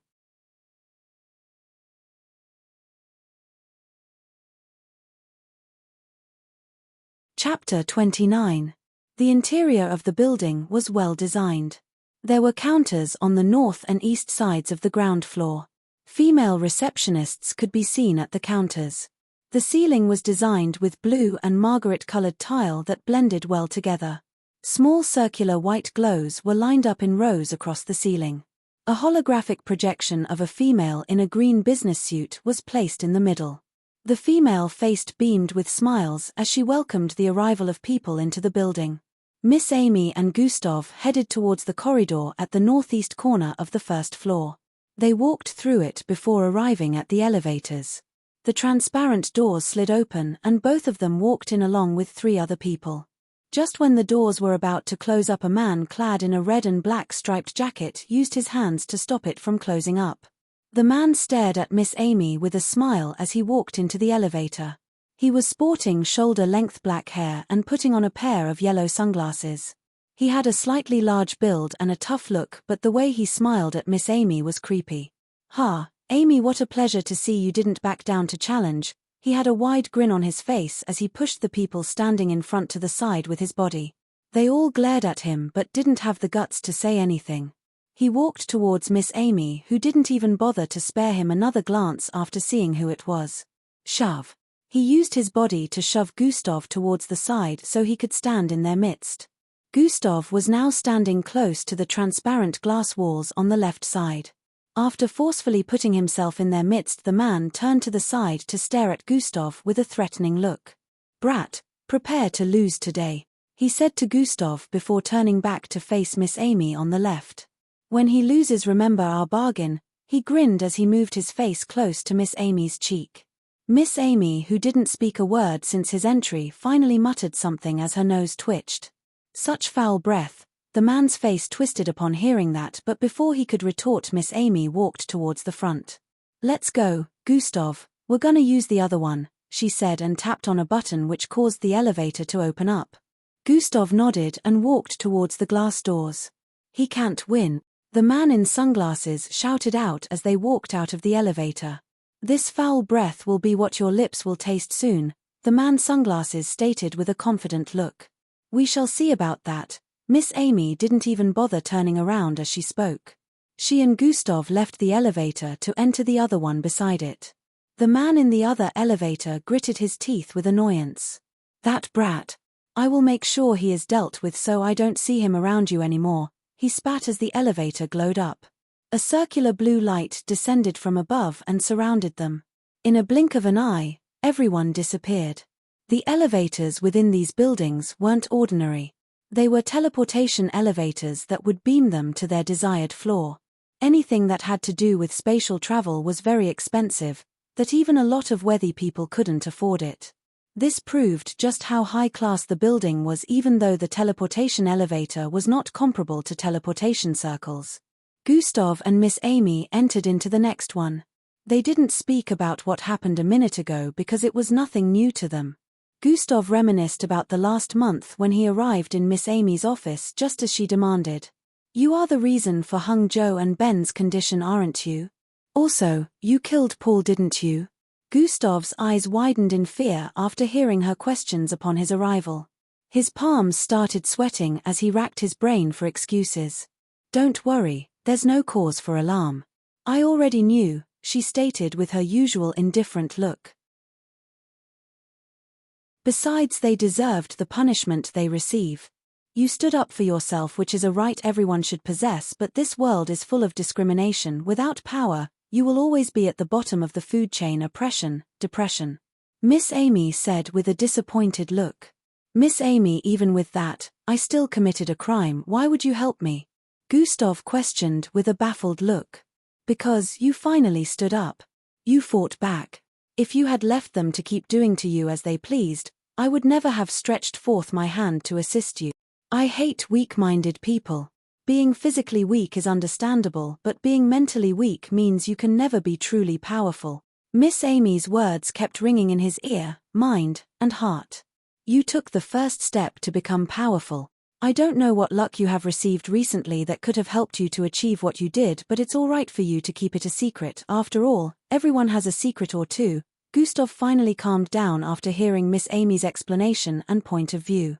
"I will train you and make sure you learn how to use your abilities properly," Miss Amy concluded with that. "Miss Amy, I understand now and am filled with gratitude, but I also understand that nothing comes for free. What would you want in return?" Gustav questioned with a slightly tensed look. He had read enough books to understand the concept of the world. "Oh, it seems you are really hell-bent on repaying me. What I want in return, hey," Miss Amy smiled as she spoke. Gustav's heart rate increased on seeing her smile. Miss Amy has never smiled before. "I hope she doesn't plan to turn me into her slave. When the time is right I will ask. For now, nothing comes to mind," Miss Amy replied as her facial expression went back to normal. "Huh." Gustav was surprised at this reply, but he decided to keep an open mind. "Even if she wants me to become her slave or make an unreasonable request later, I will become powerful enough to stop that from happening." Gustav was grateful for her help, but he also didn't want to be manipulated. Since that day, Miss Amy had been training Gustav. His usage of strength, speed, and fight skills had improved during the past month.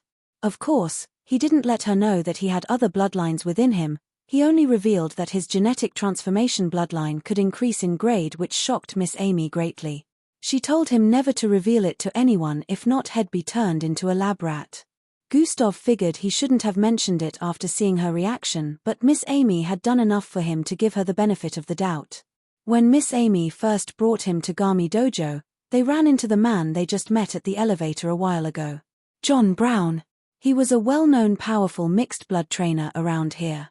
He was also one of Miss Amy's suitors. According to Miss Amy, he had been bugging her like a fly to go out with him for some time.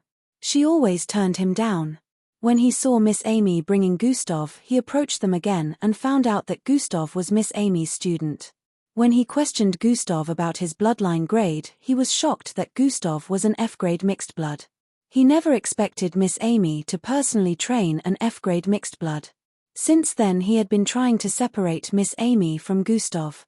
He hated seeing Gustav move around with her and also act casual with her. This man happened to also have a female student that he trained in the dojo. He issued a challenge to Miss Amy 2 weeks ago, that both students would duel one another. He proposed that if his student won, Miss Amy would get rid of Gustav and go on a date with her. Miss Amy agreed after bringing forth her proposal. When Gustav wins, don't ever come closer than 10 feet around me. The kind of confidence she had in Gustav was really surprising. This was why Gustav made sure he channeled his bloodline through the 4th point today. He also wasn't fond of John Brown and his female student. Since they both treated him with contempt, he would like nothing more than to slap both their faces today by winning the duel. Gustav and Miss Amy arrived at the 3rd to the last floor, which was where the teleportation elevator could take them to. There were only 2 more floors above this one. To go up, a person would have to climb actual stairs because there was no elevator to get to the last floor. Higher, higher, higher, higher. Upon exiting the elevator, these were the sounds that entered into their eardrums. It was like they had arrived at a different place entirely.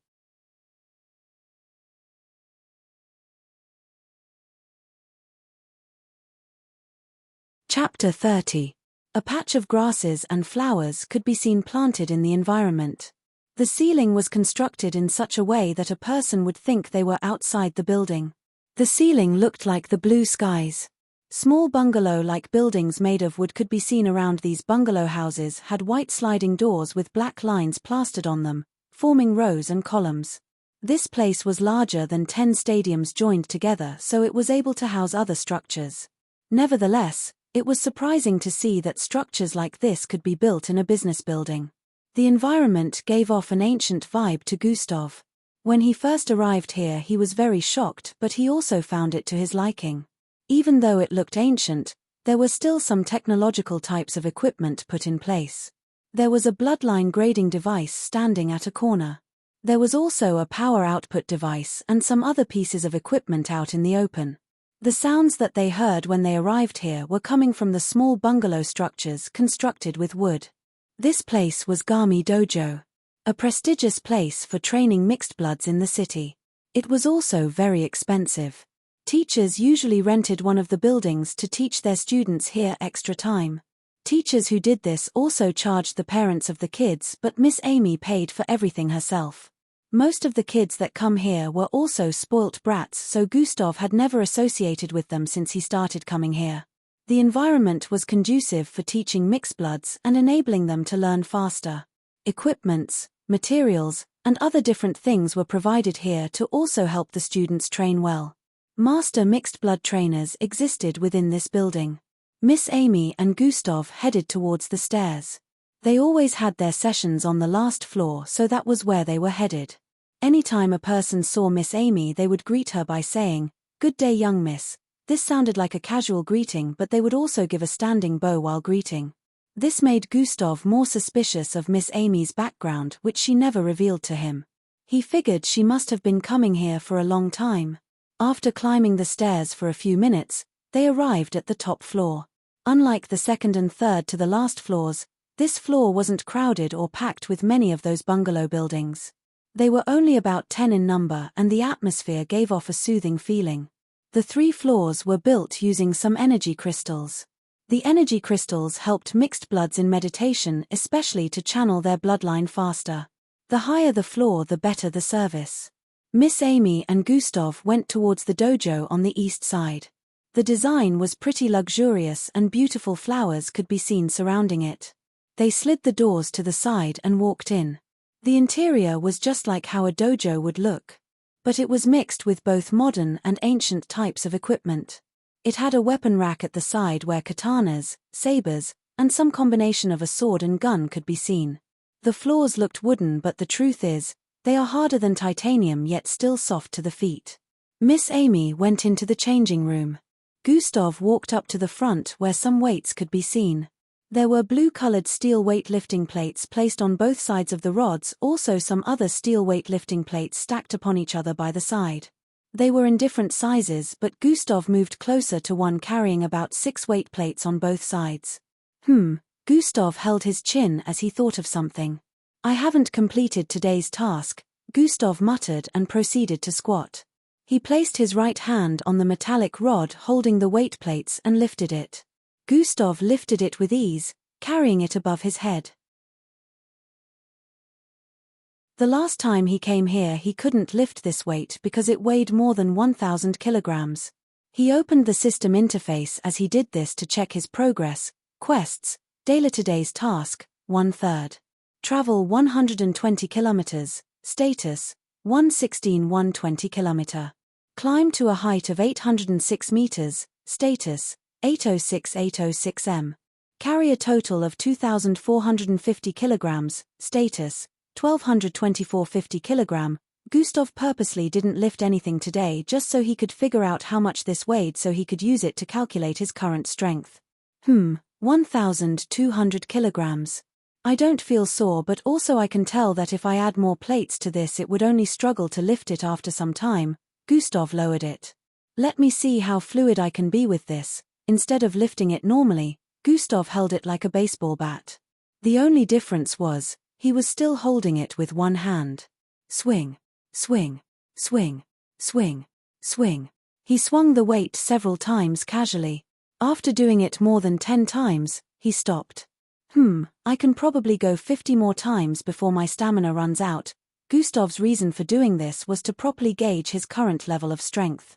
Daily task completed, 2/3 carry a total of 2,450 kilograms. As he was dropping the weight back to the ground, Miss Amy walked out of the changing room.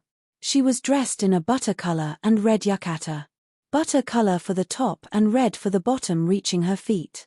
Her aloof expression added a certain kind of charm to her current look. Also her cleavage was partly exposed, proving that Miss Amy wasn't small in any way.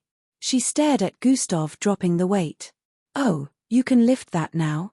Did you already channel your bloodline through the 4th point? Miss Amy figured it out immediately. Gustav nodded in affirmation. That's quite a big leap in strength, Miss Amy stated with a contemplative gaze. I doubt there's a Zulu-ranked mixed blood that could easily lift that without having a kind of strength-related bloodline, Miss Amy added. I'll take that as a compliment, Miss Amy, Gustav smiled as he replied.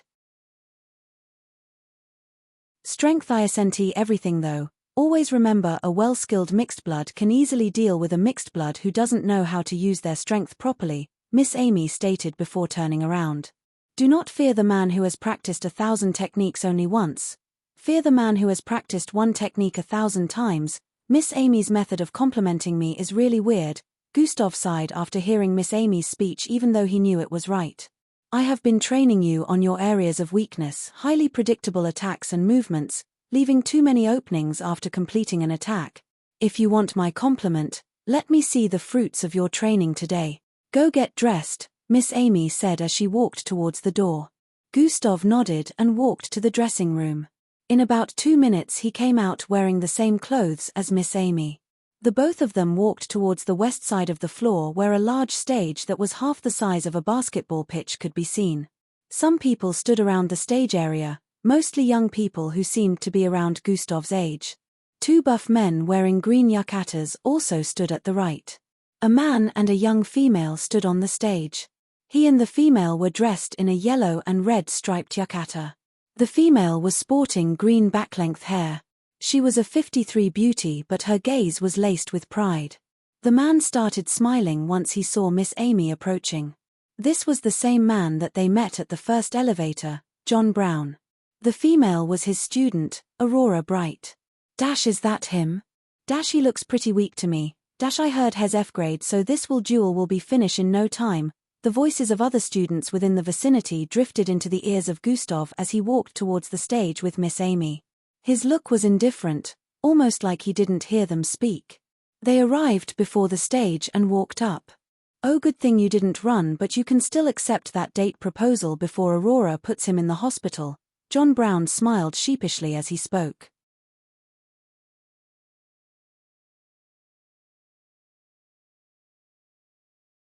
Chapter 31.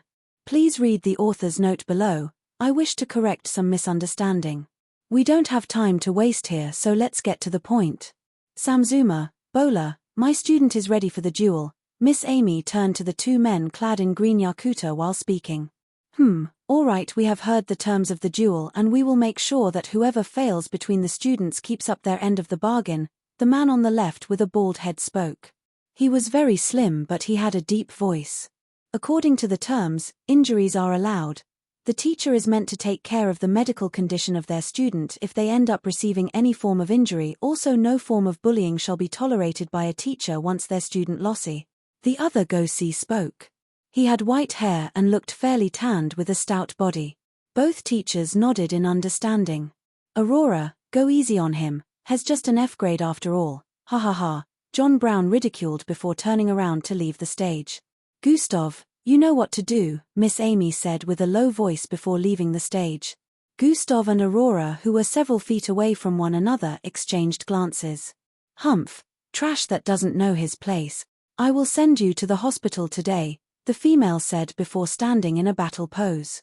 Gustav didn't even bother replying to her remark. He stood in position and stared at her. A female once crushed me, never again. Gustav squinted his eyes as he stared at her. Let the duel begin. Immediately those words were uttered from the side, Gustav saw Aurora's body suddenly glow up. Sweeve. In a split second, blue patterns that formed arrows appeared all over the visible part of her body. She stretched out her right hand. Fushi. Small winds started gathering around it. The small swirling winds were transforming into water. Aurora was turning the air into water and the water into a long blade, but before she could complete it she saw Gustav suddenly dash forward. Hes fast, she thought in her mind as she speedily transformed the water into a 2-foot blade and swung it towards the incoming Gustav. Slash. Gustav, who dashed out the moment Aurora started conjuring her attack, saw the blade swinging towards his neck from the left. Gustav, who happened to be faster than Aurora, pushed out his right palm towards Aurora's wrist, which was still swinging towards him. Pa. Gustav's palm slammed into her wrist, changing the course of the attack, but he didn't stop there. Immediately Aurora lost her balance after her hand was slapped away. Gustav rotated and swung his left elbow towards her face. She was extremely shocked to see Gustav's elbow headed towards her face after he countered her attack. How is he so fast? She wondered because she could already tell that Gustav was faster than she was from his movements. She was still able to react on time by raising her left arm in front of her face. Bam! Gustav's elbow collided with her arm. Ooh! She exclaimed in pain as the force sent her sliding backward by 7 feet. SSSS. Her arm was still held up after the force pushed her back, but it was trembling slightly. Such insane physical strength. How is this possible when he hasn't even activated his bloodline? Isn't he just an F rank? She stared at Gustav with a wary and disbelieving expression as she tried sending more power into her numb left arm. What is wrong with Aurora? She just got thrown off by a common F rank. So lousy she should be winning in an instant. What's she doing standing around? The other young-looking students here chatted among themselves after seeing the first exchange. There were about 16 students who looked to be around Gustav's age gathered here. Even John Brown had a baffled expression on his face. Come on, didn't you say you will send me to the hospital? What are you waiting for? I'm right here, Gustav questioned with a ridiculing expression while staring at her. Don't get cocky. Aurora shouted this out and proceeded to wave her right arm forward. As she swung out the blade made of water towards Gustav, a wave of water was shot out in an arc towards him. Swerve. Gustav dodged to the right, causing the attack to pass by his left side. Aurora didn't stop there. She kept swinging the water blade severally, causing more water attacks to appear out of thin air while flying towards Gustav. Swerve. Swerve. Swerve. Swerve. Swerve. Even though the speed of the attacks was almost twice as fast as Earth's former fastest man, Gustav was still able to dodge every one of them. The speed of each swing was fiercer than the former, and Gustav knew he couldn't keep dodging for long without using a speed-related skill, so he started using footwork to slowly move forward as he dodged the attacks. Aurora was currently gritting her teeth in frustration after noticing that her attacks didn't connect, even after all the strength she put into it. Bam! Bam! Two of her water attacks slammed into the stage several feet behind Gustav. Even with the toughness of the stage, a 3 inches deep line was cut across it. The patterns on Aurora's body suddenly glowed brighter again as the blade in her hand grew to a length of over 15 feet long. It turned into a large scythe. Gustav could already sense that this attack was a much more powerful attack than before, but due to the size he felt she wouldn't be able to swing it as fast. This was his opportunity to close in the gap. Gustav ran forward just as she swung the scythe made of water towards his left side. To his surprise, the movement of her attack was faster than his movement. Before Gustav could close in the gap between them, the scythe had already arrived before him. Krycc8. A bone-popping sound rang out as an unimaginable scene played out in front of them. Gustav's body suddenly bent towards the front. His knees allowed him to bend in such a way that his body resembled a pistol that was standing on the ground. Due to this action, he was able to dodge the swing without activating dash. His knee could be seen bending at an unbelievable angle that made his body look like a pistol. The hinge joint could be seen popping from underneath the skin behind his knee. Dash, that looks disgusting. Dash, what in the world? Dash, is that the ability of his bloodline? They were shocked to see the way Gustav was bent. What in the world is that? Aurora was also having a shocked look as the scythe started reducing in size. Krycc8. Gustav stood up back as his legs returned to normal.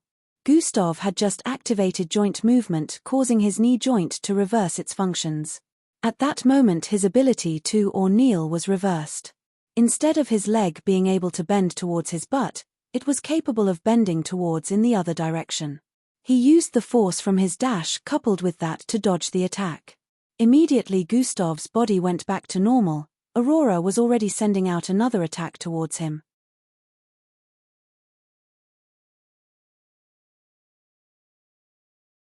Chapter 32. The attack passed under him, bringing about small winds that caused his yukata to blow up slightly.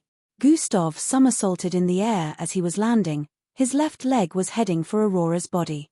Suddenly streams of water appeared out of thin air as he was close to making contact with her. The streams of water were like tentacles. They were about 12 of them that shot out at the same time. They all traveled towards Gustav's body that was still dropping towards the ground. 3 each were headed for his right and left arm, while the remaining 6 headed for his right and left legs respectively.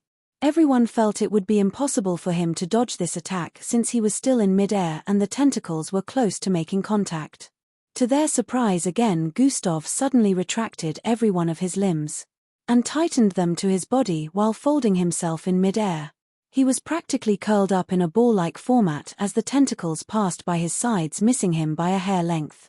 Using this method not only enabled Gustav to dodge the attack but also made him descend faster than the water tentacles could turn back around to attack him again. Blam! Gustav landed back on the stage in a squatting format. Aurora's eyes widened as she quickly called back the tentacles to attack Gustav. Immediately Gustav landed, he wasted no time in swinging out his arm towards Aurora's chest. Swish!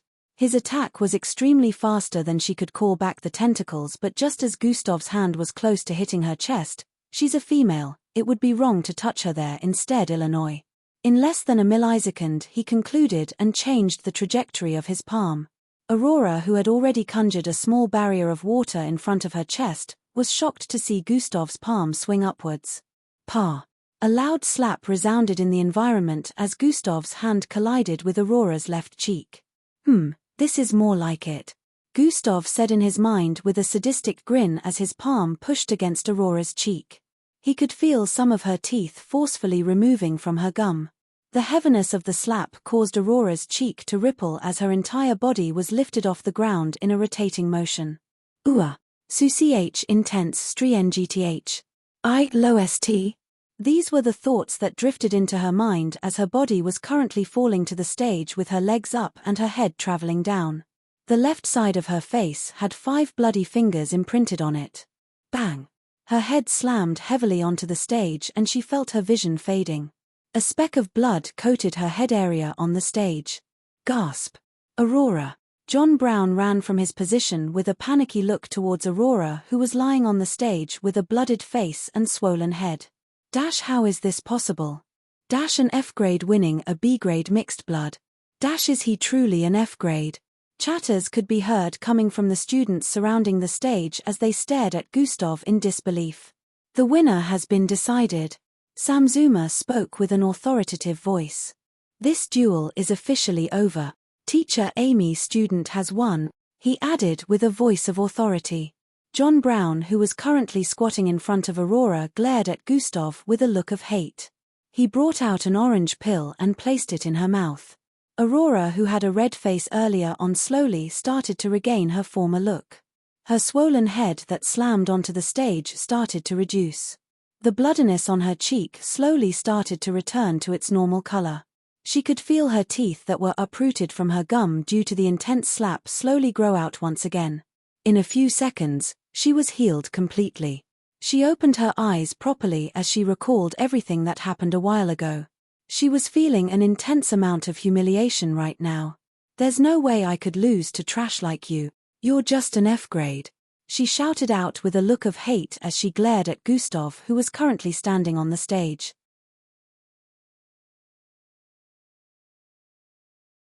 Pitiful.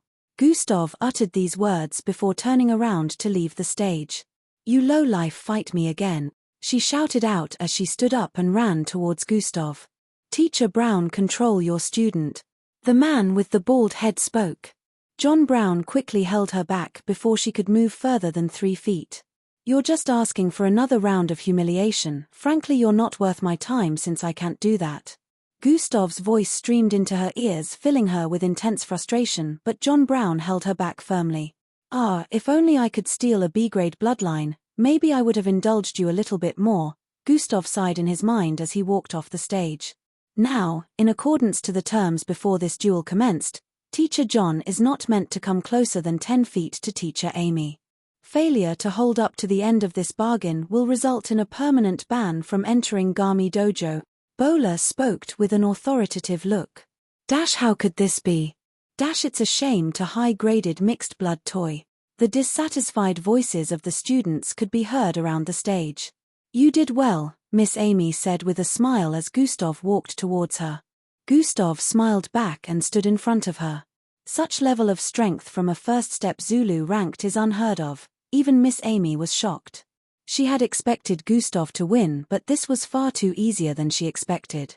Looks like the MBO entrance test will have a monster participating, Miss Amy thought as she stared at Gustav. Miss Amy, can we leave now? Gustav questioned after noticing that Miss Amy didn't say anything else after speaking the first time. Yes, let's go. She turned around while Gustav moved to her right side. Wait. One of the students shouted out. Miss Amy and Gustav turned around to see who spoke. It was a young male sporting green hair with a slim and slightly tall figure. Supervisor Samsuna. Supervisor Bowler, please allow me to take back our pride as B-grade mixed blood.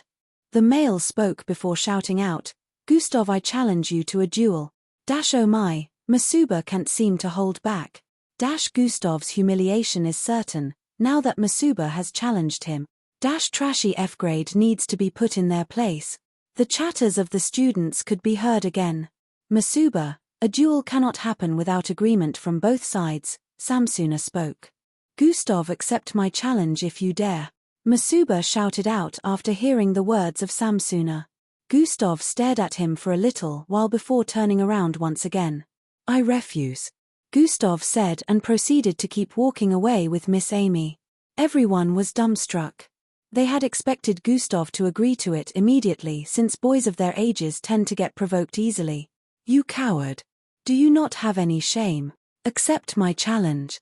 Masuba shouted out to Gustav, who was walking away with Miss Amy.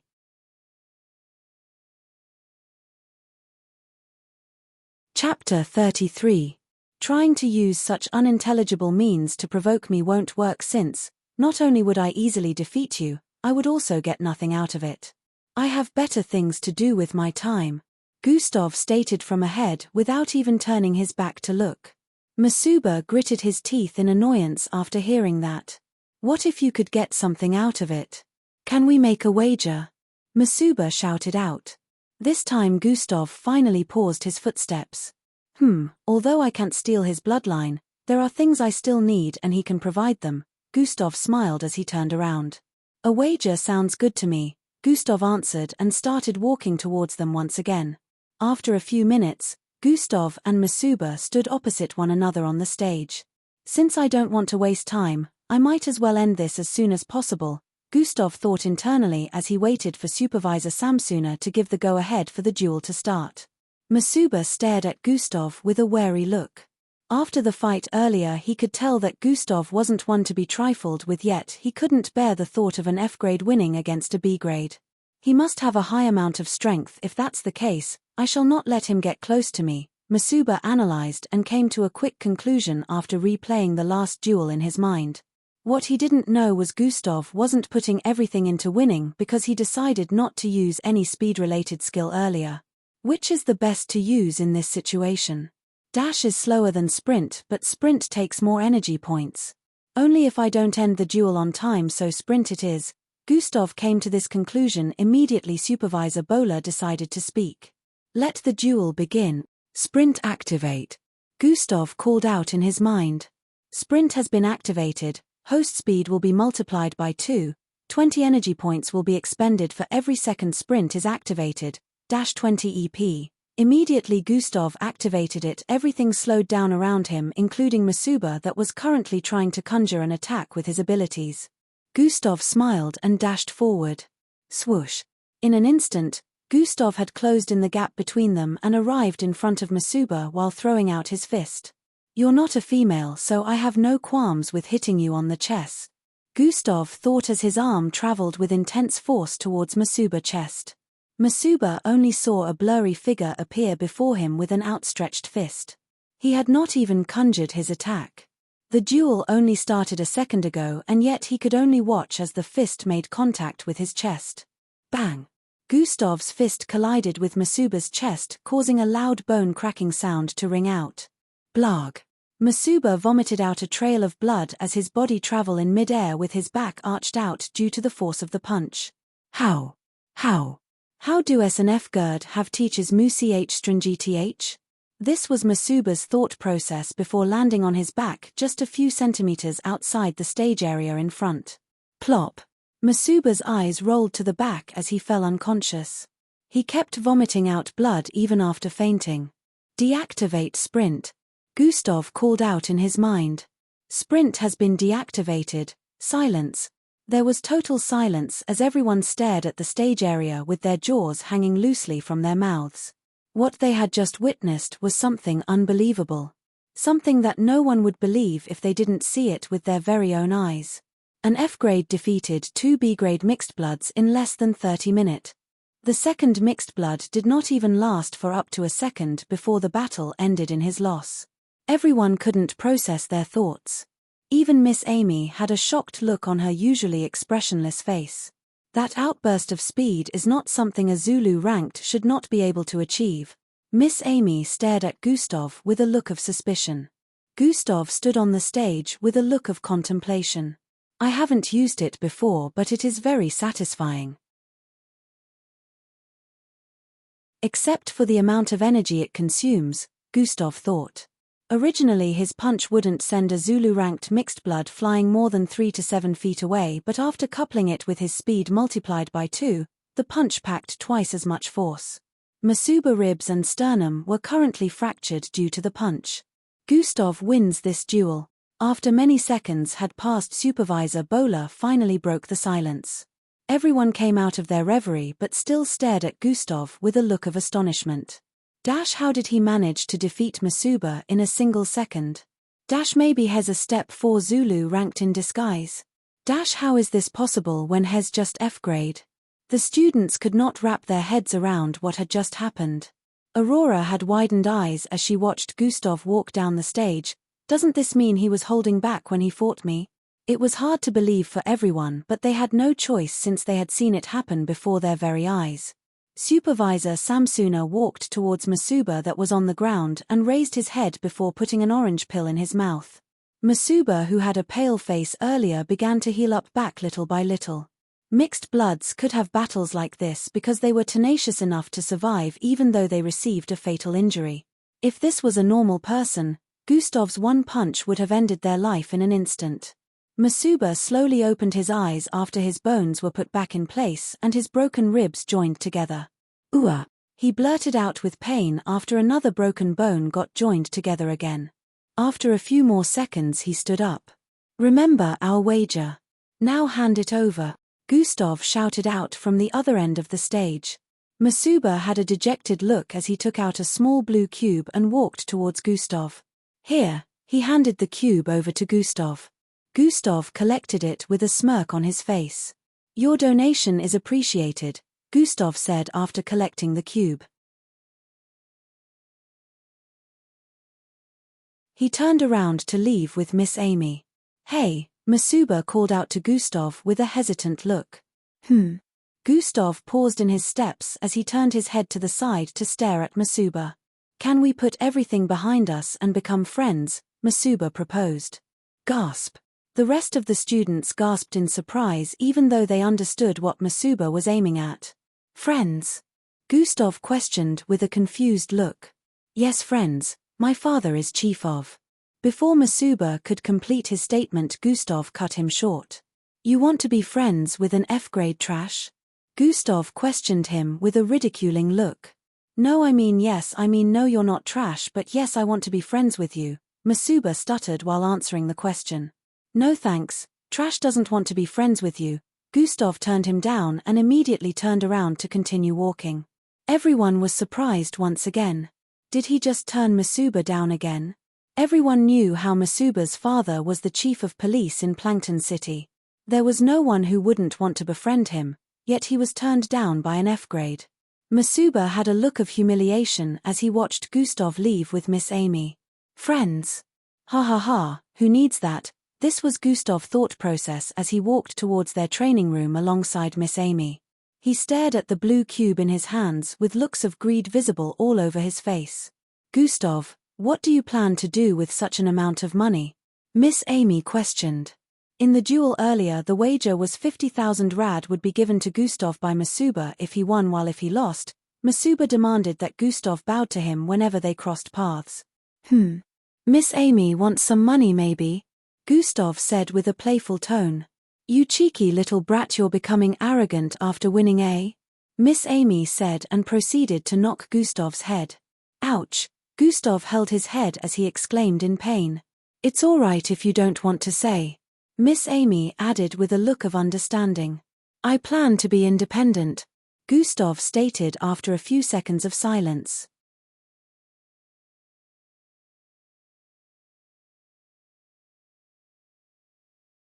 Chapter 34. It's all right if you don't want to say, Miss Amy added with a look of understanding. "I plan to be independent," Gustav stated after a few seconds of silence. Miss Amy turned to the side to stare at him. "Independence?" she questioned. "Yes, Miss Amy, I don't want to keep staying in a place where I'm not wanted," Gustav replied. Miss Amy had a contemplative look on her face after hearing Gustav's reply. "So where do you plan on going?" Miss Amy asked. "I've made my research and now that I won this duel I have enough money to rent an apartment," Gustav answered with a look of anticipation.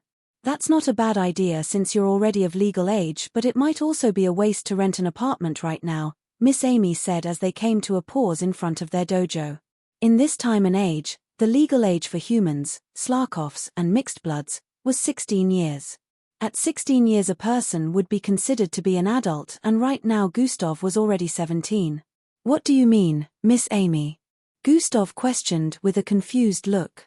In the next 4 months, the MBO entrance test will be holding.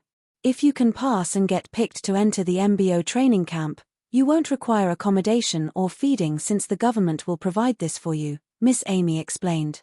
She could understand where Gustav was coming from with his decision, but she felt it might be a waste for him to rent an apartment, only to leave it after 4 months. Rents were expensive around here and mostly only worked with annual payments. You should be saving up for other things instead, like supplies you may need during your days at the MBO camp.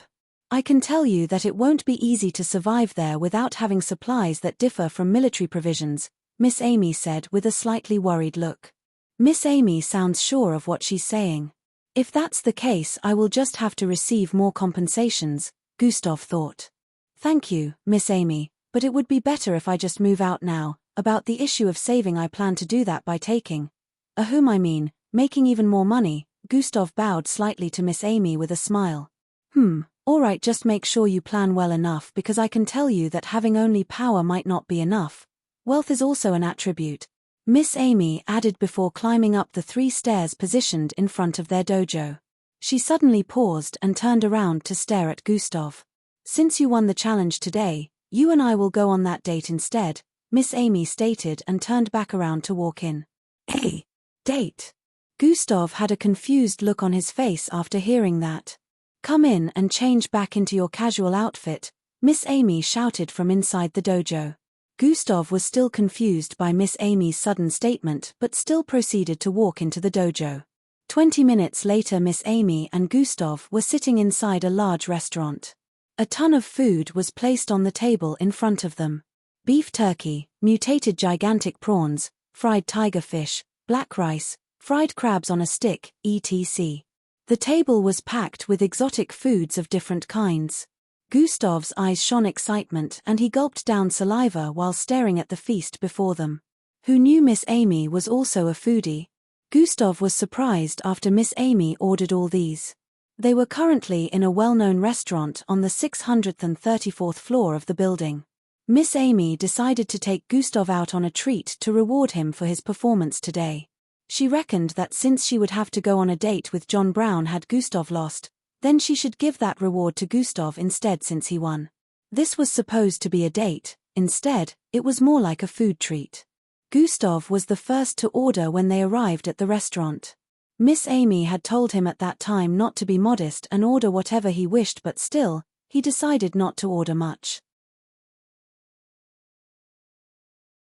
He was surprised when he saw the amount of food Miss Amy ordered. The entire table was stacked with different types of dishes right now. The people on other tables were staring at them with a weird look, but both of them were not bothered in the slightest. The restaurant was a lavish one. It was obvious from the internal designs. The tables and seats were so dark, shiny, and smooth that it could be mistaken for a mirror from the visible reflections on their surfaces. The entire floor was tiled with a type of technological building material that shone clouds. Walking on the floors made it look like you were walking on the clouds. The air smelled so yummy that you could taste it. What are you waiting for? An invitation? Miss Amy, who was currently holding onto a red prawn, called out to Gustav after noticing that he hadn't started eating. Dig in already, Miss Amy added before opening her mouth and stuffing a body part of the prawn into her mouth. Gustav smiled as he was only thinking about which dish to try out first. Let's go with the mutated prawns first, Gustav thought and proceeded to grab onto red prawn on the table. He could tell that the prawn was already dipped in hot sauce, which was why it was entirely red. There were about 5 of them on the table and each one was thrice the size of a palm. Gustav broke one of them into 2 halves and quickly shoved it into his mouth. Half of it was still larger than a human palm, yet Gustav was able to put the entire thing in his mouth. His cheeks bloated up as he smiled in delight. It's delicious. Due to his mouth being full he couldn't speak properly. Crunch, crunch, crunch. As Gustav chewed on the mutated prawn, there was a mixture of flavors that he could detect. The salt at first crunch tasted a bit strong, but after that, he could detect spices mixed in. A bit peppery with a tone of chicken-like flavor, mixed with small juicy tastes like cranberry and flowery lavender-like taste. Sea smell was also present, giving off an amazing feel. Everything came together to create a pleasant kind of taste in his mouth that was both sharp and mild. Gustav wasted no time in grabbing the second half before downing it in one go. Gustav's hands and mouth didn't stop moving until there was nothing left on the table. In a few minutes, everything had been downed by him and Miss Amy. Gustav rested his back on the chair after the feast and sighed in relief. It seems I'm going to be pregnant for a while, Gustav thought while staring at his tummy that was bloated. He looked up to stare at Miss Amy, who also had a look of satisfaction. Gustav stared at Miss Amy's tummy region and was shocked. Where did all that food go? He could see that there wasn't a bump. Not even the slightest sign could be seen that she just had a huge feast. He calculated in his mind that Miss Amy ate at least 60% of the food on the table. Who knew Miss Amy was such a monster? Seeing the way her tummy was as flat as ever, he couldn't imagine having a food competition with Miss Amy. By the way, Gustav, why didn't you accept Masuba's friendship? Miss Amy decided to ask this as it had been bugging her for a while. Gustav sat up upon hearing that and stared at nothing for a few seconds before answering. Miss Amy, at this point in my life, I have decided not to accept friendships that will be nothing but fake. That Masuba was one of them who called me trash, but after beating his ass, he decided to make friends. I would never be able to trust people like that to have my back when I'm in a vulnerable state. What happens if one day I'm unable to use my strength or become trash again? Would someone like that remain my friend? If power is the only reason for the bond we share, then there might as well not be any bond in the first place. Since the friendship is gonna be based on power, then it's fake and I don't want it. I don't know if I'm going to be able to ever establish real bonds with people, but I will try to, and when I do, it won't be based on power or selfish interests. Gustav explained lengthily. Miss Amy stared at him for a few seconds before replying, I understand your point, but it's also idiotic to think that way. Gustav was surprised by Miss Amy's response. If she understands, then why does she still say it's idiotic? Gustav wondered. It's idiotic because you might not know when you need to use such people for specific purposes, Miss Amy stated.